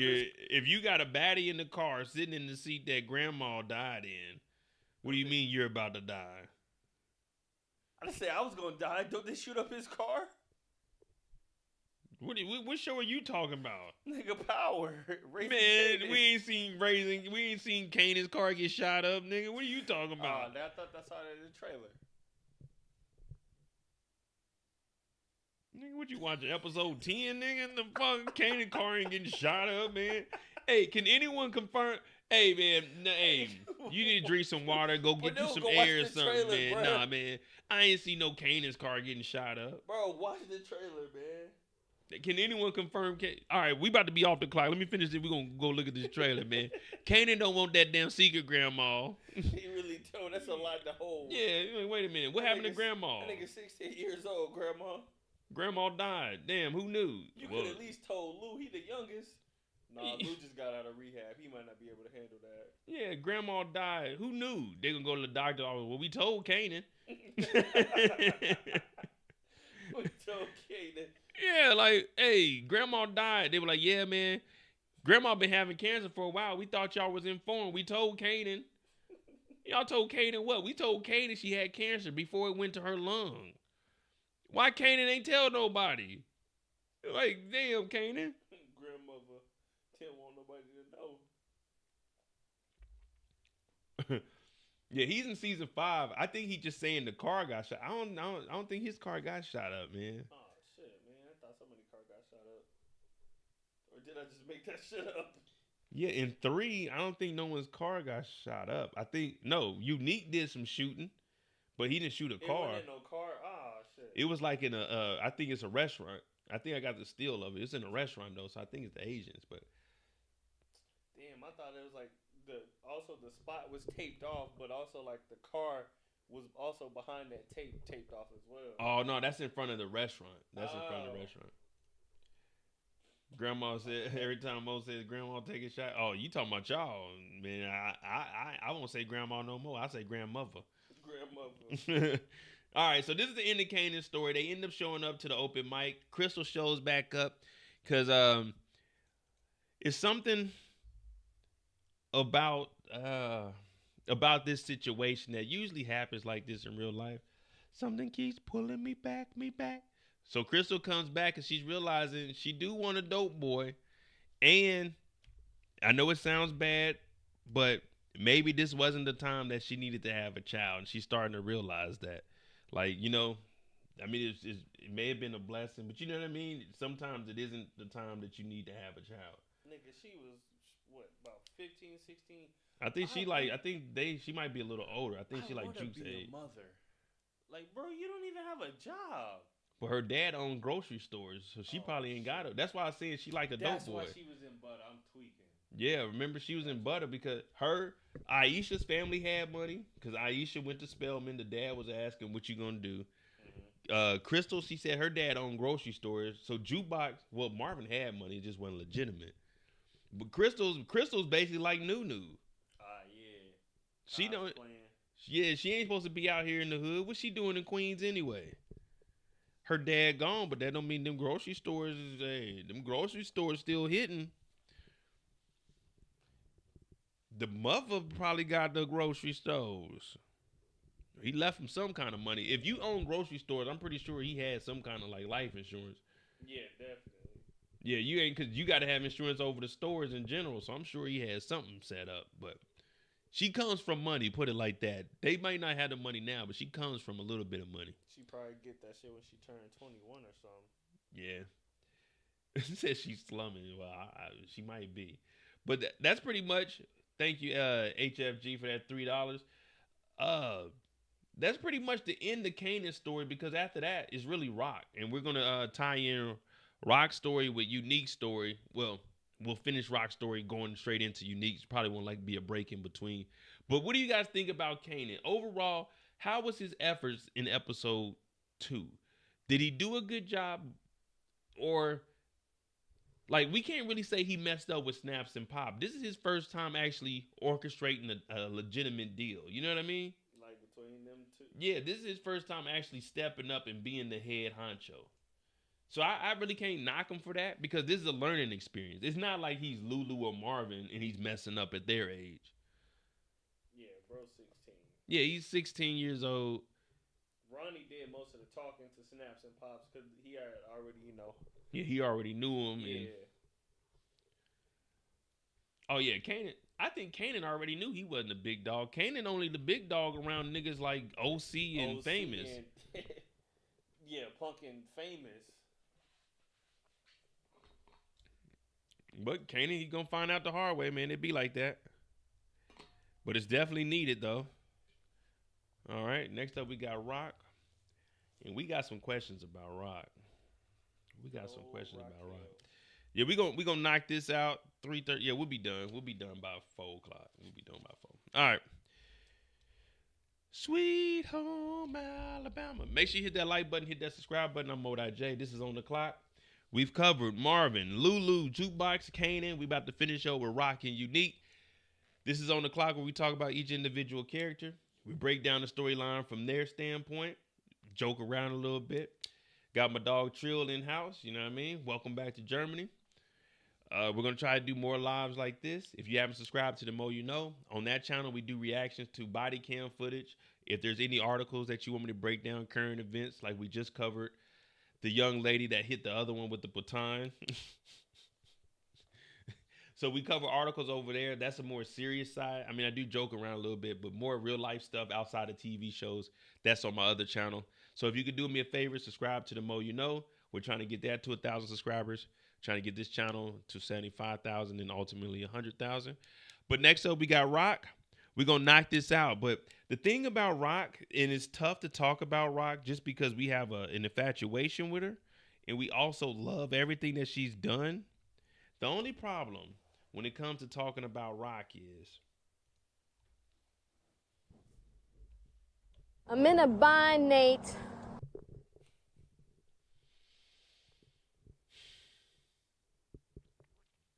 Rock don't play fair. Rock don't play fair at all. Now, that's going to be the theme of tonight's event. Rock don't play fair. That's 4 words, I think. Rock don't play 4 words. 4 words. 4 letters. LOVE. Rock don't love nobody. Rock love Rock. Rock don't play. Rock loves Rock. Rock is real love to Rock. Now, when we see Rock this episode, we're thinking back of everything that has transpired. And there's a lot. So what we're going to open up with is the press conference. Now, the reason we're starting with the press conference is because this ties in with Rock. And that's what I said we're going to do with the administrative group. We already talked about Diaz, but Diaz plays a part in this. Now, there is a press conference about what happened to Malcolm Howard. No one knows what happened to Malcolm Howard, but all of us right now, we're talking about Rock, so we can talk from her perspective because right now we're in her subconscious mind. We are in the brain like we roll with Miss Fizz through the ear canal to the brain. We done hopped on the Magic School Bus.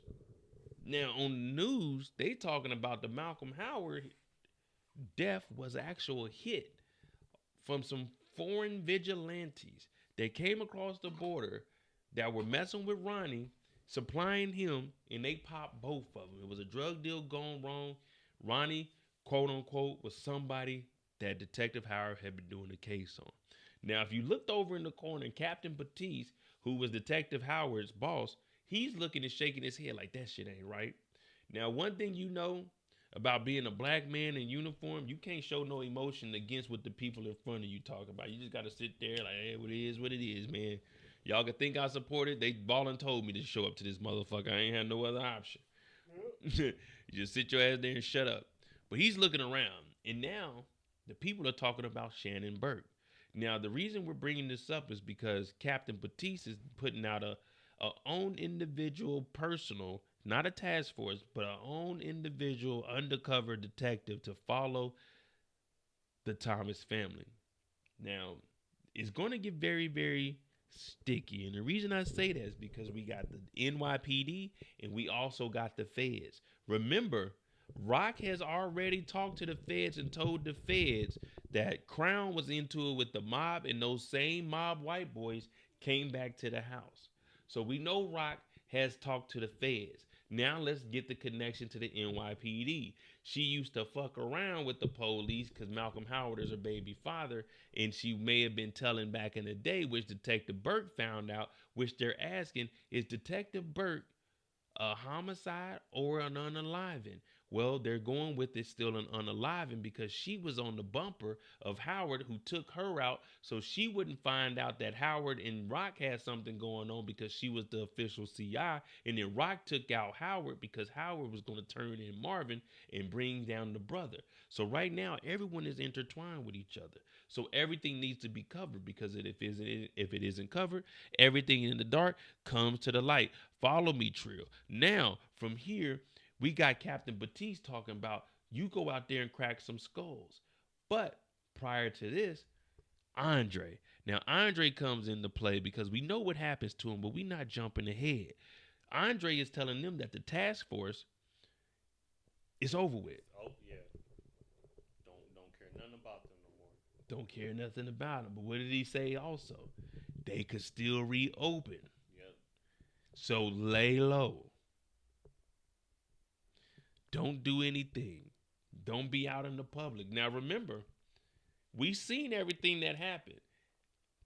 Andre doesn't know that they the ones that got rid of Marvin. I mean, not Marvin, Malcolm. They the ones that got rid of Ronnie. They the ones that put the skate to Tommaso's face. They the one that took out Ronnie's his helpers. So a lot of stuff has happened after this case had got dropped.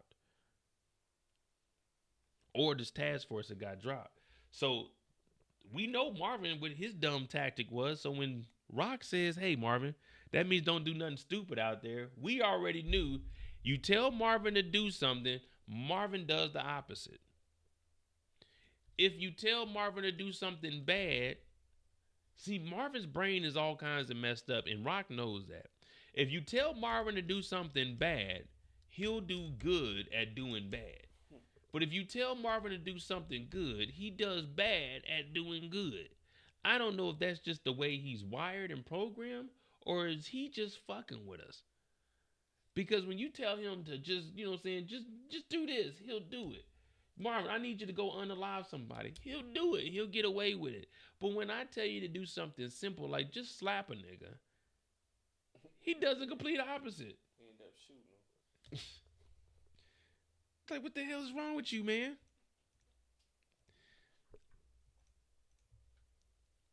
So from there, we know we ain't getting watched anymore.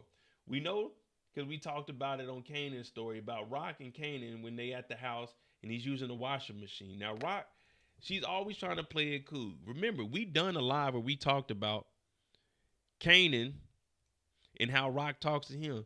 Oh, hey, Kanan, how you doing? He said, oh, we're just doing the laundry. We need to re-up and party getting low. She said, how about we look at your books and, we trim the fat. Kanan's looking at her like, nigga, you not looking at my books, man. Nigga, I didn't say nothing about the book. Yeah, I ain't talking about my books. I ain't say my money was funny. And I said, but the product is low. And if this motherfucking product come up short, I'm on your ass. Oh, my bad, Mom. My bad. I be thinking I'm in the streets still. But I do need to re-up.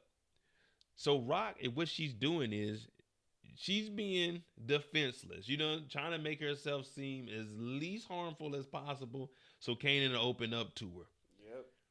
And Kanan ain't going for it. We seen this when they was in the room. He's like, man, I ain't talking to you, man. I got all the answers I needed. So Rock is basically like, man, well, you're still using the house. So for her, that's good enough.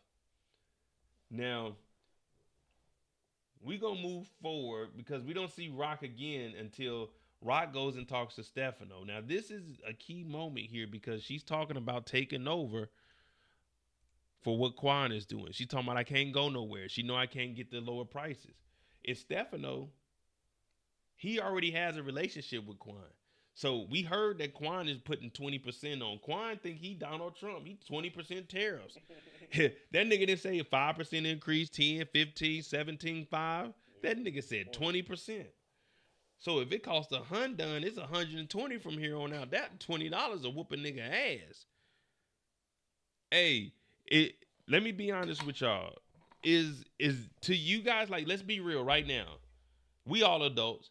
Is there a difference between $100 and $120? Like, do y'all look at like $100 and $120 any differently? Hell yeah. You know what I mean? Like when y'all hear $100, say something's $100, something's $120. Would that $20 deter you? Like if I see something that's like $99, or no, it's $119.99, and then it goes on sale for $99.99.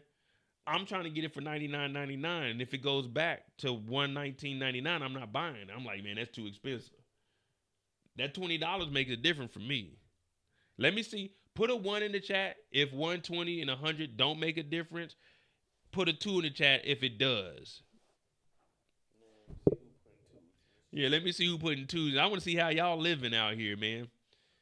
I want to see how y'all living. Y'all know I'm fucked up in the game right now. Man, let me tell you. If it wasn't for profits, man, I'd have a hole in my pocket, nigga. The motherfucking stock market is whooping ass, nigga.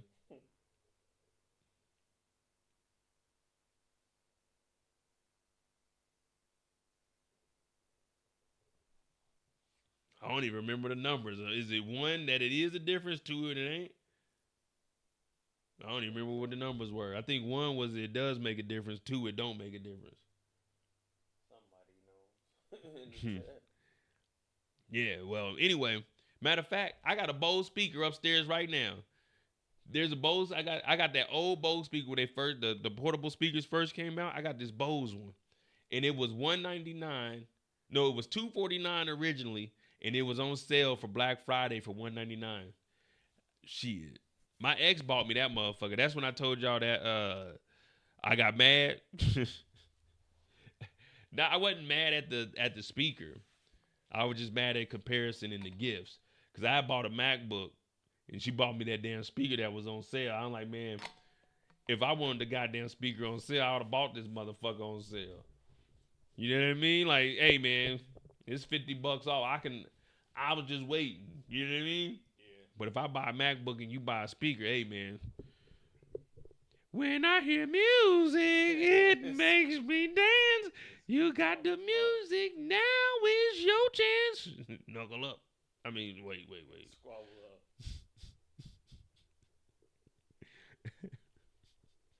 Well, anyway, if you said there's no difference between 100 and 120, go ahead, hit the Cash App. It's pinned in the chat. It's send the 120 right now. To everyone that said 120 don't mean nothing, and there ain't no difference between it, send the 120 right now, and I would definitely appreciate that, because I don't know what 120 look like.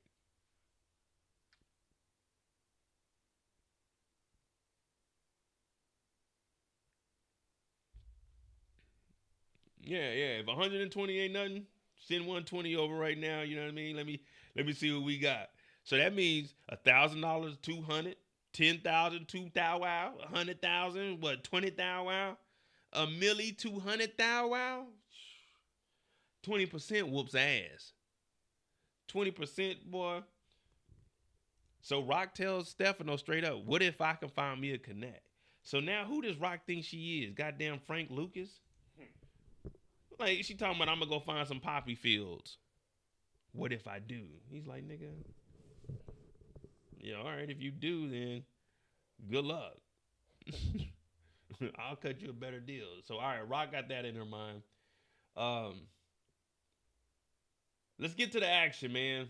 Let's get to what we've been waiting for, break this down, and that's really the end of Rock's story. We know she argued with Kanan, but Kanan had to get a wake-up call. It's the same story for Rock. She wants her son back. So here we go.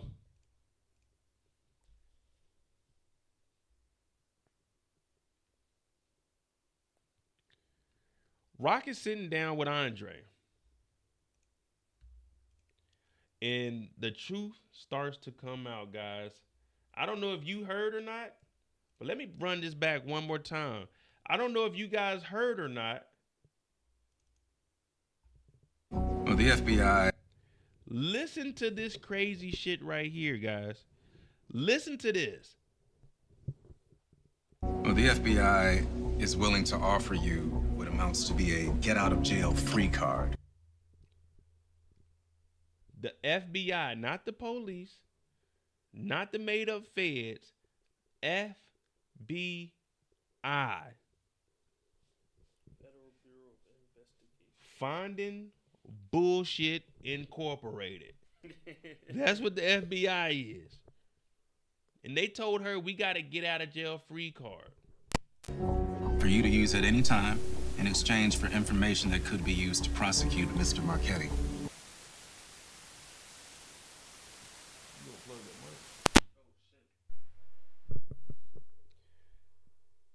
They say you can use this get out of jail free card anytime you like, as long as you give up information to lock up Stefano. What are the odds that get out of jail free card is gone with the lawyer? Well, excuse me. I think he handed the card to her and left it on the table. So I'm thinking she may have picked the card up. So even if the lawyer is gone, she could still go in there. Gotcha. You know what I mean? The feds don't care who dies. The feds just want to arrest somebody. Damn, they don't care if it's one of theirs? Well, he's not one of theirs. He has a connection. He's not an FBI. He's just a lawyer. Oh, damn. But you know what I mean? That's what he said. He's saying his connect with the FBI. And that's what she was talking about when they went outside. She was like, who are your connections? Because you seem to know how they're moving before they even do anything. And that's why we said earlier that maybe Andre is the one giving the feds information about the Thomas family. And he's like, man, since I'm your lawyer, I'm going to look for a way for y'all to get out. Because he knows everything. How does he know everything that's going on? There's no task force. The feds ain't looking. But now you just magically get a get out of jail free card because they seen Rock with Stefano and they seen Marvin with Stefano. What'd she say when they said they seen Marvin? She said, my Marvin Thomas? Like, nigga, what other Marvin Thomas you know? I was like, come on, Rock. Hey, guys, the feds know everything. The feds know Rock was a CI for Howard. The feds came and asked her about Crown. She told on the mob. There's no way if they seen Rock, obviously they go after the women first because, you know, they're easier to break. Not saying that these niggas ain't gonna snitch too, but when you start waving, you're not gonna see your kids. You're gonna go down for accessory. Women tend to get the hell up out that jam more often. Plus, the system is a little more lenient on them. So the feds are comfortable going to Rock because they know what Rock is capable of.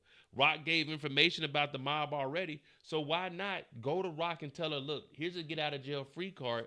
Give us information on Stefano. That's how I'm looking at it.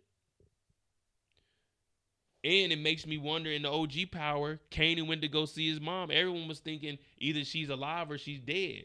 I'm thinking maybe she was in witness protection. They not showing this get out of jail free card for no reason. They're not just popping up a get out of jail free card. I think she gonna accept it, and then in a couple of maybe the final few episodes or something. I don't know.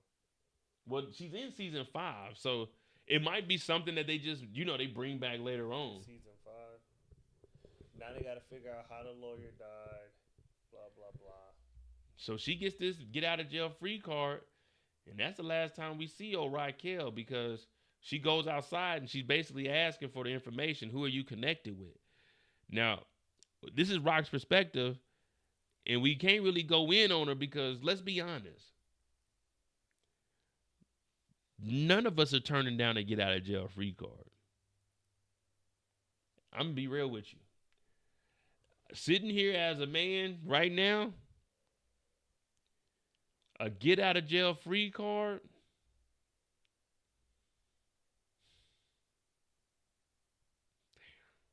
Oh, that's tough to say I'm going to take the stand or something, though. You know what I mean? It's like, well, that's risking life right there. Yeah, Rock took it, man. Rock took it. We got that. We know what's going on here, but we off the clock for Rock. Let me know what you think, guys. What do you think about Rock, man? That's it for Rock right there.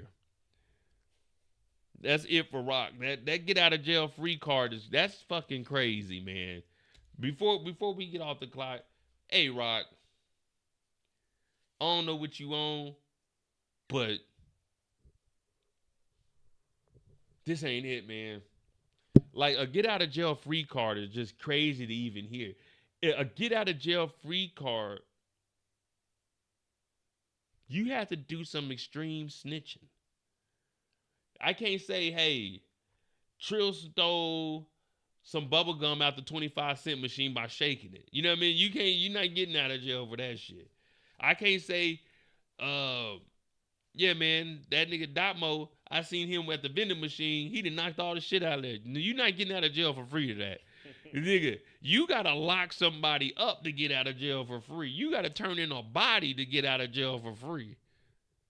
You have to go to the full extent of the law and take the stand and point at a nigga and say, I saw that nigga do it. And I got the 4K footage right here. Plus, I got him saying his name on here. Oh, man, hell no. All in. Say, it's not like she's not used to it. Facts. We gonna see how that plays out, but I definitely see that get out of jail free coming back. And I can say Rock snitch in the end. Yeah. Hey, we do know about global snitching. All right, we off the clock. Now I could, hey Trill, you got like 30 more? Yeah, I took it out. All right. Well, let me tell you guys, I'm not gonna go into too much detail because this is hell nah. No, I don't got 30. No. Got 30. No. I'll do unique story by myself, but I'm just saying. Listen, all right. So this is I ain't gonna. All right, this is a true story. Now I'm not names, times, and dates will be changed. But anyway,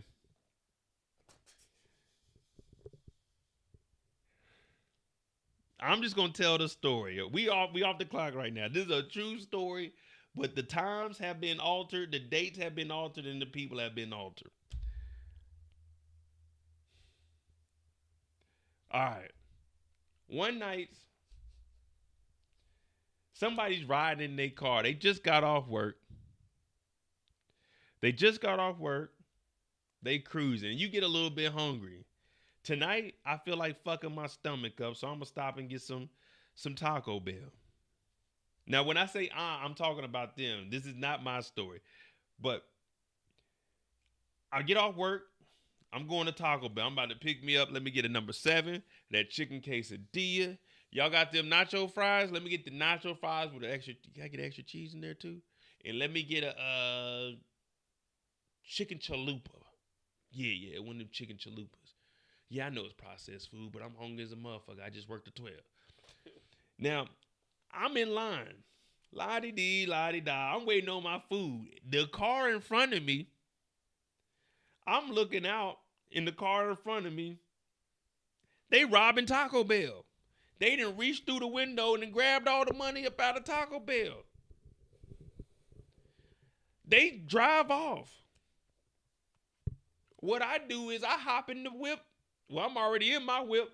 I drive off and follow them. But while I'm following them, I turn on my cell phone.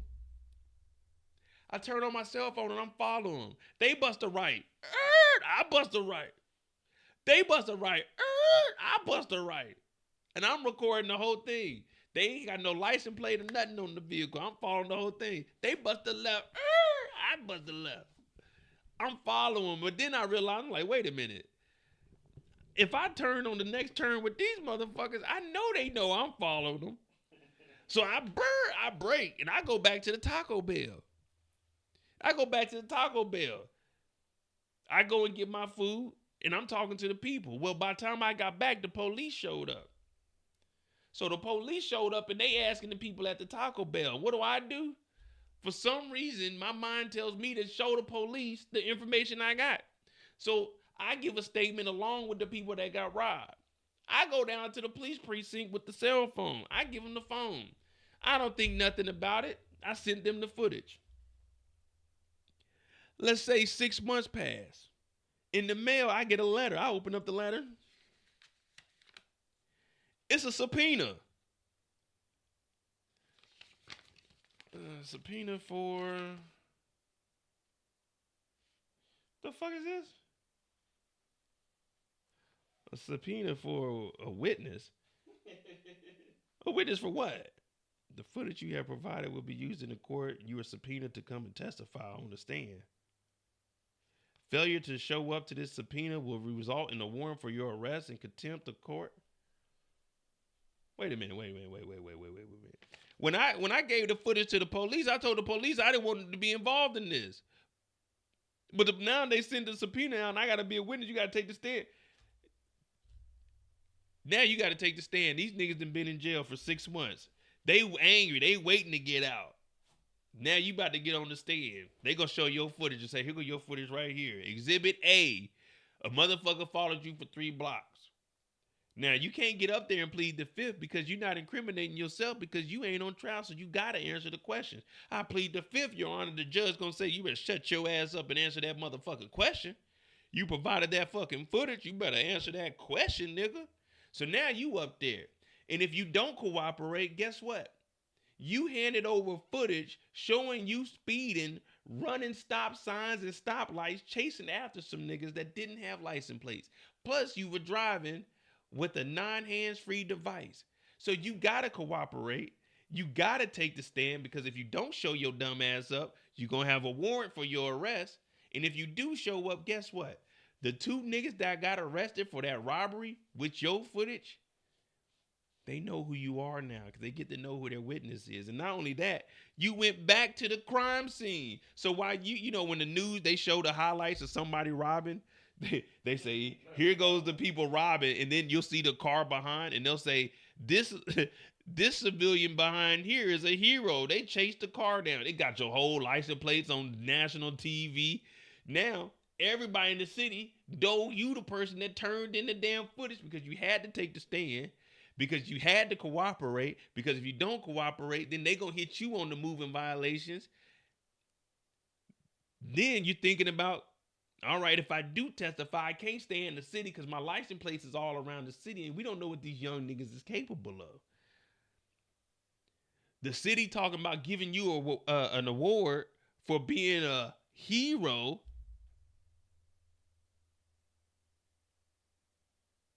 Nigga, first of all, why y'all keep telling me that this ain't me? I'm saying me as if I'm telling the story as the person. This ain't shit. You think I'm chasing some niggas that been robbing? If niggas is robbing the store, I'm ducking in my car, waiting until them niggas leave, going up to the window like y'all niggas got my order, and I'm going home. I'm not chasing those niggas. This ain't my story. I ain't never, man, hell no. Man, I told y'all I used to get into it with niggas. I got into it niggas one time. I got jumped, man. I got this big ass bruise on my back. My mama talking about going to the police station. My mama was crying, talking about, please. I'm like, nigga, I'm not going. I ain't call my mama nigga, but I went, nigga, I'm not going to no fucking police station and telling on some nigga. Man, I got jumped. I got kicked in my back. I got pistol whipped like in my upper shoulder. My mom was talking about go to the police. Just go to the police station. I told my mom I'm not filing no fucking police report. Nigga, I gotta go out next weekend. I go out, ain't no hoes gonna give a nigga no vagina. Then that nigga Mo was telling. It was just an ass whooping. Them niggas ain't kill you. You know what I mean? Go in there and snitch. But anyway, back to the story. So now this person, they gotta take the stand. But they gotta leave the city too because these young niggas are some wild niggas. They into it with niggas around the city. They got family members showing up to the courtroom. So everybody know the person that was driving the car because the footage is out there. They chasing after the robbers and they didn't call the police. They just were like, fuck it. I'm going to chase after the robbers. Then they handed over the footage and was talking about, I don't want to be involved in it. Well, the police are different. When they drop that subpoena on your ass, you'll show your ass up to this courtroom. Basically, what I'm trying to say is stay the fuck out of people's business and don't tell on people because it's going to make life worse for you. It's unfortunate. This is the life we live in, but this is the life we live in. Fucking license plate is on the news now. The city then released your name because they talking about you a hero. Yeah, Yeah, you getting exposed around on Facebook. Everybody like, oh, I know that person. I work with that person. They live over on East 1999 Street. Like, oh man, you got to get up out of there. This ain't me shit. That's one thing. One thing about me, I may joke around. I've done some shit in my life, but nah, man, I ain't never been in no situation, right? Man, I was fighting, 6 years total in Leavenworth, and I beat both my cases. I don't need to tell on nobody. Hey, if it's on me, it's on me. But that's the end of Rock's story. We got Unique. But that story, I'm gonna tell y'all more in detail once the case is over. Well, the case is over, and the trial already happened. I think they left. They already left the state. But that was a true story, man. They left the state now, though. But they got the fuck out of there. Do I believe that anything would have happened? Probably not. Them niggas, I think they went to jail for like 6 years, and one was like 13. Do I think anything would have happened? Nah, but this motherfucker was following them like for 3 blocks and said, you know what? I thought they would realize. I'm looking at the story like, you know, them niggas could have turned around and started shooting at you. You could have been chasing after them and the police not know that you were following them and they pull your car over and get to shooting at your car. When I heard the story, because I heard the story from a family member to somebody they know that it happened to. And I'm like, did they not know they could have got their ass killed? These niggas ain't playing around. These niggas is shooting at cops. You chasing after some niggas because they robbed a Taco Bell? What the fuck you gonna do? You gonna box them in when you get up there? Citizen arrest? Halt who goes there? I was thinking, what the fuck are they gonna do when they get there? What, they gonna T-bone them off the road? Pin them against the wall and call the police? I got the suspects apprehended here, sent back up. I was thinking, what the fuck were you thinking?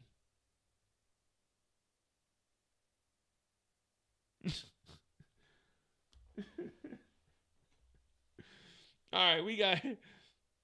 The feds ain't watching me. The feds ain't watching me. The feds know I ain't did a damn thing. I showed y'all, if you were on my lives back in 23 before I came over, I showed y'all my FBI record.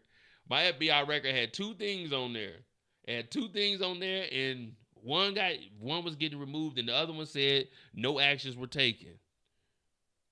Yeah, y'all seen my FBI record. I posted mine before I came over. I did my background check. It ain't nothing on me. Feds ain't watching. They know Mo don't do. Look, Mo a good nigga.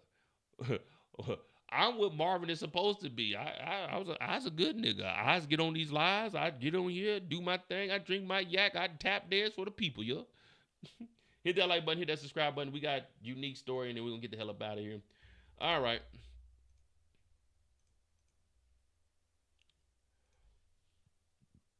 Excuse me. All right, hit that like button, hit that subscribe button. The first time we see Unique,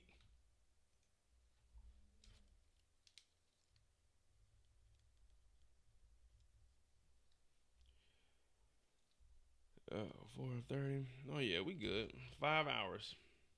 Oh no, I'm good tonight, Kendall. No water. I got some Gatorade that's gonna be lined up for me when I get in the crib. Finish this off. Pause. Tomorrow I'm gonna get up. I gotta do some running around, do some errands, probably go down to the Nike outlet, probably get me some shoes, see if they got something in the Puma outfit. I like Puma sweatpants. Like, I wear a lot of Nike gear, but Puma sweats to me are the best. I think they're a little bit better than Nike sweats. A little more fluffy, you know what I'm saying? A little more comfort. And I don't care. I match my shit. Puma sweatpants, Puma hoodies, and Nike shoes. I don't give a damn.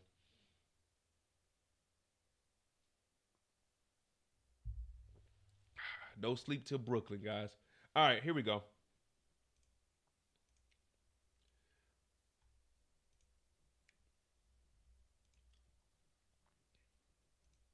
The first time we see old Unique.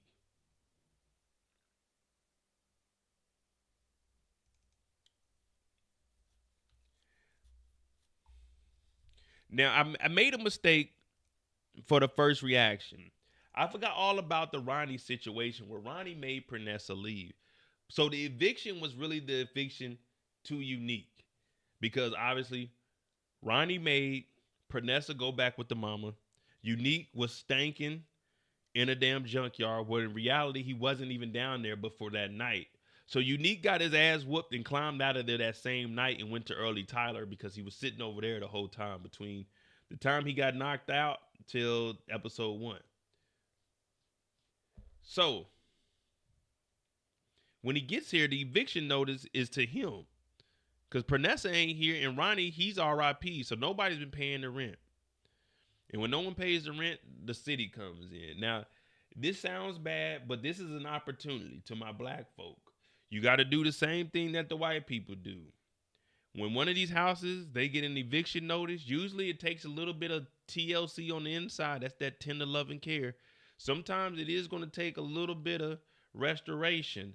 But you get one of these foreclosure homes, you get one of these eviction notice homes, man, you get one from the auction, you could probably get this house for like 10, 15,000. You put like a little 20 piece, 30 piece in there, it becomes livable. Well, Unique shows up. The fish tank, damn, is empty.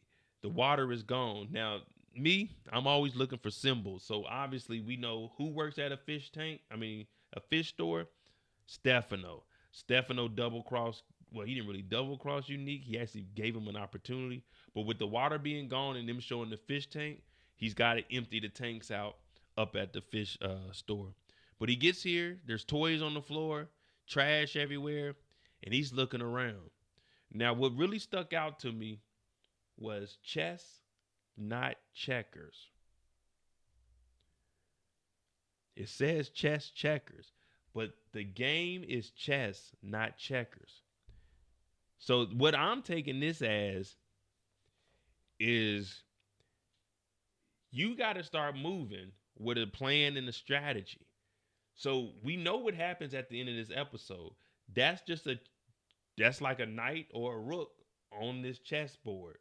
He's trying to get to Raquel, Marvin, Kanan. One of them are the king and one of them are the queen. But he's trying to get to any of those.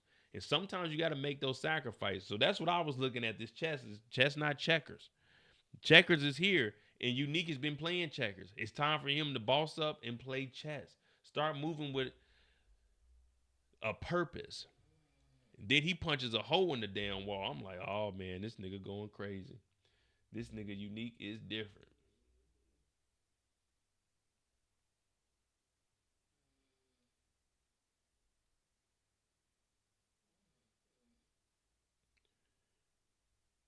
And we don't really see much of Unique. The next time we see Unique, oh damn, I made the icon smaller. So Unique goes in there, Pernessa's at her mama's house, but he don't know this. He really don't know what the hell is going on. But we don't see Unique often in here. All we see is him stalking. He ends up going to find where Pernessa is because he goes and checks on her mama house. He's sitting outside 10253. That's where her mama live at. 10253. Now, what do you guys think the reason is behind him hitting himself in the head? Bow, bow, bow, bow, bam, bam, bam, bam, bam. Y'all think he's tripping out? This is the multiple personalities that he has?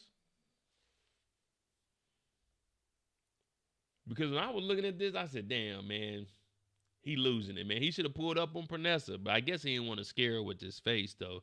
Because I ain't going to lie, man. This nigga Unique is ugly as hell. This nigga Unique got his face buzzed. I'm not trying to look at this nigga. I'm like, ugh. Every time I look at him, I get disgusted. This mofo. Pernessa triggered him. Why you say she triggered him? Because she turned her back on him?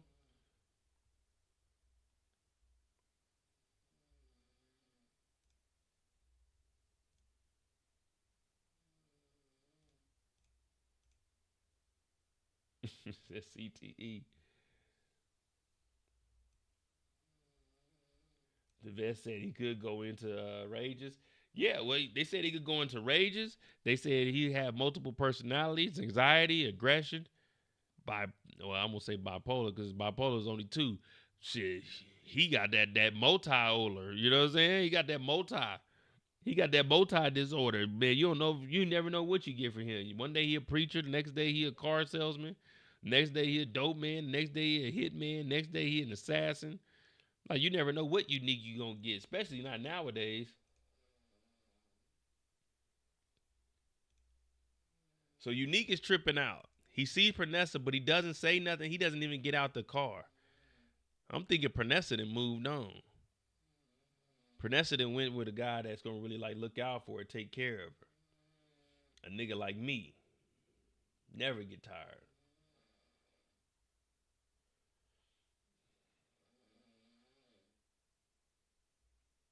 Also from there, I mean, that's pretty much it for Unique. I mean, we see Unique in the shadows.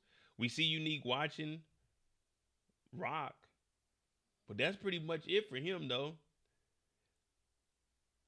Until he catches a body. Now, he's watching Rock, and I want to get you guys' opinion on what do we think that he's actually thinking while he's watching Rock. Because we know what he says. We know exactly what he says.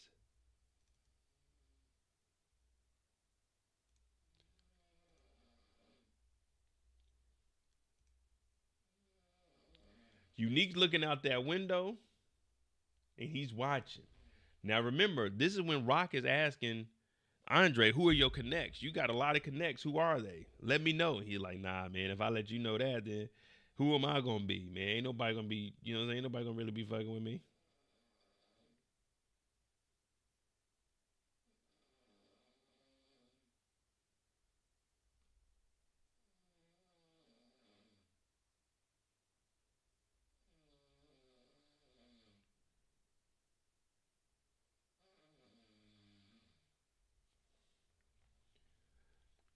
And then Unique does the unthinkable.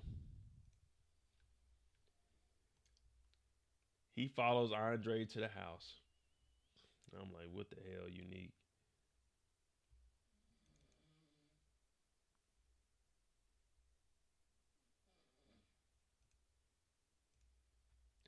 Andre, he ain't doing no attention to what he got around him. If you look closely though, I don't think I got the screenshot. But if you watch closely, when he goes around this hallway, Unique is sitting right here in this corner. If you go back and watch it, Unique is sitting right here in this corner. They show him past him. Unique is leaning against the wall, so it's dark as hell. But yeah, Unique is sitting right here against this wall. And Andre ain't paying no attention. He just going to his house. He like, damn, I can still smell Rock's perfume on me. He sets his briefcase down. You never set down anything you have. When you're going into your house, you already have the key ready and available, because when you get there, it shouldn't be any fumbling and jumbling. It should be key insert, open, get in, close the door, lock the doors. You got to always be on your P's and Q's, because niggas will kick in your shit. They will sit around in the hallway just like what Unique did. But Unique comes up and he punches him. And the question he asks is Andre is, he say, hey, are you fucking Rock? He's like, man, what are you talking about? He said, because if you fucking her, she's fucking you over. Now, I don't know if it's jealousy or if this is just the way he's getting back at her, because he's fucked up in the head. And if he does love her a little bit, then okay, we understand, because even Rock says she could have loved Unique. But then he kicks him in the back, and then he puts 2 to 3 bullets.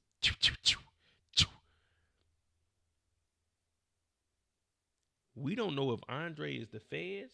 We don't know if Andre is working with the feds. All we know is he's a lawyer that's been getting Rock and Marvin and them off of these little misdemeanor cases with slaps on the wrist.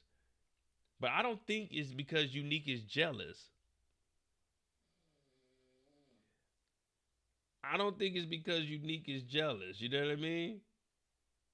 But there you go, man. That's the Unique story. He didn't call the body. So we called 2 bodies. Put that on the damn case right there. We got the bookie with Marvin. And then we got goddamn Andre. Unique. Ah, jeez. I was gonna put Breeze on there, but there we go, man. There we go, dog. There we go, man. We got the whole story up out the way. Well, shit, Unique was only like. Unique story was actually kind of short, man. When you watching it, you like, damn, okay, it's a long ass episode, but Unique really didn't have shit going on. Like, then when you really think about what Unique did, it was like, all right, Unique. He went to go see his empty house. He seen Pernessa, and then he caught a body. Unique, he must have had a concussion. He must have been laying low. Sometimes when you take that Tylenol, oh yeah, and the baby. That's right. We got a 0.5.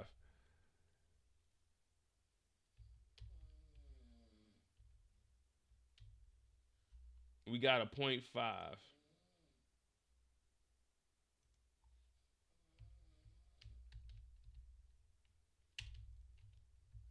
We're not putting that one on Kanan. That one is on.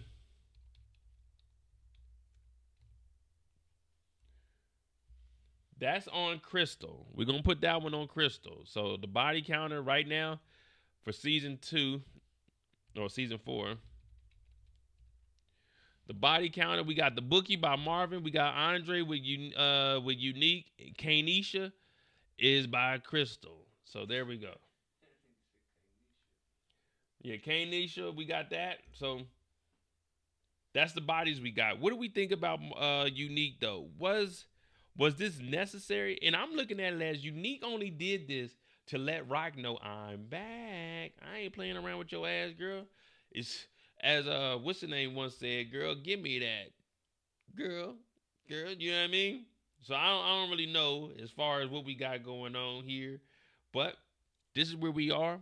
That's episode 2 of Raising Kanan. Damn. What if Marvin, like you said, all that paperwork in Andre's briefcase, what if Marvin goes in, not Marvin, Unique looks in that briefcase and finds some information. Get out of jail free card for Rock. Damn, Rock been working with the polices? Yeah, I say the polices.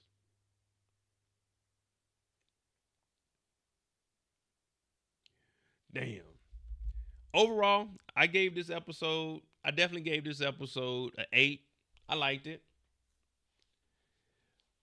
it. No complaints from me. We got some action, 2 bodies. We got some setups. We just got to execute now going into episode 3. If you haven't watched episode 3, What's Next is on my channel. The recap for episode 2 will be up today. Well, yeah, today for me. Saturday. Let me see what else we got. Sunday we're going to watch a movie. I'm thinking Dead Presidents. I think Sunday night will be Dead Presidents. So make sure you tune into Commercial Mo. Sunday night we'll be watching Dead Presidents. That'd be good. Remember, right now, all of my movies and everything that we watch are free until April. Then once April comes, for an old school movie, it'd be like $1.99, and then a newer movie, $2.99, $10 to request. But we'll watch those on Sunday. Have a grand old time over there. Yeah, man. Damn, Unique out here doing his thing, man. Unique is out here doing his thing, man. Hit that like button, hit that subscribe button. We got 4 hours and 44 minutes. We were a little up under 5 hours, but we got all 6 characters out the way. So this is On the Clock. I'm ODJ. No one else in the Power Universe is going to give you this much content. I hope you guys enjoy this. I ain't going to lie to you. I'm about to go to sleep. I got to get up and do some errands, probably like 5 hours. Tomorrow, I always say I'm going to do something on Saturday, but I'm probably not going to do nothing Saturday. So Sunday night for sure, we'll watch Dead Presidents. We'll break that down. One of the last movie we watched on Tubi, Mirror of Deception, the director reached out to me. I'm in contact with them. So we got more Tubi movies coming on Tuesdays. We're going to get back in the groove of things. Season 4, Raising Kanan is here, man. Hit that like button. Hit that subscribe button. I'm on that chain. Remember, have a plan. Don't drink and drive. Man, just stay safe. That's all I can ask of you, man. It's a wild world that we live in, and just stay safe. So I'll probably start the movie at 9 o'clock my time. So That'll be, I think, 5 o'clock Eastern. No, 6 o'clock. No. It'll be 4 o'clock Eastern. Yeah, 9 o'clock my time Sunday, so 4 o'clock Eastern on Sunday, we'll watch Dead Presidents. And I got to get up and go to work. So I got to tell them what I know. I can't be up to no 2 o'clock in the morning and don't know damn work night. But hit that like button, hit that subscribe button. I'm Mo.J. You can run, but you can't hide. Join the Discord. It's pinned in the chat if you want to talk about things, different TV shows. You have any recommendations? Also, subscribe to the Mo You Know. We're trying to get 1,000 subscribers over there. Y'all be safe. I'll see you guys Sunday probably.